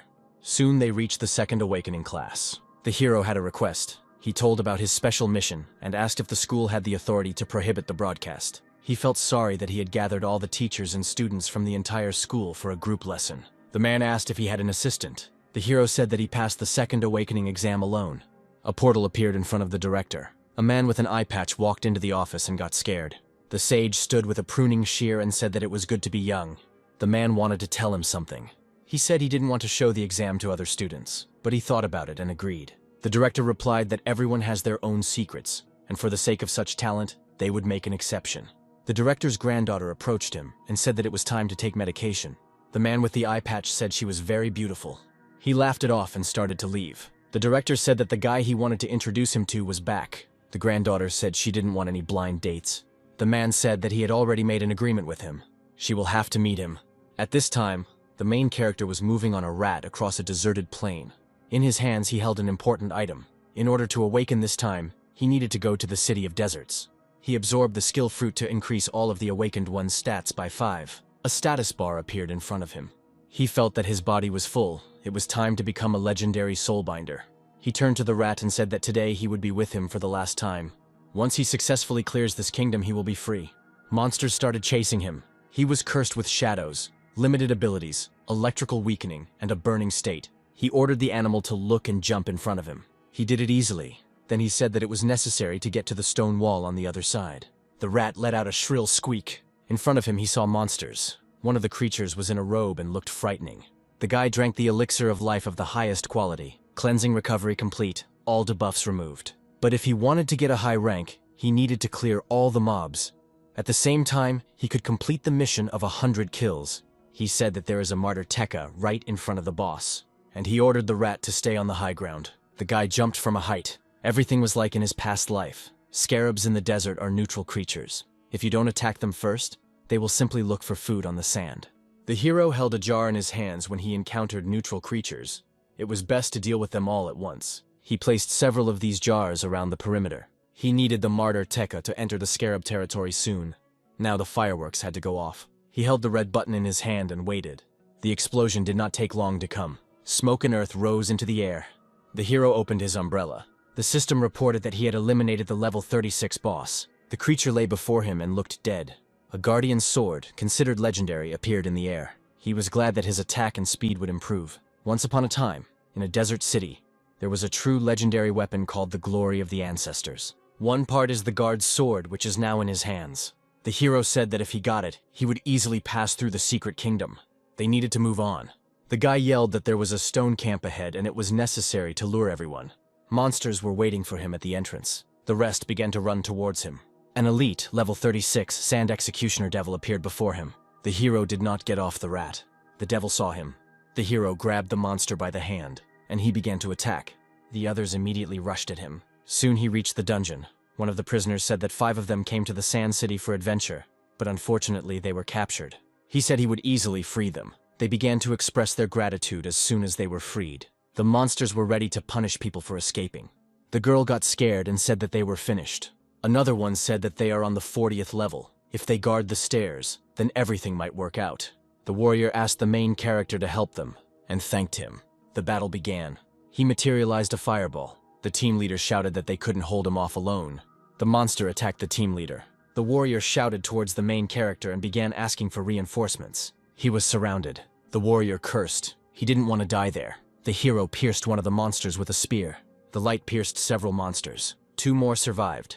The warrior looked at his weapon with resignation. The hero pointed a gun at him. The warrior tensed. The hero used the blind mark suppression. He managed to clear the entire space. 5 people are actually traitors to the human race. If he had not helped enough, they would have died too early, and the blade of retribution would not have fallen after their death. The main character said that he had just received the blade, but was already ready to merge it with the sword. The guy watched as the legendary weapon began to glow. The blade, which was called nothing less than the glory of the ancestors, dealt basic damage. The protagonist said that all the weapon characteristics were furious. Soon at the lake, which was located on the top of the hill, the main character threw the sword over himself. Before the final boss, only these 39 mobs remained. They were considered the strongest. He smiled and said that he should use them to sharpen the sword.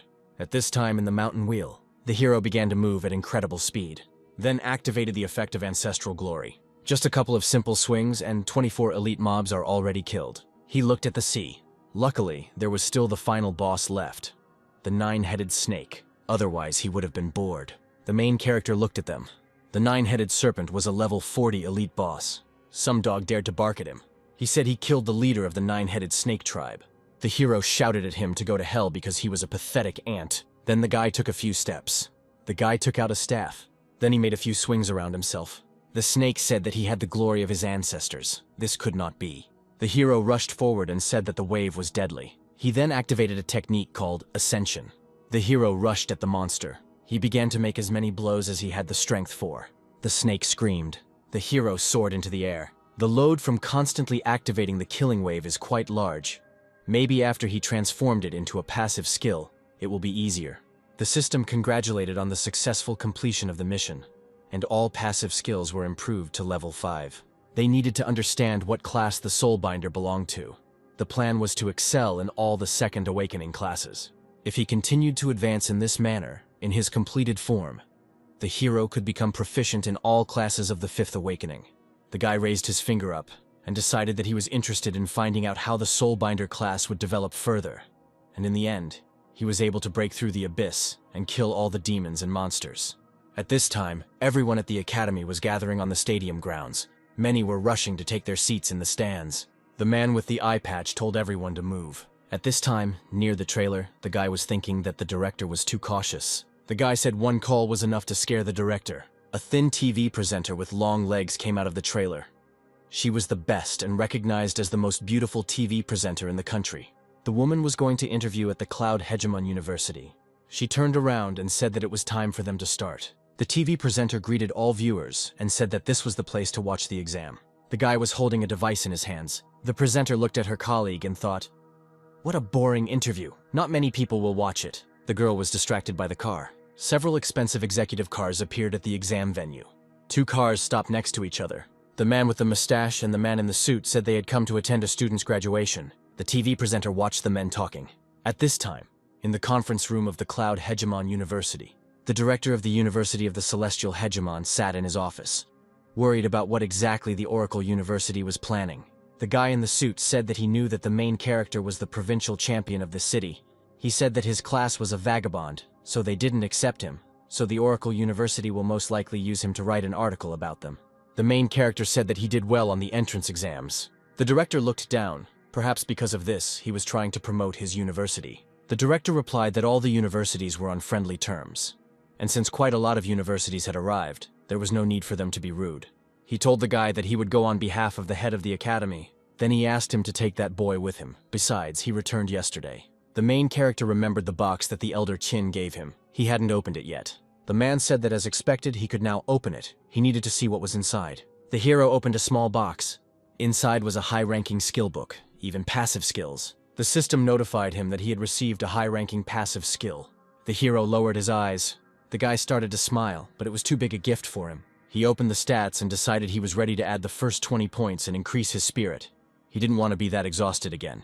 The hero decided that now he needed to deal with 2 new passive skills. The first layer should be given to the killing wave. The system congratulated him and successfully changed the killing wave to level 2.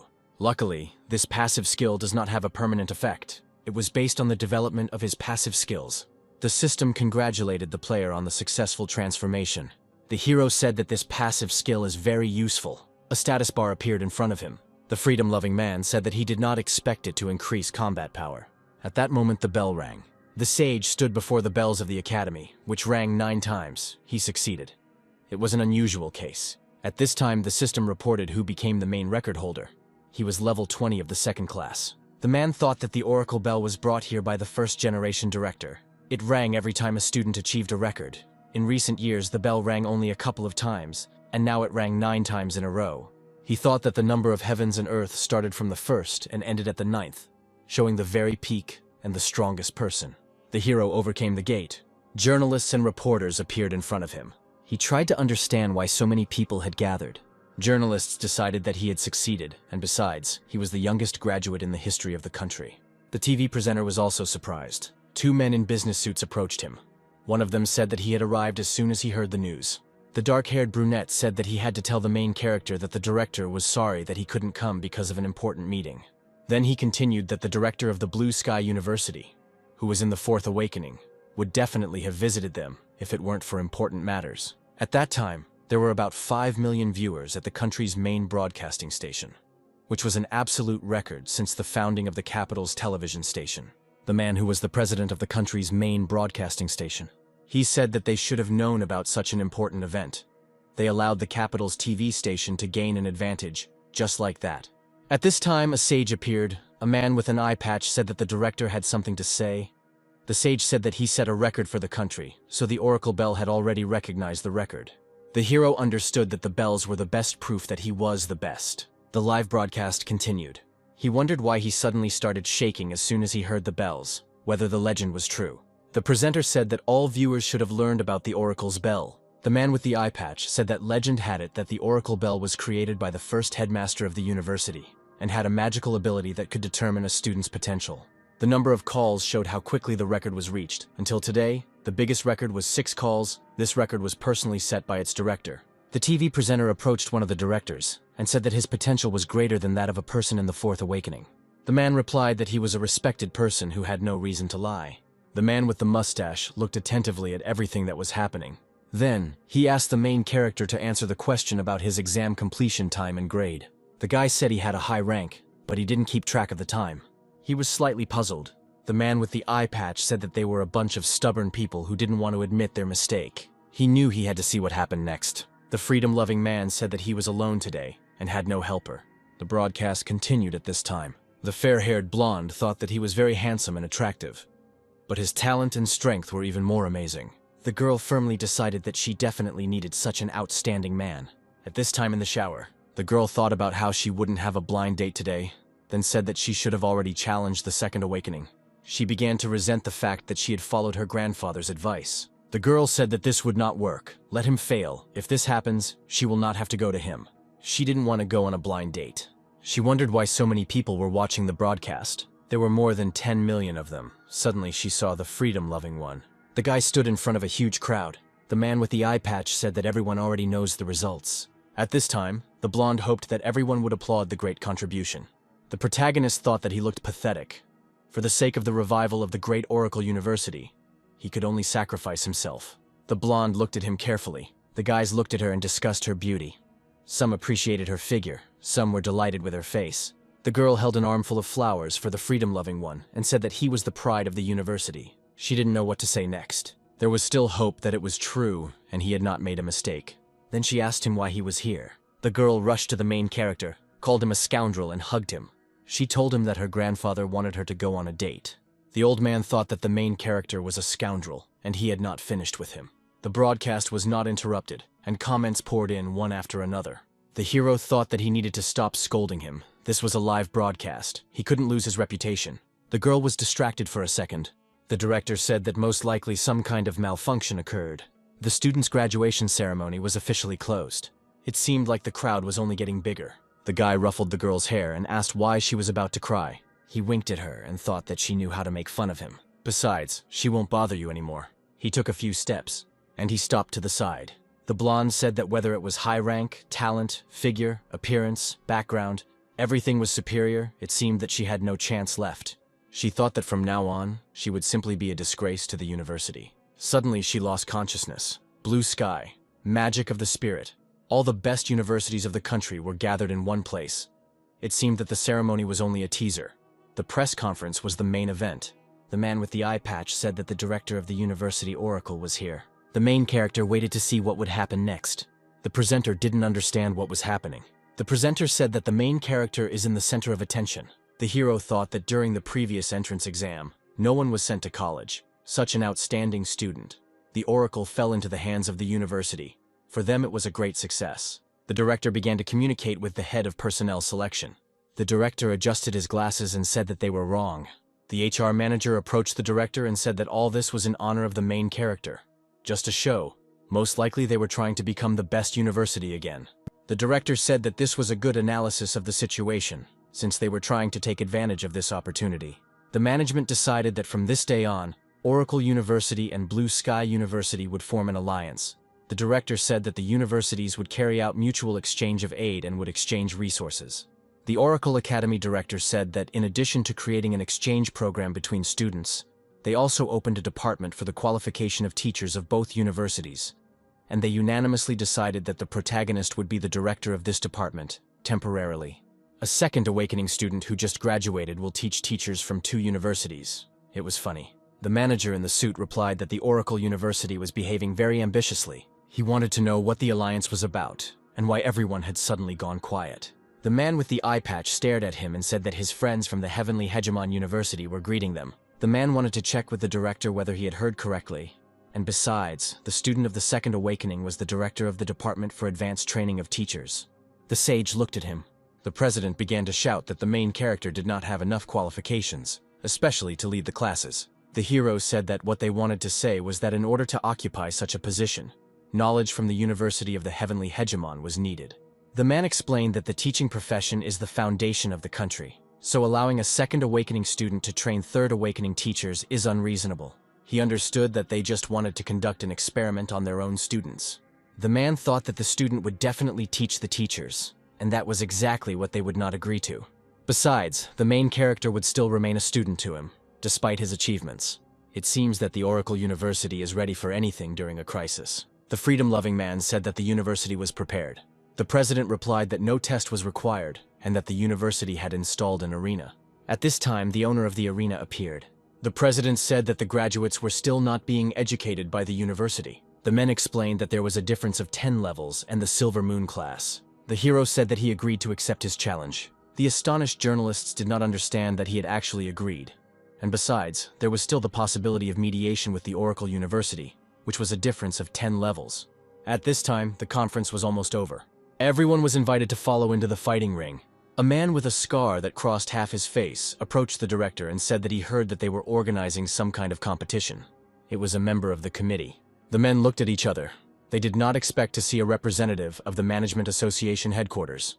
The president hesitated and said that they had organized a friendly duel to test the students' academic performance. The elder said that he was going to express his position on this issue today. This meant that they wanted the protagonist to lead the students, and the head of the university, the Oracle, to achieve glory for the entire country. The leader stood before the elder and said that their university would not disappoint the association. The hero glanced towards the president and thought that he knew exactly what was going on. The elder said that the Oracle University was not bad. They were willing to wait for achievements. Then he said that he had things to do and needed to move on. One of those present in the room said that he heard the main character mentioned. The president reflected on the fact that the association supports the main character. One of the observers was surprised. He received a text message on his phone stating that it was imperative to form an alliance with Oracle University. The blonde man with a mustache stood up from his seat. From this day onwards, the Magic Spirit University joined the alliance. He didn't expect that the Magic Spirit University would also join them. If the Management Cooperation Association showed their position, of course they would follow. Therefore, their university would also like to join the alliance. Everyone who was in favor raised their hands. The director did not understand when the Oracle University became so close to the association. The HR manager said that if they could defeat the protagonist and prove that he was not that strong, so that he could not become the director, and the problem with the alliance would immediately disappear. He ordered them to watch and do everything to defeat the main character. The protagonist asked if they were the owners of the arena, as it was necessary to move on to the battle faster. The arena owner looked closely at the head of the personnel department. The man was clearly deep in thought about taking on some of the responsibility. He said he was ready to go along with this and share the responsibility. The arena master thought that this might be his advantage. At this time, the president grabbed the microphone and said that a level 40 Silver Moon with perfect skills would be afraid of a vagabond who was 10 levels lower. The main character understood that he had to move into the ring. At this time, those present at the stadium were discussing whether it was true that the universities were at different levels. Live stream traffic exceeded 60 million. It was necessary to monitor the server. The rest of the observers in the stands knew they had accepted the challenge. The owner of the arena came out to the main character. He understood that this time he had dug his own grave. He introduced himself and said that he didn't like to offend the weak, so it would be better for him if he asked to replace him. The hero said that for this reason he would fight the master of the arena. The presenter said that fighting with someone who is much higher in level is very brave. The owner responded that he respected the management association, so he gave him a chance to leave. But it seemed he didn't need it. The competition would consist of a one-on-one duel. They could use any weapon, but it had to be remembered that killing was prohibited. The arena master announced the start of the fight and activated the Silver Moon, which granted invisibility. The hero said that the Silver Moon skill is a very lackluster skill. Because of this skill, both became invisible. The hand pointed to the lightning that struck the arena floor. Then there were several more such lightning bolts. The guy was surprised and asked what speed awaited him. The man said that he was very sorry that he could not see them, because they were both invisible, and it was unclear how exactly they found each other. The sage said that the use of concealment is indeed wonderful, but for the audience it is a minus. He said that he was ready to help them, and a golden dome appeared around. The owner did not understand how the tramp, who was 10 levels below him, not only saw through his concealment, but also caught up with his speed. The hero said, as expected of a level 40 Silver Moon, his speed and instincts were quite passable. The player used a destructive dash. The system then told him that he could use his weapon to attack the enemy from above. There was a whistle in the air, and the owner of the arena fell to the floor. The hero used soul capture. This kid was tough. He couldn't let him control him anymore. Then the merging of shadows appeared. He counted to 3. The owner had to take a drug that increased his health level. It was difficult for him to withstand such combos. He thought that he was too carefree. The hero did not understand how the owner used such tricks as creating shadow clones, as expected from a genius tramp. The shadows rushed at the protagonist and shouted for him to die. The man with the eye patch said that his attack power had increased 5-fold. The protagonist said that it was unimportant. Black liquid dripped across the arena floor. The main character had a dagger in his hands. He didn't understand how this could happen. The hero said that he had a skill called acoustic location. He had already fixed himself on his real body, so these clones were not a threat to him. Acoustic location is not only important in games, but also very important in the apocalypse, especially in his previous life. He had already perfectly converted his experiences into part of his instincts and reactions. He could naturally use acoustic location to seize opportunities during battles. However, it was a supreme skill that would only belong to him. It was impossible to copy. The man shouted that he couldn't be copied since he was just a level 30 vagabond, and besides, he didn't have the right to do so. The arena master forced him to use this move. Then he must be willing to accept the pain of death. The hero turned towards him. The sonic attack used the caster's blood as a means to activate all the energy in the body, allowing one to move at high speed and attack enemies in front with extreme destructive force. The president risked lives. The hero decided that it didn't matter how strong he was, because the fatal blow would then end everything. The man asked why he didn't stop the fight. The sage decided that they were late anyway. It was the fault of the Oracle University that they were too weak. Besides, they couldn't afford for him to be injured. They had to finish it now. The sage said that he would complete everything. The opponent said that a mere second-level awakener used his strongest attack, showing his pitiful skill to the expert. The arena master's eyes lit up as he prepared to strike. The man watched. Even with a beginner's shield, he was able to parry the blow with a perfect block. What kind of frightening reaction he had, he didn't understand. The man didn't understand what an ideal block was, and besides, it was a coincidence. He should have succeeded. He couldn't believe that he could consistently make perfect blocks. The observers were amazed by the intervals of the acoustic attack strikes. They did not understand how such a level was subject to people. The giant currents of wind behind him were the best proof. The hero said that the reflected energy does not affect his health, but the pain his body is experiencing is definitely real. The guy said he had a good time, then he hurried to get out of there as quickly as possible. The arena owner gritted his teeth. The main character told him not to get up. The man said he had had enough, and things had gone too far. Besides, if they weren't convinced yet, they could have sent someone else. The hero said that the announcement and the winner of the battle between Oracle University and Heavenly Hegemon University had been clearly determined. The others were sure that what he just said was too cool. He was able to defeat a second awakening opponent with a difference of 10 levels in a duel. Plus, he was too strong. The old man was delighted. He could not believe that they had actually won. The men praised the director and said that he had shown courage, and that they had been able to turn their backs on them. The guy with the mustache was in today's deal. Looks like they got all the gains, no losses. The hero stood and looked at the protagonist. If they had missed the time, then they all should have been fired. The man in the suit said that not only had they insulted the management association, but they had also lost the duel, and it looked like their best days were over. The hero said that if the director had any other tests for him, he could have told him about them right away. The man in the suit said that they would meet soon and headed in the other direction.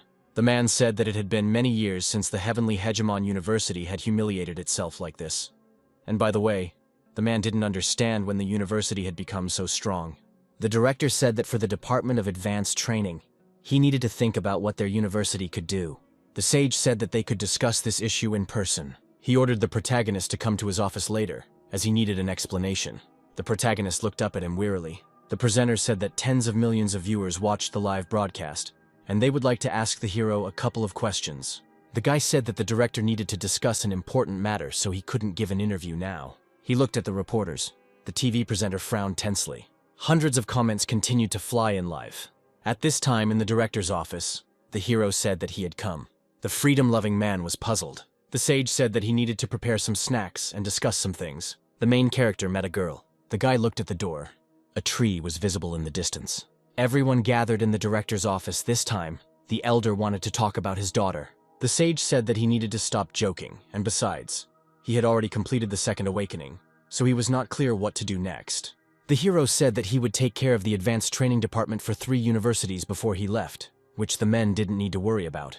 The man said that he needed to create a squad at level 30, and also create a guild at 35. Now the guy had 4 people, but they were ready to develop quickly. This was too little. At least 5 people were needed. If he did not have a suitable candidate, then a selection could be held at their universities. The hero said that at the moment, they confirmed participation from the Blue Sky University. The director's granddaughter was also considered.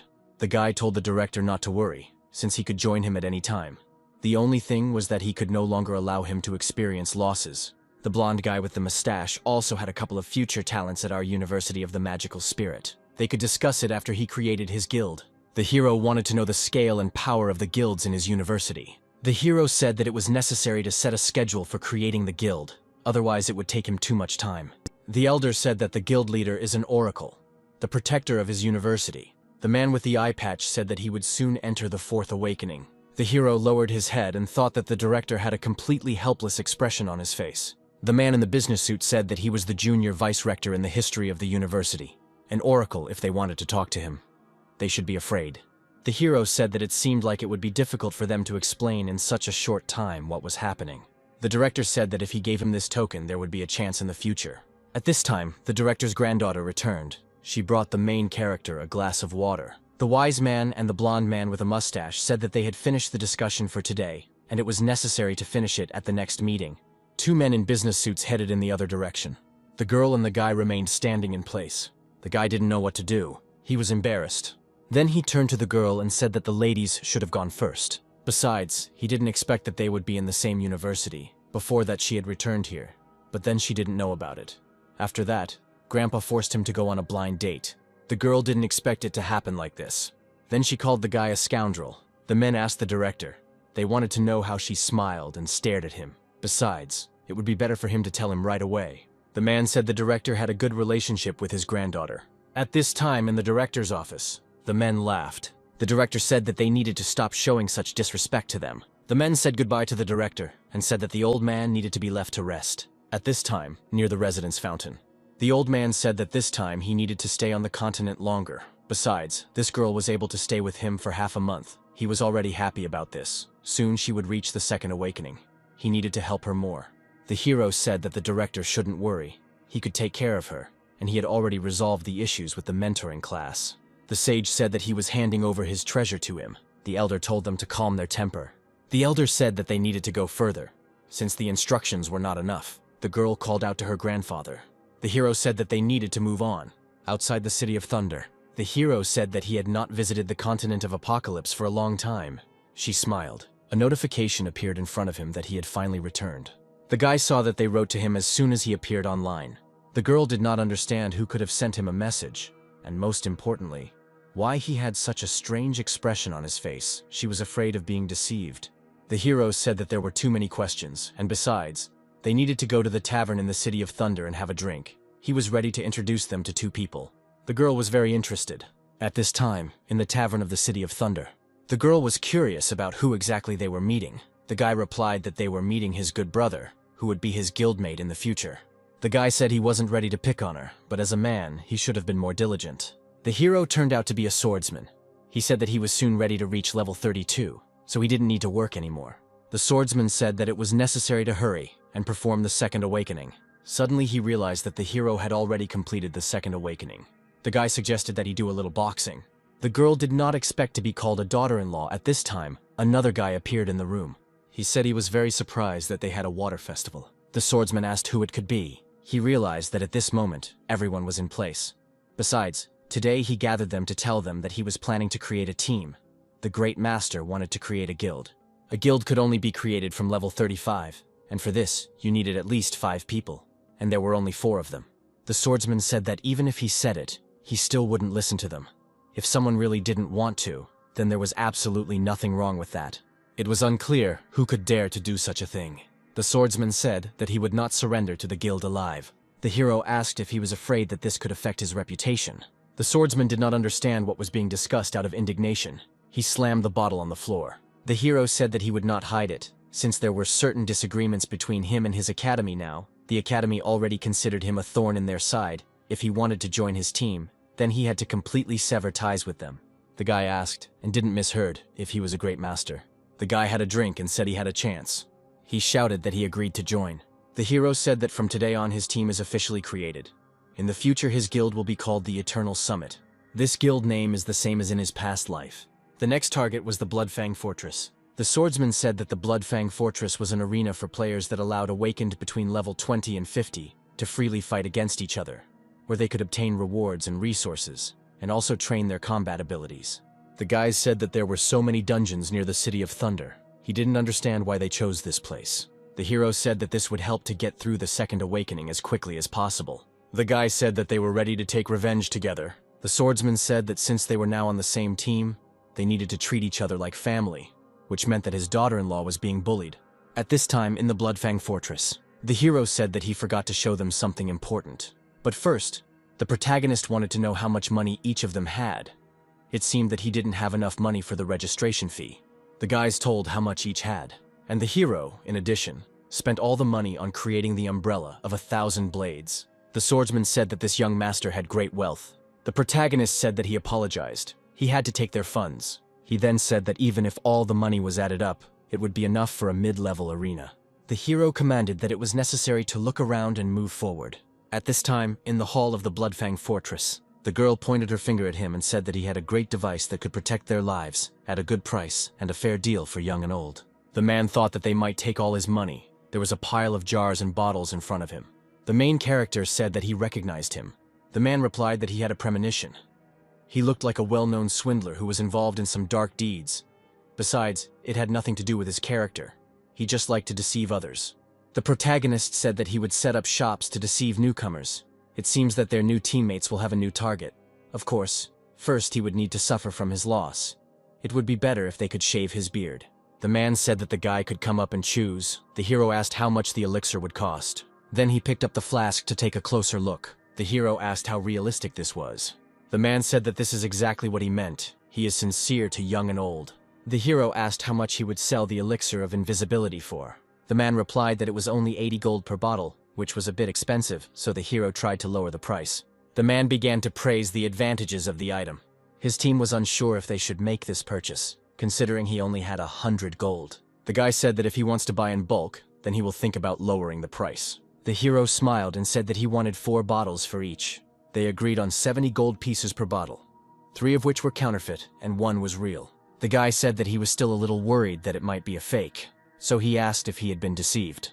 The man replied that he should not worry, because if there were quality issues, he would compensate them tenfold, and items like the invisibility elixir could be checked for authenticity. The hero said that they should drink 1 elixir to show that he was not lying.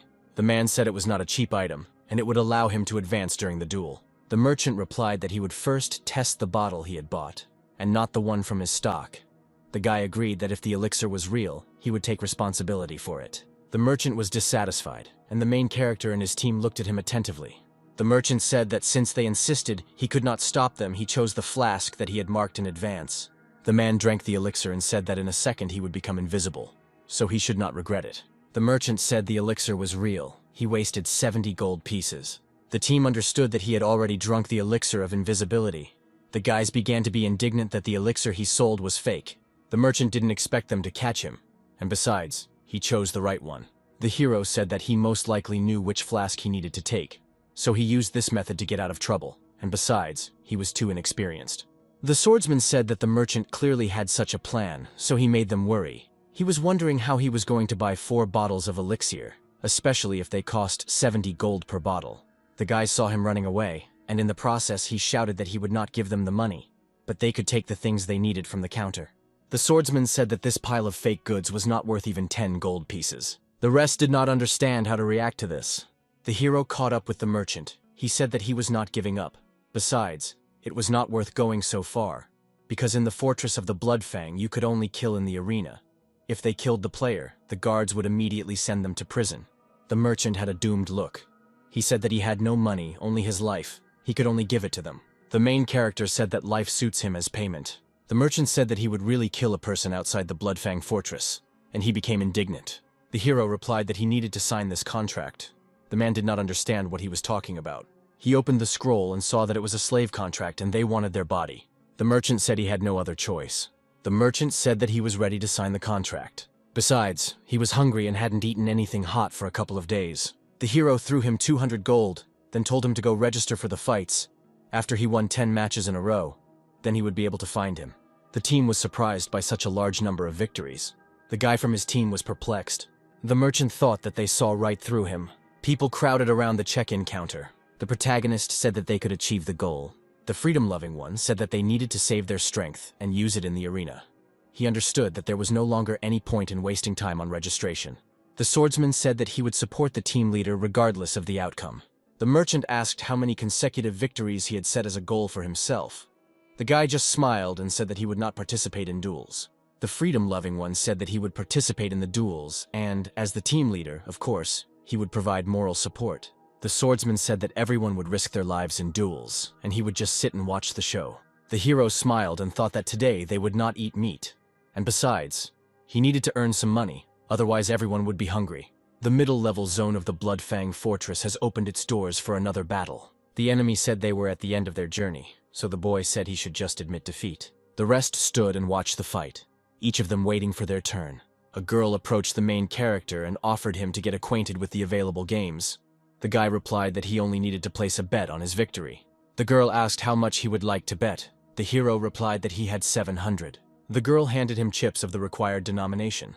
However, they were suddenly distracted when someone from the crowd said that he was a newbie. The hero thought that after deducting the registration fees, he didn't have much money left, and he felt sorry that he could only win this much in the first round. One of the opponents in the arena won and moved on to the next level. The spectators were surprised. He was almost out of strength, but he was still able to win. The hero was informed that he was lucky. Their chips had doubled to 1,470 gold. He smiled contentedly as he managed to earn some, and it occurred to him that he could tell that the Poison King had a stamina limit, making it clear who had won. The main character refused to cash out his winnings. He needed help placing the full bet. The hero smiled, such a big bet, and he didn't even flinch. He began to watch the fight. He was interested in how he could use a counterattack. To the main character they won again. The number of chips now equaled 18,000 gold. The girl approached the main character. She wanted to know if he wanted to make a bet. The freedom-loving man smiled and said that he needed help with withdrawing money. Besides, it was time to leave, as the singles matches had already ended. The hero saw a guy from his team and asked how many rounds he won. He asked where the records were. The guy asked him how he felt because he was too weak. The hero patted him on the shoulder and told the boy not to despair. The freedom-loving man stood in front of the boys. The swordsman smiled, raised his hands, and said that he had not lost anything in this round. So he was very proud of himself. The girl replied that they could achieve the goal, although not tomorrow. The merchant grabbed his head and said that this old man was full of strength and ready to demonstrate the result. The swordsman was surprised that someone could win 10 times in a row. He approached the merchant and said that he used some secret technique, so he was obliged to teach him how to do it. The hero smiled and thought that he might find it unreliable that he was the strongest among them. He just liked to fool around. The merchant asked him to give him one pill and put it on his account. The hero said that he was deceiving him again. The team members were unhappy. The freedom-loving man said that the success ratio for today's mission was 3 to 1. A team member asked what they would like to eat. The merchant grabbed the boy by the shoulder and said that the boy simply left him no choice. The hero noticed them and thought that he wanted to disgrace him, and he also thought that he was ready to show him real suffering. At this time, everyone came to room 301. The hero said that since everyone had come, it was necessary to begin analyzing their battles. He needed a recording. The merchant asked the swordsman where he got so much money. The protagonist went to the casino while they were fighting to replenish resources, after which he threw a bag of gold on the table. The swordsman said that they even knew how to gamble. The merchant said that he would have to teach him. The protagonist said it was time to get down to business and look at his notes. The merchant took out his rapier and was ready for battle. It was necessary to say what they thought. One of the team members said that he is really strong and only thinks that he can only deceive people. The hero said that the counterattacks were good, but his reaction was a bit slow. Once he met a class that specialized in agility, then he would have no advantage. He wondered if he could convince him otherwise. The merchant replied that he would not be able to do this in any way. Everything would have to be taken seriously there. The merchant said that he could not take anyone seriously, but if they really did this, he wanted to get a reward. The freedom-loving man replied that if he defeated him, he would break the contract and would have to shave his beard. The merchant replied that he did not understand how he could defeat him. The hero said that they should open a private arena. An hour passed. The merchant had to shave his beard. The protagonist said that starting tomorrow, before registering for tournaments, everyone will train with him for 2 hours. He then said that the training fee was 300 an hour. The merchant was outraged that he was the only one who had to pay. The hero smiled and then asked how much money he had left. He thought that with such prices, he would be able to pay off his debts. The swordsman screamed. A large one-handed sword appeared in his hands. The system reported that from the team of Eternal Peaks, he completed 10 victories.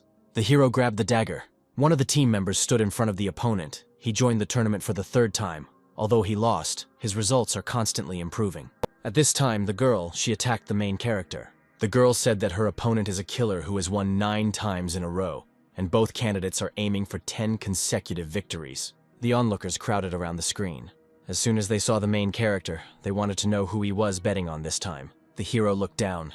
The croupier entered the room and announced that he had made only 56 bets in the last couple of days. The man who appeared at that moment said that of all the games in the casino, this was the most boring. He asked the dealer how things were going, and the girl replied that his teammates had joined the singles tournaments. The girl screamed that 10 consecutive wins was a special level of difficulty. The girl bowed and said that he shouldn't worry, and besides, she definitely wouldn't let them win. The man said he hoped they would not disappoint him. Due to the powerful attack, the killer lost consciousness. The girl was delighted, and the system reported that the winner now had 9 victories. The merchant turned to the main character. He said that one more victory and this girl could begin to prepare for the second awakening. The merchant said he noticed that his opponents had changed a little since yesterday. The hero replied that he too, because he was too important a person, officials. The lease could no longer sit quietly. The system reported that the second awakening ranger with a title of 100 victories in the arena was coming out next. A blue-eyed blonde appeared in front of the girl. She called her sister.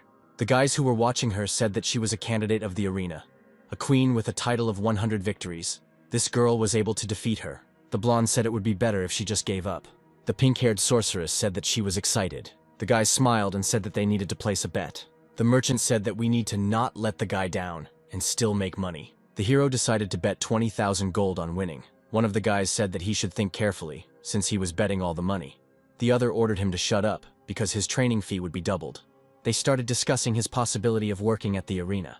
The guy said that he was afraid that they could lose a large sum of money. The dealer said that the guy had just bet all the money he had won before. But more than half the people in the casino had not followed him this time, so the odds were pretty high. The manager asked the dealer if he had bet everything. The blonde said that the boss shouldn't worry, since the queen had won 100 victories for their internal team. The man shouted that they had fought 3 times before. Then the boss called her an idiot. At this time, the match with the queen for 100 victories began. The pink-haired sorceress headed towards her sister. Sister said that she didn't see any improvement, and besides, she used the same first blow. The blonde didn't expect a spear to be pointed at her. Suddenly, the girl recoiled from the blow. She thought that this girl was changing blows too quickly. The sorceress flew up from behind. She couldn't dodge because she was about to get hit with a combo. Then she pointed the gun and fired. The bullets headed towards the pink-haired girl. The girl said that she did not understand why she was able to achieve this on her own. The blonde thought that this girl had changed. She couldn't just play with her anymore. She had to retreat and take advantage of the distance, and she couldn't let her get close to her so easily. She screamed that her sister would receive a triple shot to the head. The sorceress used a combo of 2 moves. She had to dodge the last bullet. Besides, she could use this gap to counterattack. The blonde started attacking again. In addition, she used a golden body. After activation, the user immediately found himself in an invulnerable state for 1.5 seconds. Everything happened exactly as that scoundrel said. The sorceress successfully attacked with her staff. At this time, the blonde fell to the ground. She stood up, blood running down her lip. The blonde asked her sister not to kill her. The girl said that she could admit defeat, and she grabbed the gun, and she didn't expect that in such a short time she could grow so much, and said that she was jealous. The blonde said that she would never forgive her for losing. The guys who were nearby saw her and said that her rival had not even entered the second awakening. The boss sat with a glass of wine and called the employee an idiot. She is so kind-hearted but too naive. It looks like she won a bet today. He said that Bloodfang Fortress would gladly accept all his coins. The hero said that this was the end. He was only worried about money. The merchant said that it was too mean, just looking at the arena. And besides, it was not what he expected. The protagonist said that this was a useful lesson. The blonde said that she didn't need to fight anymore. Even if she could withstand the damage from the poison bullet, the poison would deprive him of his fighting strength. The blonde pointed a gun at her and said that she was too naive, and she also admitted that she was too talented, and she also envied her speed. Several bullets flew at the sorceress. Suddenly, her pendant lit up. This scoundrel told the truth. In this world, there are more bad people than good ones. The blonde screamed that this was impossible. Observers estimated that even before completing her second awakening, she could possess such an accessory. The girl started screaming that she would kill the girl. The sorceress rushed into battle. The new twist was that she actually had such an accessory. The hero said that the gathering had already been decided, so there was no point in watching, and it was simply necessary to prepare for the celebration in advance. The croupier girl bowed and said that the outcome was decided, and besides, they had lost. The system reported that the winner had been determined. The girl completed a tournament of 10 consecutive victories, receiving a reward of 1,000 gold. The merchant appreciated the jackpot they had managed to hit. It was a big win, so the arena would like to offer them a free black card. The guys who were standing nearby said that he had some acquaintance in the company. He couldn't win every time just like that. One of them asked them to get out of the way. Arena guards appeared ahead. One of the 4 captains of the guard said that he should have watched his manners. One of them approached the protagonist and said that the manager of the Bloodfang Fortress would like to talk to them. The merchant said that because they had won a lot of money, they were now being dragged to this place. The hero said that they wanted to cause them problems. But in the end, they made an offer. He thought about what the manager was planning to do, but with his ghost cloak, he could easily escape. He didn't understand why they took the leader. The team member sat down on the couch next to the swordsman and said that their leader would be assured of safety. The swordsman replied that the arena staff would not do anything to him, not to mention that he would be fine. The swordsman looked at him and said that in that case, he was ready to look at it. They should have come to his aid. The swordsman moved forward in front of the team. He then said that they were ready to head to the upper floors of the arena. The guy said that they found them in this very place. The swordsman screamed. A girl, a croupier, appeared in front of him and said that they had invited his leader as a guest. The team members didn't understand what was happening. They were asked to sit down. The boss said that he was ready to introduce himself, as he was the manager of the Bloodfang Fortress. The main character was offered a drink. The merchant was afraid that the freedom-loving one had taken such a sip so boldly, because they could be poisoned at any moment. The hero replied that in that case there was no need to worry, since his level would not resort to such a trick. The guy was holding a glass in his hand, and he said the winner takes it all. The boss noticed that this guy was a great talker, and with a few well-chosen words, he completely washed his hands of the murder. The hero said he heard that several major arenas were under investigation. The boss said he was not impressed with what he had to offer him. Since the hero understands him, he decided to be frank. The hero replied that as long as he was paid, no one was scary to him. The boss said he needed to get 100,000 gold from their rival arenas. It could be split 3 to 7. The boss said they would provide everything needed. He thought he had nothing to lose from such a deal. The hero replied that after hard work, he would only get 1/3, so that wouldn't work. He would divide it all. The boss said they would have to prove their worth. Then he said that they valued the two of them very much, but it would not be so easy to snatch the gold from their clutches. He handed him a gold token and said that he should reassure him of their capabilities, which was why he might need them. The boss didn't expect to see the regalia. The hero replied that he was ready to negotiate these conditions with him. The guy handed him the card and said that the 50,000 they promised them turned out to be about 100,000. Then he said that he had never been known for his patience. The hero smiled. The boss took a sip from his glass. The guy then approached the boss and asked him about the risks. The boss said that they could complete the task. The traders said they risked their lives in the negotiations. The team stared at the manager.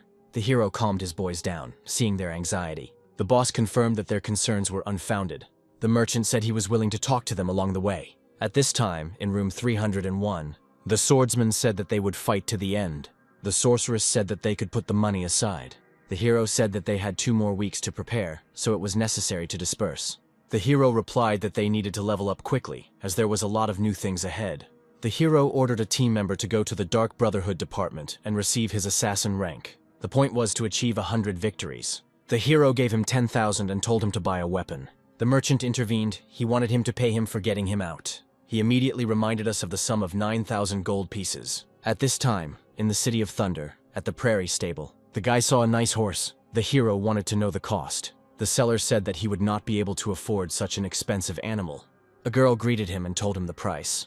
The hero immediately bought a horse. The system congratulated him on the purchase of a high-class horse. The guy understood that with the animal, he would be able to transport everything. At this time in the City of Thunder in the Professional Association, the hero was welcomed and was able to complete his second awakening. The guy said that collecting these materials was difficult. The man said that the materials were for his use. It was unclear who he planned to address. The hero named the elder. He explained that the president must have known him. The hero wanted to know what kind of crisis it was. This was related to the leadership of the Blacksmiths Association. The man saw the hero off. The hero thought about the materials for the 1,000-blade umbrella. Most likely he would have to find an elder. A chest containing 4 types of treasures opened in front of him. The hero said that all the equipment was of the second awakening, and all the items were of level 40. He saw a level 50 accessory. The first 5 pieces of equipment have already exceeded their expectations. A chest of starlight treasures opened before him. There were 2 flame rank items in it. It was an epic rank item and a 3rd awakening accessory. The man shouted that someone was asking for trouble. The hero stopped the guy with glasses. Then he asked the boss what happened, and he explained that he had broken the fishing rods. The guy ordered him to take his hands off him, but the hero only squeezed his hand tighter. Then he said that if he saw him again, he would break his arm. A girl appeared behind him, ready to exchange contacts. She ordered him to stay away from her. Besides, she had nothing to do with the incident. She insisted that he must leave. Then she said that no one dares to humiliate her family, and she will remember. The boss replied that this girl was making progress. The hero wanted to find some good items for fishing. A horse appeared in front of them. The hero wanted to get to the blacksmith's workshop. The guy with glasses introduced his family. The hero asked to convey a message that he was requesting a meeting. The boy asked me to pass something on to the elder from him. The corporation's eldest daughter became nervous when she saw them again. The guy opened the screen, and the boss said that he didn't give permission to disturb him. He said that the man asked him to give him the scroll. The blacksmith was very surprised. The girl said that he was still trying. The blacksmith did not expect to see him, and I was very glad to see him. The girl and the guy in glasses were very surprised. The hero said that the blacksmith had better get dressed. The blacksmith put the kettle on. He said that he hadn't been visited for a long time. The hero said that he came to prepare for forging. The blacksmith said that he had collected all the necessary materials. The hero said that he had collected the necessary materials. The blacksmith said that he shouldn't have tried so hard. He opened the treasure chest in front of him.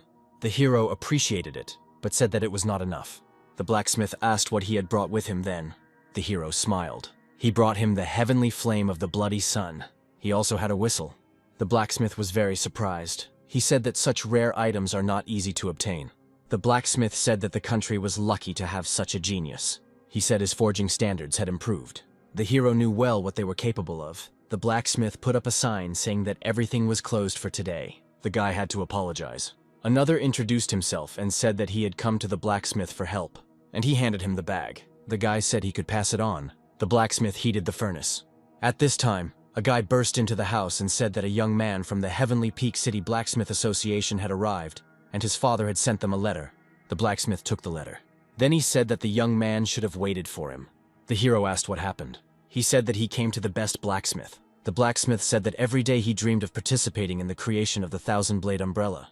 Even if he was still strong, they were still in the rank of a vagabond. The protagonist showed him the emblem of the elder of the professional association.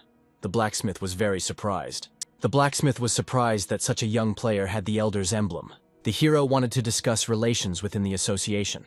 That year, on the Apocalypse continent, the Heavenly Peak City Blacksmith Association was famous. He named one of the best blacksmiths on the continent. The master highly valued his talent and accepted him as a student. He turned out to be much more capable than he thought.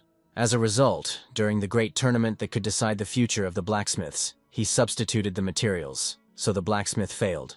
After that, his master's son, his younger brother, created the same item as him, so he accused him of plagiarism. From that time on, his name was no longer listed in the Blacksmiths Association. In fact, if he was persistent enough, he would probably prove that his forging skills were much better. The blacksmith said that he was strong, and he shouldn't get involved in this matter. The hero said that when his guild has its own base, professionals in their field will be a good support for him. The blacksmith said that he understood that the hero was not just an ordinary person. The hero said that such talent as that of a blacksmith should be appreciated.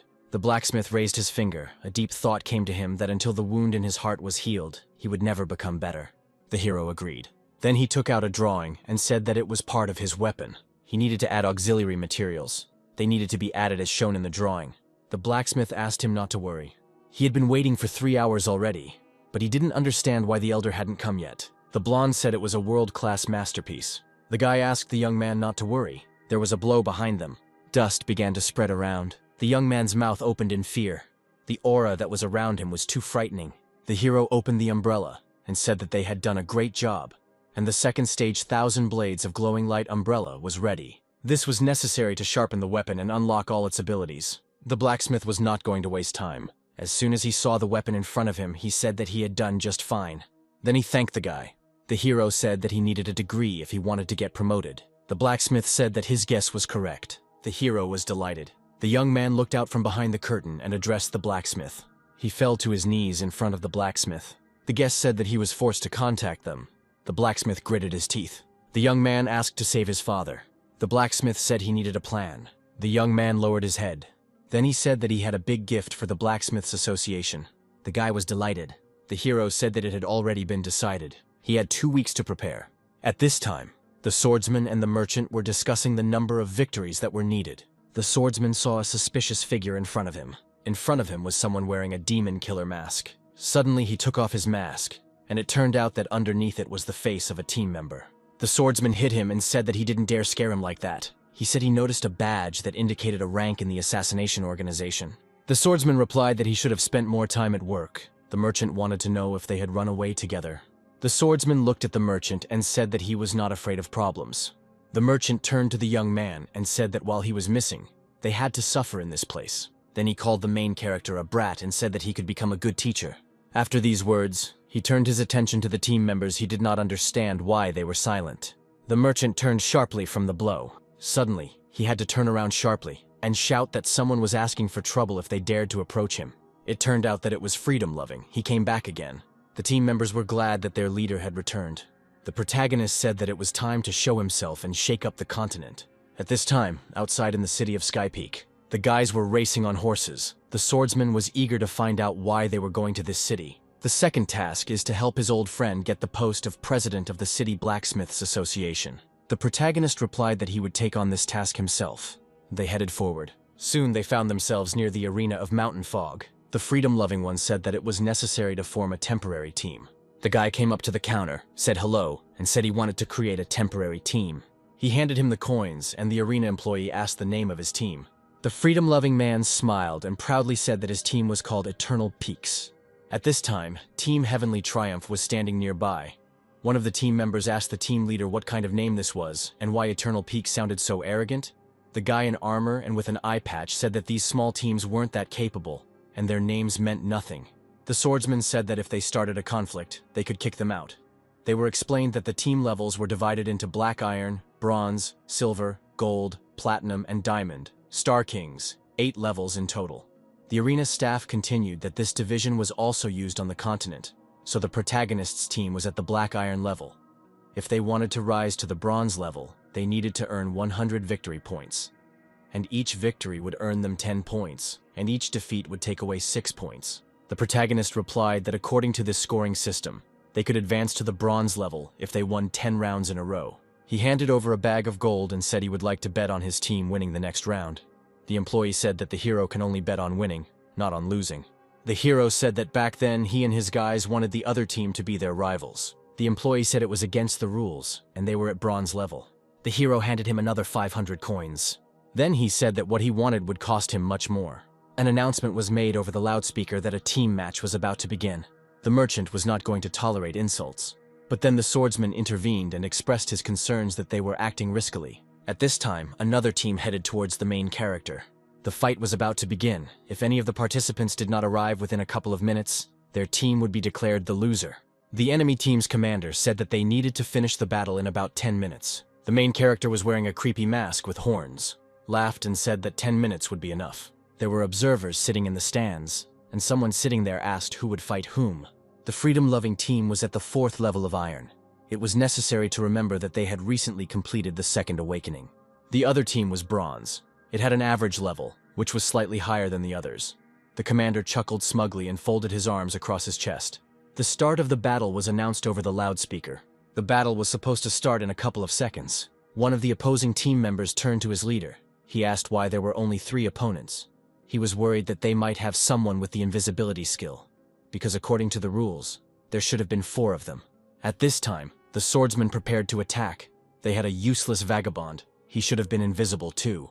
The captain of the opposing team rushed at the swordsman with shouts. The swordsman rushed to attack. The captain gritted his teeth as the thought occurred to him that he was too strong for level 33. Right there on the other side, a sorceress attacked at high speed. Things weren't going well. They were ambushed. The merchant held an artifact in his hands that was filled with energy. He said that now it was necessary to prepare to meet the most terrible. He activated the corrosive rain.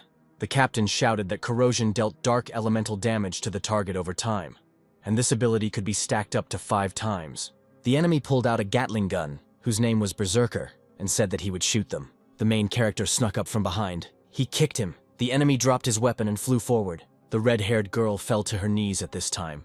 Shots rang out all around. They got caught in their rhythm. The captain shouted that it was time to get ready.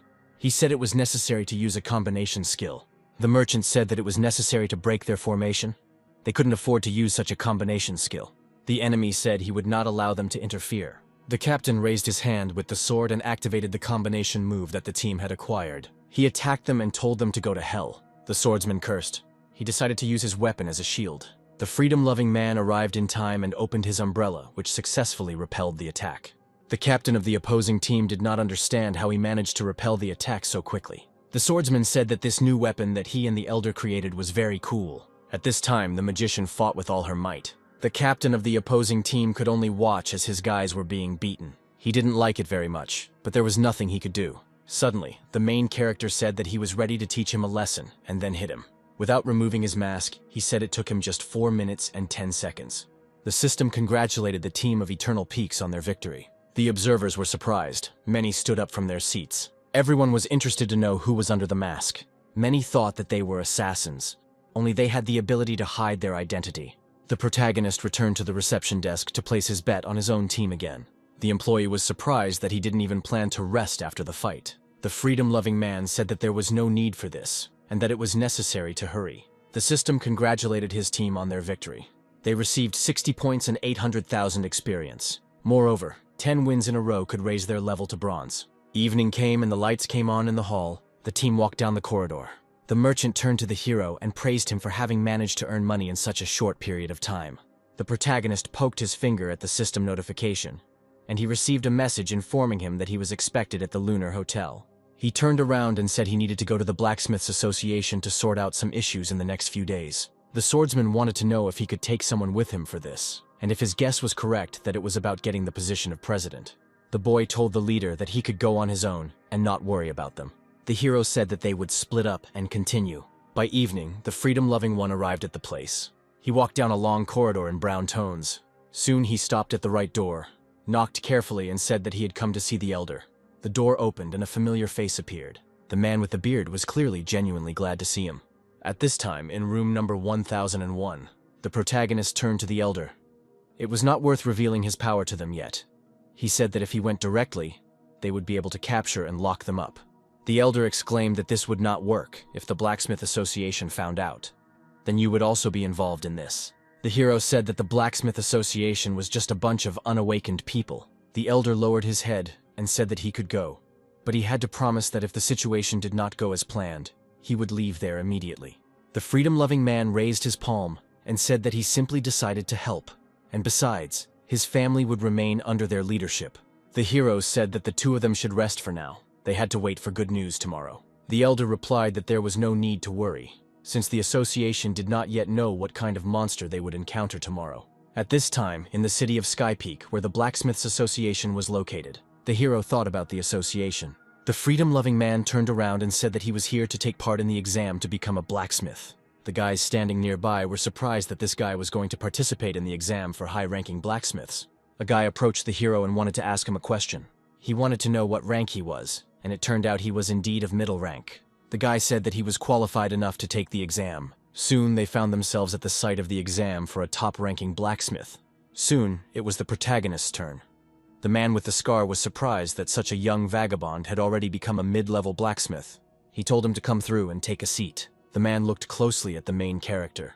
A guy in a shirt came up to him and said that he needed to go into the room and check if the blacksmith was there. The scarred man stared at the paper and thought that if he was lucky, he might be able to get 2 skilled people to associate with. The hero looked at everyone who had gathered. They were clearly unhappy that such a young participant was trying his hand at the exam for top-ranking blacksmiths. One of the blacksmiths said that he was surprised that young people were allowed to take the exam. The blacksmith introduced himself and said that he was of the highest rank, and that next to him was a member of the association who would be an observer at the exam. He appeared to announce the details and rules of the exam. In the first round, within the allotted time, they will need to select the necessary materials in accordance with the selected criteria and create a drawing within the allotted time. The hero was immersed in thoughts about the fact that the association of blacksmiths, at first glance, was not so bad. The blacksmith asked on the spot whether one of the blacksmiths, the guy who was standing next to him, answered that he arrived in the city 10 minutes ago. He should be here soon. The blacksmith replied that he would give him no more than 5 minutes. The hero did not understand why they had not yet started the exam. One of the candidates approached the representative. The red-haired guy said that he was delayed at the banquet. The blacksmith asked him to take his place. The hero cast a disapproving glance, considering that the latecomer looked very young. They shouted at him from behind to take his place quickly and not delay the exam. The blacksmith looked at the boy and immediately saw his talent. The representative announced that the task for the first round exam was to develop a blueprint. The completed weapon must have an item level of 50 or higher, an attack power of 150 or higher, and the weight must not exceed 3 kilograms. He addressed the candidates and announced that the exam was about to begin. The representative wanted to give more details about the task, since he had personally chosen this task, so it was necessary to tell what he expected. The red-haired guy smiled and began to look at the materials. It's good that his father taught him everything. The hero looked at the materials. The representative said he would be replacing this guy. The red-haired guy said that it was all thanks to his father's help. The freedom-loving man grabbed a pen and began to work on the drawing. The blacksmith replied that the requirement for the drawing was accuracy, not speed. The hero replied that it was the first time he had taken up the drawing so seriously. It had turned out well. Now he needed to find materials. The red-haired man crossed his arms over his chest, asking how the guy could become a mid-level blacksmith. He doesn't even know that the fire ancient and the spirit stone have contradictory properties. The hero thought that some fools were starting to talk nonsense. He grabbed the gold in his hands and said that he did not dare to scold him. The blacksmith ordered everyone to be quiet and not to disrupt the exam. The representative said that he would soon begin evaluating the work. The blacksmith said that the drawing was drawn too carelessly. It was a maximum of a C+, so he dismissed one of the candidates. The blacksmith got to the red-haired impudent fellow. He said that the design and combination of materials were successful. The guy was unhappy that he was given an excellent minus. The blacksmith said that he did not dare to judge the work of others. Finally, he got to the main character. The blacksmith was surprised by the choice of material. He became angry at how he was catalyzing such a huge amount of gold and how the spirit stone would contradict him. The hero said that it was necessary to add sulfur sand as impurities were removed. It was necessary to increase the temperature. The red-haired guy was unhappy, and he said that an ordinary person could not do such a thing. He began to shout that they were simply feeling sorry for him. In front of him was a very beautiful blade. The drawing was very well made. Even he could not have made such a drawing. The blacksmith replied that only thanks to this drawing he would give him an excellent plus. If he could give him a higher grade than an A+, he would do so. The hero replied that this was just flattery. It was the Blacksmiths Association that always stood for justice. The red-haired guy yelled that it was impossible to secretly help another participant, and that he would complain to his father. The representative replied that after all, it was a public exam, and if the senior found out about it, it would be bad for both of them. The hero turned to the blacksmith and said that giving a 5+ only for the drawing was strange. He asked him to make a decision after the next round. The red-haired guy said that at first he thought he had some skills, but he was just an idiot with something wrong with his head. The blacksmith replied that he would not judge this round, and in the second round he would have to prove to him that he could create a weapon using these materials, otherwise he would suffer the consequences. The hero replied that since the assessment of the first round was complete, the second stage of the exam should be started as soon as possible. The representative responded that he should announce the first round, which would be completed. 90 participants would be disqualified, and 12 people would pass. Candidates who have been disqualified may leave the venue at any time. If they want to observe the process, they need to move to another area. The participants crowded together. They wanted to watch. The representative pointed to the screen and announced that they were now ready to move on to the second round of the exam. Within 3 hours, the candidate would have to create a weapon. As for the candidate who would win first place, the Blacksmith Association would immediately award him the title of representative and reward him with gold. The second round would officially begin. The guy with the eye patch said that he sees that the hero is spying on him and will not let him steal his work. He regrets that his methods are too complicated. The hero grinned and said that he wouldn't have to change much. The men discussed the second round. Only a few hours were given for this, during which time it was useless to change anything in the drawing. The representative clenched his fist and said that they were too kind to give him a chance. The hero looked at the drawing. It was a knife that was extremely well designed. He smiled and picked out a piece of metal that would suit him. The red-haired man said that such a large piece of ancient fire gold was not for everyone. He put the metal in the furnace. The temperature was almost reached. It was time to start forging. The freedom-loving man raised his blacksmith's hammer. The observers were surprised. The representative said he was a rare awakener, so it was no wonder he was being so lenient with him.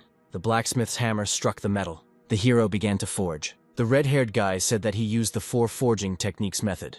The others saw that he was about to throw the wind spirit stone. The hero said that the 1,000 blows of the hammers were over. The final step had come. A blue light appeared in the furnace.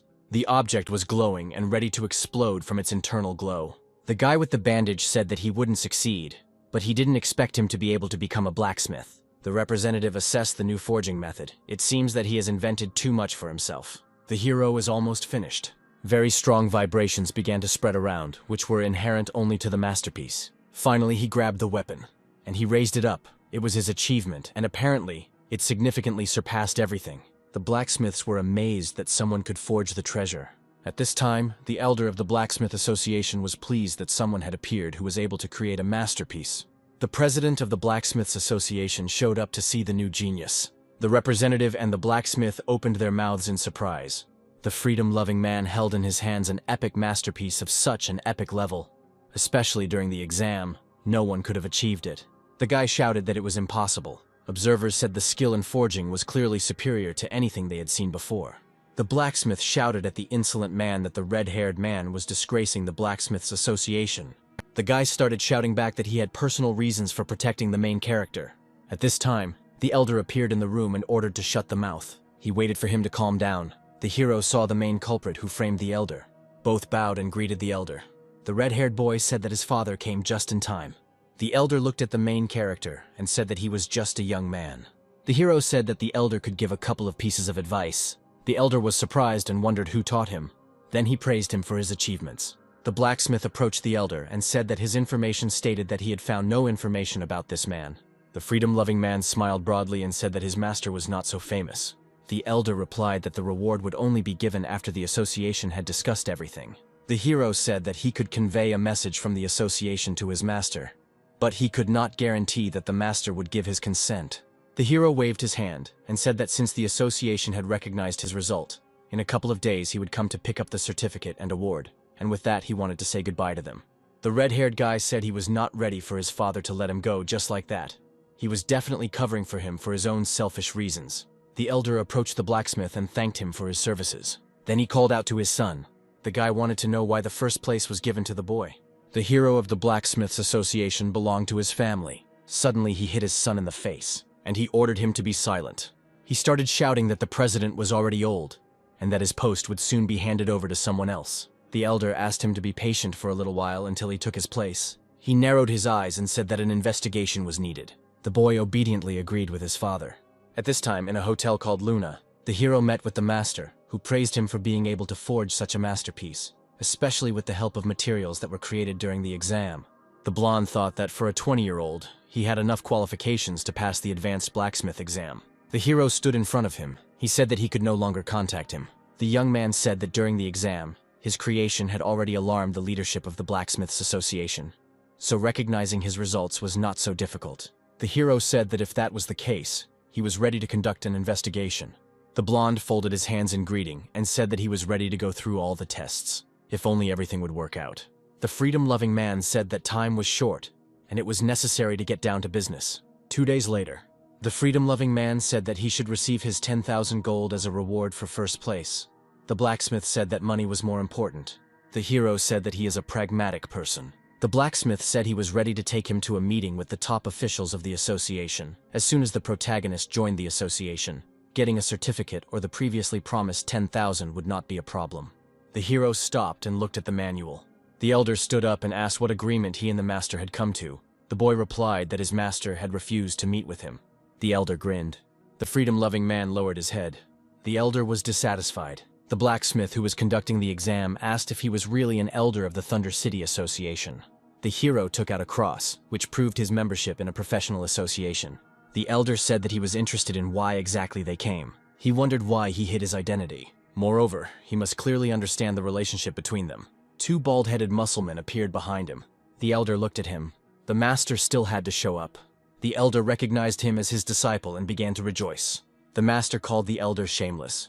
Those present were very surprised that the one who had been expelled from the Blacksmiths Association still dared to show up here. The master screamed that someone had stolen his work and slandered him. The blacksmith approached the master and asked if it was true that this was all because of the relationship between the teacher and the student. The elder said he was affecting the association's reputation. The hero said that since he was saying that he was more talented than the elder, it meant that his forging method should have been figured out after so much time, so he offered him a competition. The elder was outraged. He was not going to put up with the fact that in front of him was a scoundrel who was expelled from the association, and the other looked like he was a spy for the association. At this time, the president appeared. The elder greeted and bowed. The president said that it had been too long since he had interfered in the affairs of the association. The elder tried to explain, but the president stopped him.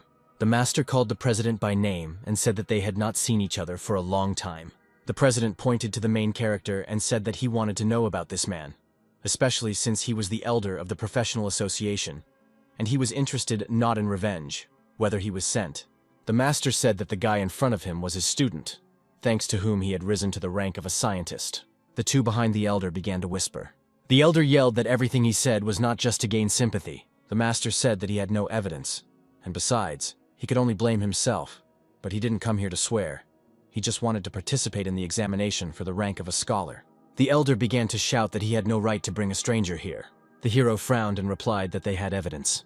The master was surprised by the student's claim of evidence. The elder said that no one had the right to interfere in this. The president slammed his hands on the floor and said that the elder did not have the right to give orders yet. Then he turned to the guy and said he was ready to look at the evidence. The observers looked at the elder. They understood that they had no merit in the field of blacksmithing.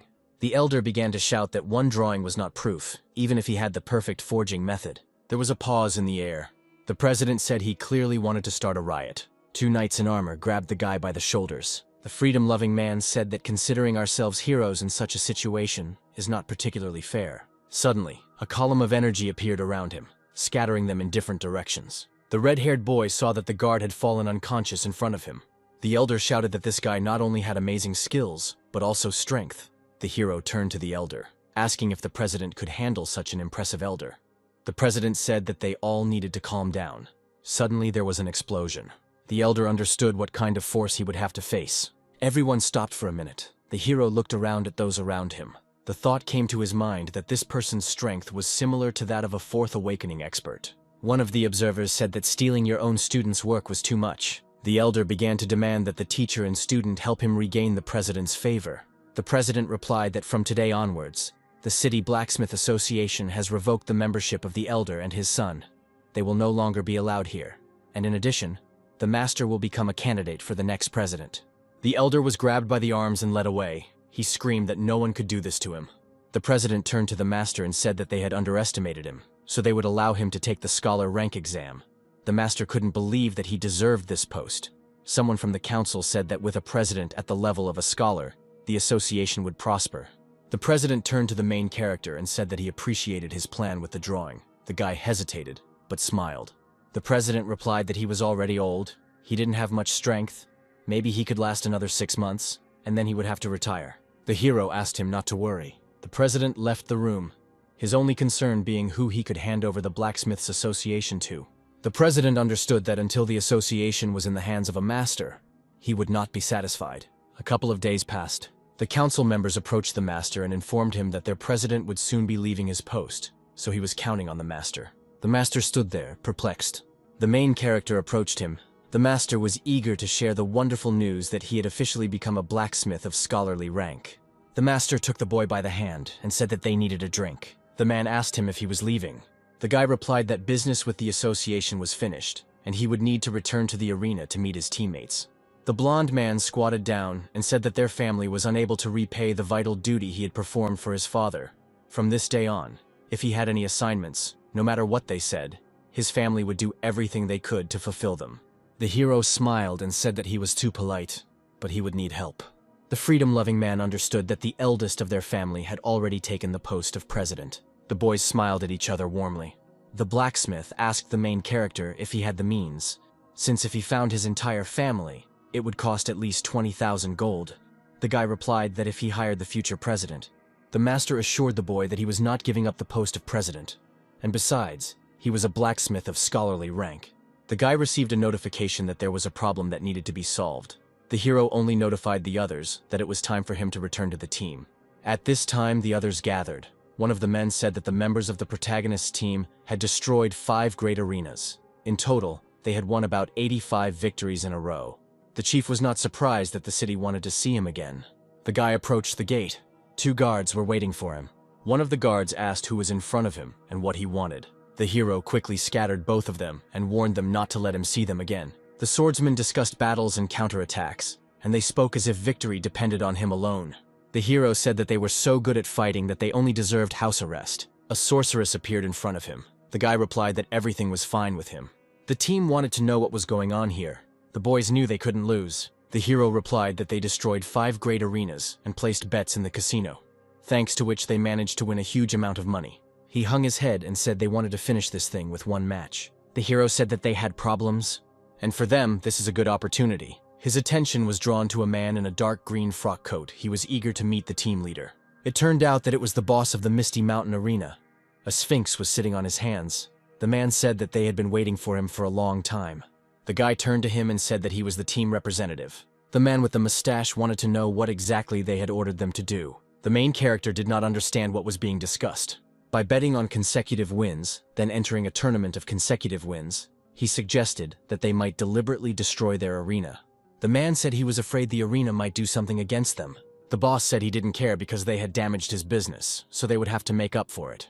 The hero wanted to know what exactly the boss was offering. Because of them, the arena suffered many losses, but they also brought them enough glory. The boss said that they could cooperate with them for at least 1 match, and in addition, during the match, they would lose to his union team. So the 5 great arenas will not hold them responsible for what happened. The hero said that the conditions the boss was offering were very tempting. Then the guy said that he set 1 rule. Even before he assembled the team, he promised himself never to lose. The boss winced for him. This attitude was extremely arrogant. He said that they had better think it over. They could settle it peacefully without turning it into a blood feud. The boss got angry. The hero thought that the boss would not be able to do what he wanted. He hoped that he would not be followed as if he were a criminal. The man said it was very brave of him. The guy approached the main character and said that he behaved very coolly as a leader. The hero asked them not to worry. If they had proof that they had broken the rules, they would have already started to act. But they have nothing on them, so they just surrounded them and did not attack. The guy said that instead of risking his reputation, he would rather make a deal and win a large sum. The merchant said that since he understood all this, he could simply not agree to his conditions. The girl with pink hair turned her attention to him. The sorceress said that if he said not to lose, then they should definitely win, and besides, they would just follow him. The swordsman said that this was nonsense and all this talk was useless. The leader coughed and said that the main thing was that they had accepted the order on behalf of the Eternal Peaks, so they had to complete the deal with him first. The team member said that they had better go get ready then. The guy took a few steps forward. The boss said he didn't want any favors. The next moment, he shouted that they would have to fight. The boss was furious for him. A couple of wins are not a sign of invincibility. He walked forward angrily. At this time, the deputy leader of the 40th level, the Soul Tamer, appeared and came to the team with a message. The 4 participants were waiting for him in the room, interested in how the negotiations with the boss had gone. The deputy said that they did not agree to the terms he proposed. The girls said that they were all below level 35. One of the team members twirled the weapon in his hands, then said that they did not agree to hold a fixed match, especially in a place where they shared half of the winnings. One of the guys said that it would be bad to go all that way for a fixed fight. The deputy asked to show no mercy and kill everyone. The match was due to start in 10 minutes. If any of the team members did not arrive at the start of the match, they would be declared losers, and they had to keep track of the time. The freedom-loving man understood that he needed to come up with a strategy. The merchant wanted to know what his plan was. The hero looked at the team and said that before the match, they most likely watched the recordings of the fight several times. 10 seconds passed. The leader thought about the fact that there was only one recording from his battle, so they would have to improvise for this match. Here his team was the trump card. The boss's assistant noted that the arena had never been so lively. The guy whispered in the boss's ear that the Broken Dreams team had never lost before, and he also prepared a backup plan, so everything was decided. The freedom-loving man gave the command for them to move forward. The guy from the other team was interested in what strategy he would use. The girl used the wand and said that it had the ability to become invisible. The enemy rushed at the swordsman. He shouted that if he did not allow him to inflict damage from afar. The freedom-loving one said that they were indeed stronger than the previous teams, and it was time for him to start acting too. The enemy saw the team leader and thought that he was too fast, and his weapon looked too intricate. Could it really be that he planned it all this way? The sorceress was ready for battle. The main character attacked the enemy faster. The opponents began to shout that a member of their team needed help, but a poisonous net was already flying towards them. They didn't understand what kind of weapon it was. The hero shouted for them to get out of there as quickly as possible. The merchant cast the curse of suffering, and magical energy began to gather around him like a whirlwind. The enemy did not expect such an attack. The energy of the attack began to bind him. He reached out to the enemy, not understanding why they needed a target like him. He began to weaken and bent over in pain. He did not understand how he missed the moment that he was under control. The main character planned to defeat the others as well. Moreover, his team members worked so well together that they were bound to win. The opposing team member couldn't believe that they could lose for the first time. The boss didn't even let them watch the battle footage, but he knew they were still losing. The assistant noticed that he had spent a lot of money to make the purchase. One of the observers said that he did not understand what exactly happened. And besides, they had bet 3,000, and it was all in vain. The guy stood with his back to the leader and said that there was nowhere else to run. The leader replied that his control skills were too high. The hero smiled. He understood that he could control them with skills. These were bonus attributes and techniques of his weapon. He said that most likely they were waiting for his skills to run out, and they would have to surrender. The guy said that he didn't even know that was possible. The guy behind him replied that it was an enchanted weapon. When he used it, there was no delay. Besides, it could actually be a bonus attribute of the weapon. The guy said he didn't expect the new lineup to put him in this situation. He said there was no choice. The leader said he could use it. The enemy has activated the crystal's power. The swordsman opened his mouth in surprise. To them it looked like cheating. The enemy team leader screamed as he found himself trapped. The hero took out his weapon, and his opponent tried to defeat him with a dagger. The freedom-loving man understood that this method of suppression no longer helped him.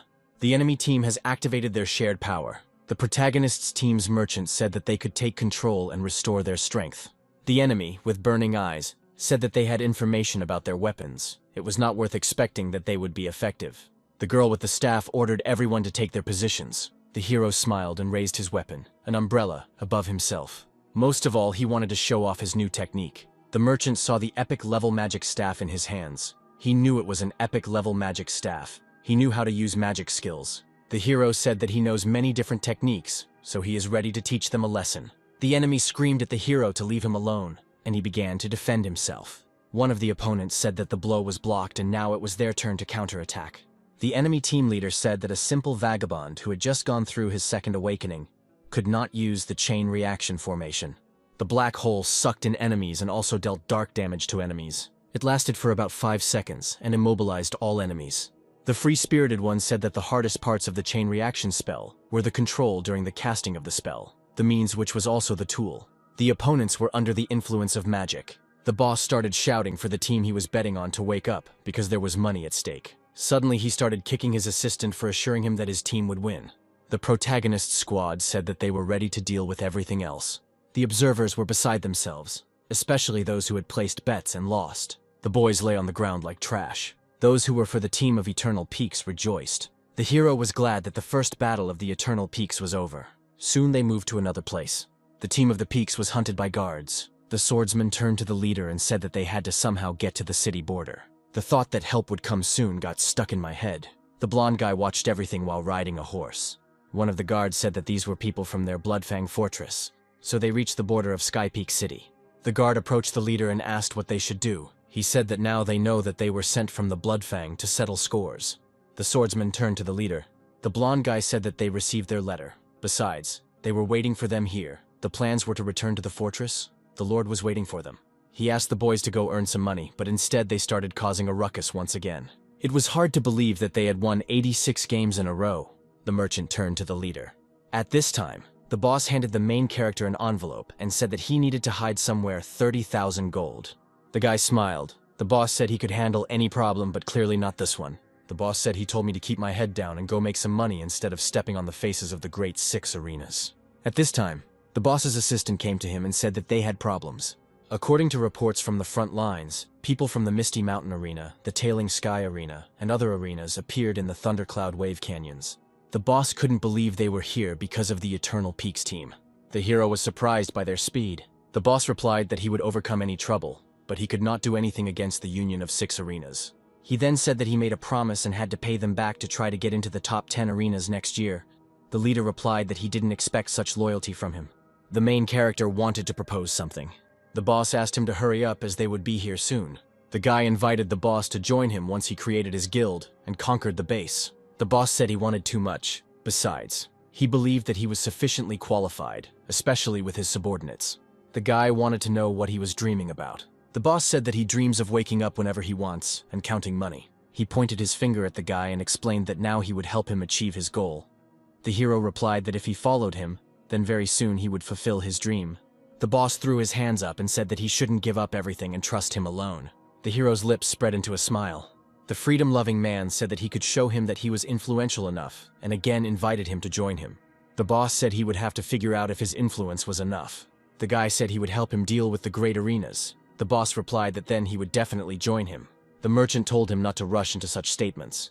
Besides, he might break his promise. The man wished the team good luck and said he was waiting for everything to be decided. He needed to discuss with his brother the further plan and the possibility of entering into negotiations, as well as compensating for all damages with money. The blonde guy said they just needed to pass this kid on. The boss was pleased that he had such a good idea. This time, it was still hard to believe that this time, he thought he could handle the 6 great arenas. The dealer said he felt like things were out of control. They could have just given him some money. It wasn't easy to make that much money on the last match. The hero looked out the window and said that it would be better for him to just wait. Then he would understand everything. In Thundercloud Canyon, the guards stood in the canyon, thinking about what to do about this problem. The boss explained that he originally only wanted them to ruin their plans, who knew they would be so strong. Plus, he announced that he was a reasonable person who offered them 30,000, so they should take it as compensation. The arena boss said that this amount was not enough at all. He was scared when he heard the words that someone had to die. The next moment, he took off. 4 figures in black cloaks and masks appeared ahead. The representatives understood that this was an organization of assassins that actually acted as an intermediary, and some of them suggested that they could accept orders for more than just murder. The boss said that he was aware that the Dark Brotherhood was connected to this organization. And besides, if he was afraid of death, he wouldn't have been able to become the boss of the Mountain Mist Arena.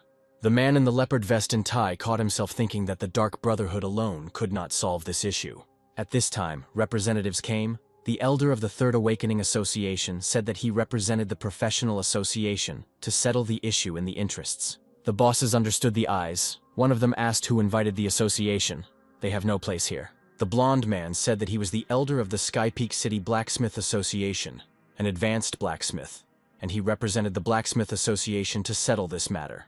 The man wanted to know if the president was aware of it. The blonde guy replied that a few days ago the president left his post and went into retirement. He explained that they would now view the 6 great arenas as enemies that they would fight to the death. The boss didn't understand why so many organizations decided to stand up for just one person. It bothered him that just one guy had that level of influence.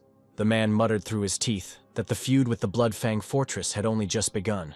The boss said that the guy really was able to solve the problem with all the arenas at once. He was embarrassed that he would have to adapt to them. One of the men sat and watched what was happening.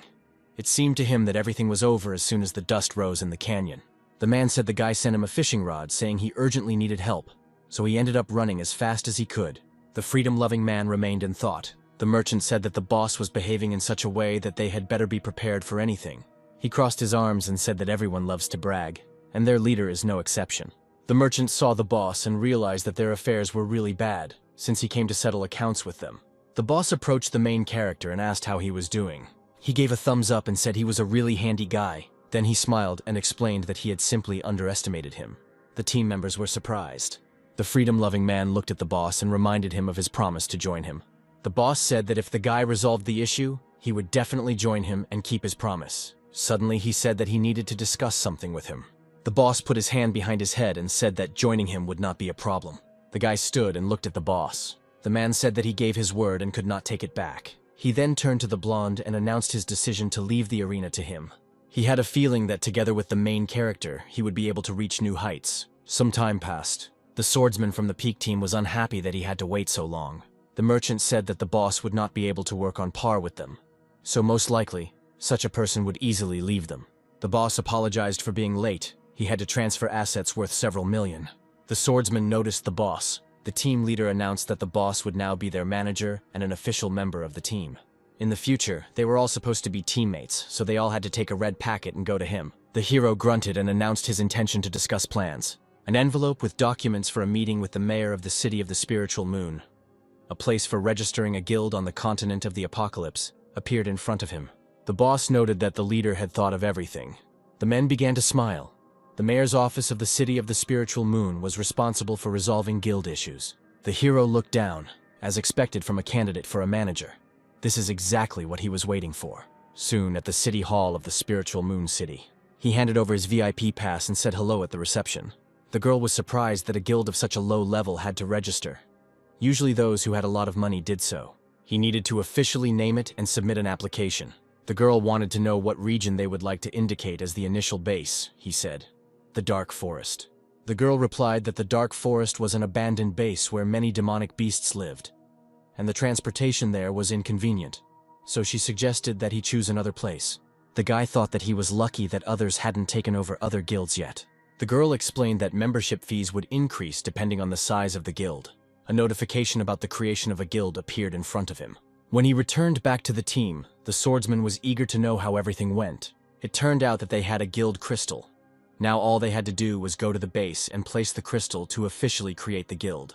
The swordsman replied that the boss had gone to a banquet with people from the city hall and had not taken them with him. The guy thought that the boss could be a great help in dealing with the other factions. When he returned, he wanted to know which region he had chosen for the base. A crystal appeared in his hands, and everyone understood that he was talking about the Dark Forest. The boss explained that the zone was too poorly developed, it was filled with high-level monsters, no one would choose it. The man wanted to place a bet. A second later, he covered his mouth with his hand. Soon, they found themselves in a dark forest. The system congratulated them on their arrival at the center of power of their base. It was necessary to install the crystal. In order to gain ownership of this base, he must fight off 10 waves of demonic beast attacks and ensure that the crystal is not destroyed. The guild leader said that he thought it would be better to find out the number of monsters nearby first. The system suggested starting the mission. The hero wanted to start the mission right now. The forest began to come to life. The swordsman noticed that the place was mysterious and dangerous. The merchant looked at the leader and reminded him that they had no plan. It seemed like a major battle was coming. A pack of wolves appeared in front of them. One of them immediately pounced. The animal growled and bared its teeth. He was stopped by a pillar of light. The blonde boy greeted the guild leader as a representative of the Blacksmiths Association. The guy looked at the boss. He wondered who their guild's allies might be. One of the representatives of the association greeted the main character. The freedom-loving man apologized to the elder and said that he did not expect the president to send them here. The boss looked at them and thought that, judging by their behavior, they had also joined the guild. The boss exhaled because he didn't have to argue with anyone. Suddenly, wild, angry animals emerged from the forest. The sorceress said that there was no point in indulging in memories. Besides, the monsters would soon disappear. The guy coughed and said that starting tomorrow, the first group of members of his guild. The leader said that he would not say anything unnecessary. As soon as he developed his base, then everyone would be treated with dignity. From that moment on, the leader said that they should listen to his instructions. He ordered them to prepare for the first mission since the guild's creation. The main character announced the beginning of the battle. It was necessary to concentrate on the instructions. The battle has begun. At this time, in the forest, the three-headed predator jumped up and began to attack. The representative shouted for them not to be afraid. They needed to quickly get into formation and defend themselves. There was a sound of impact. The hero stood with a burning sword in his hands. He turned to the brothers from the professional association and said that they were responsible for the rear. It was just necessary to defend against small crowds. The rest could be entrusted to the combat team.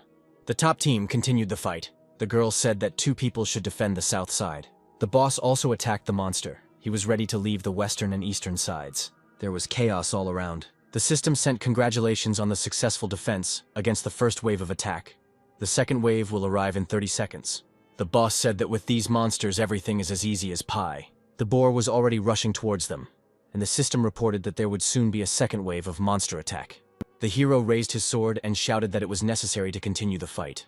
The team defeated another monster. The system asked to give the base a name. The hero was glad that everything was over. The sorceress said that the leader chose a wonderful place. It took him a couple of minutes to name the base. A few words came to the boy's mind. Something like the Blood Demon World. He thought he could call it the Greatest Fang Fortress. His lips spread into a smile. It was necessary to call it the Eternal City. It corresponded to the name of the guild. There was no way to change the name of the base. The guild was currently at level 1. The system congratulated on receiving a basic forge, basic first aid kit, basic tannery, basic guild warehouse, basic kitchen, dormitory, guild mission board.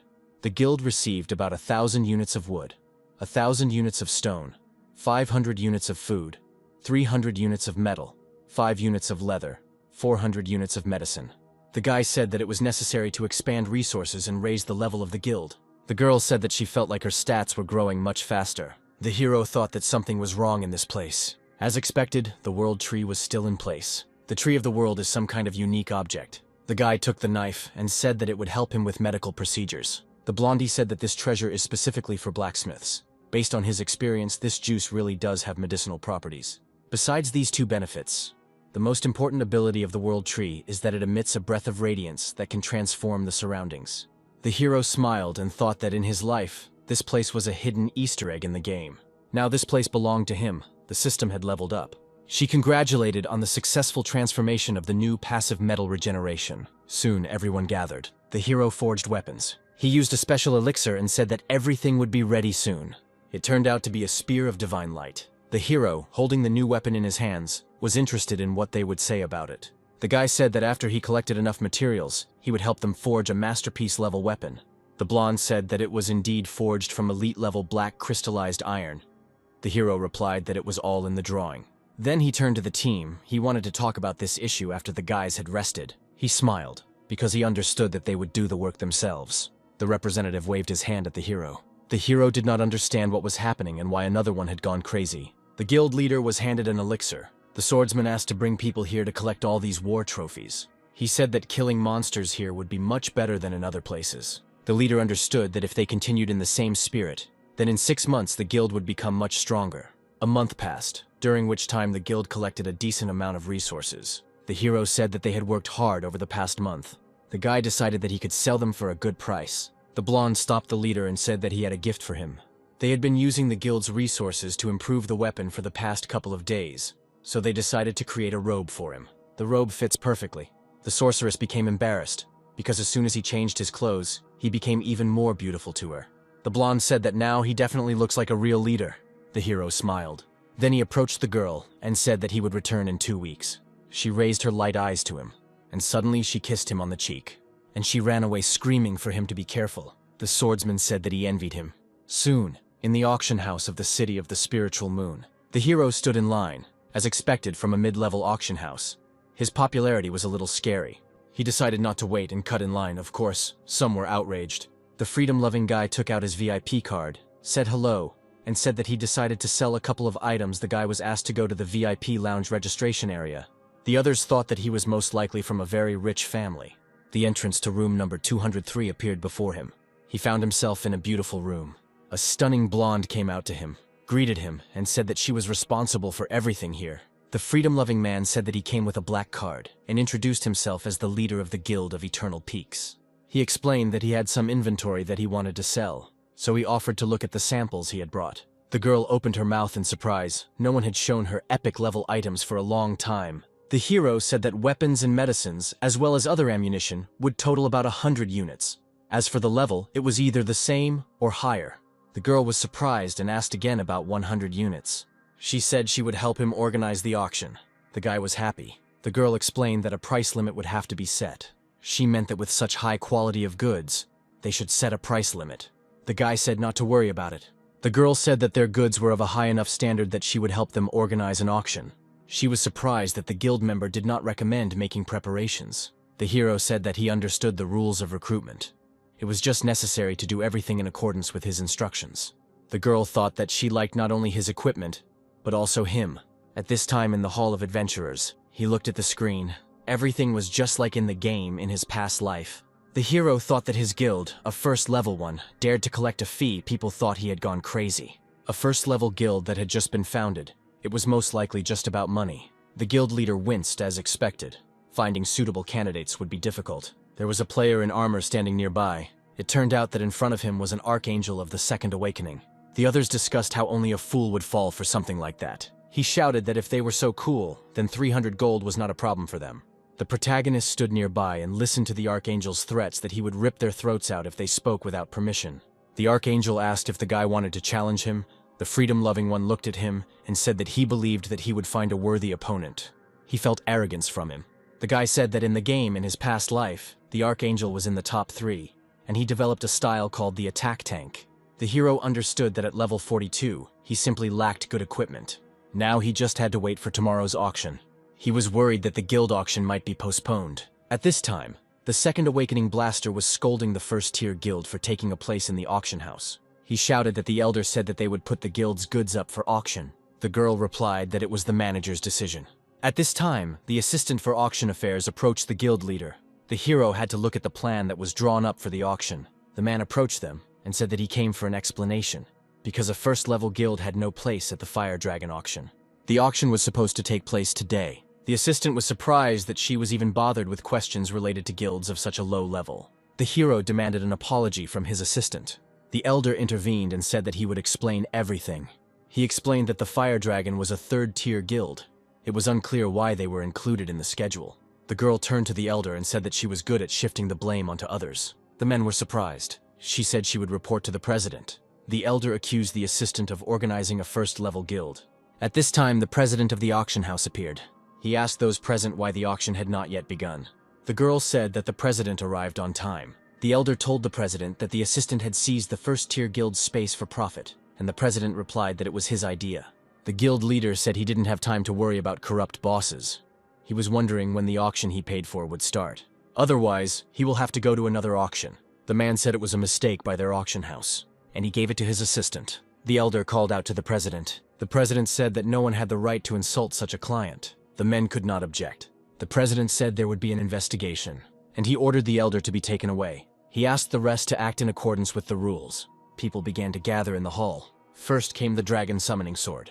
The people wanted to see the treasures. The hero was worried about the price of the products. The base price of the sword was 500 coins. People were surprised by this price. Trading began, and everyone started placing bets.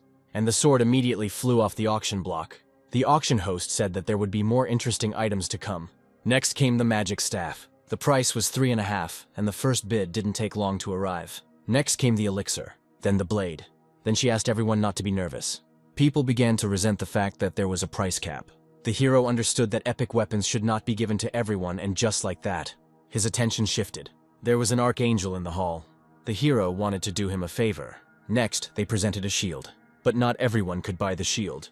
Only those candidates selected by the seller. The archangel was among them, and he pressed the button to buy. The bet was placed, the shield was sold, and the auction is over.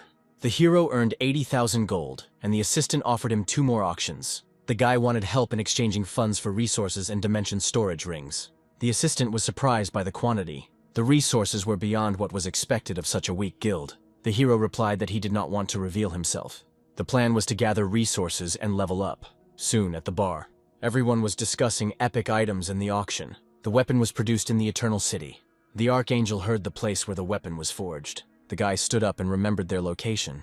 The Archangel wanted to take a look at the guild. The blade cut through the metal. One blow was enough for the epic shield to shatter.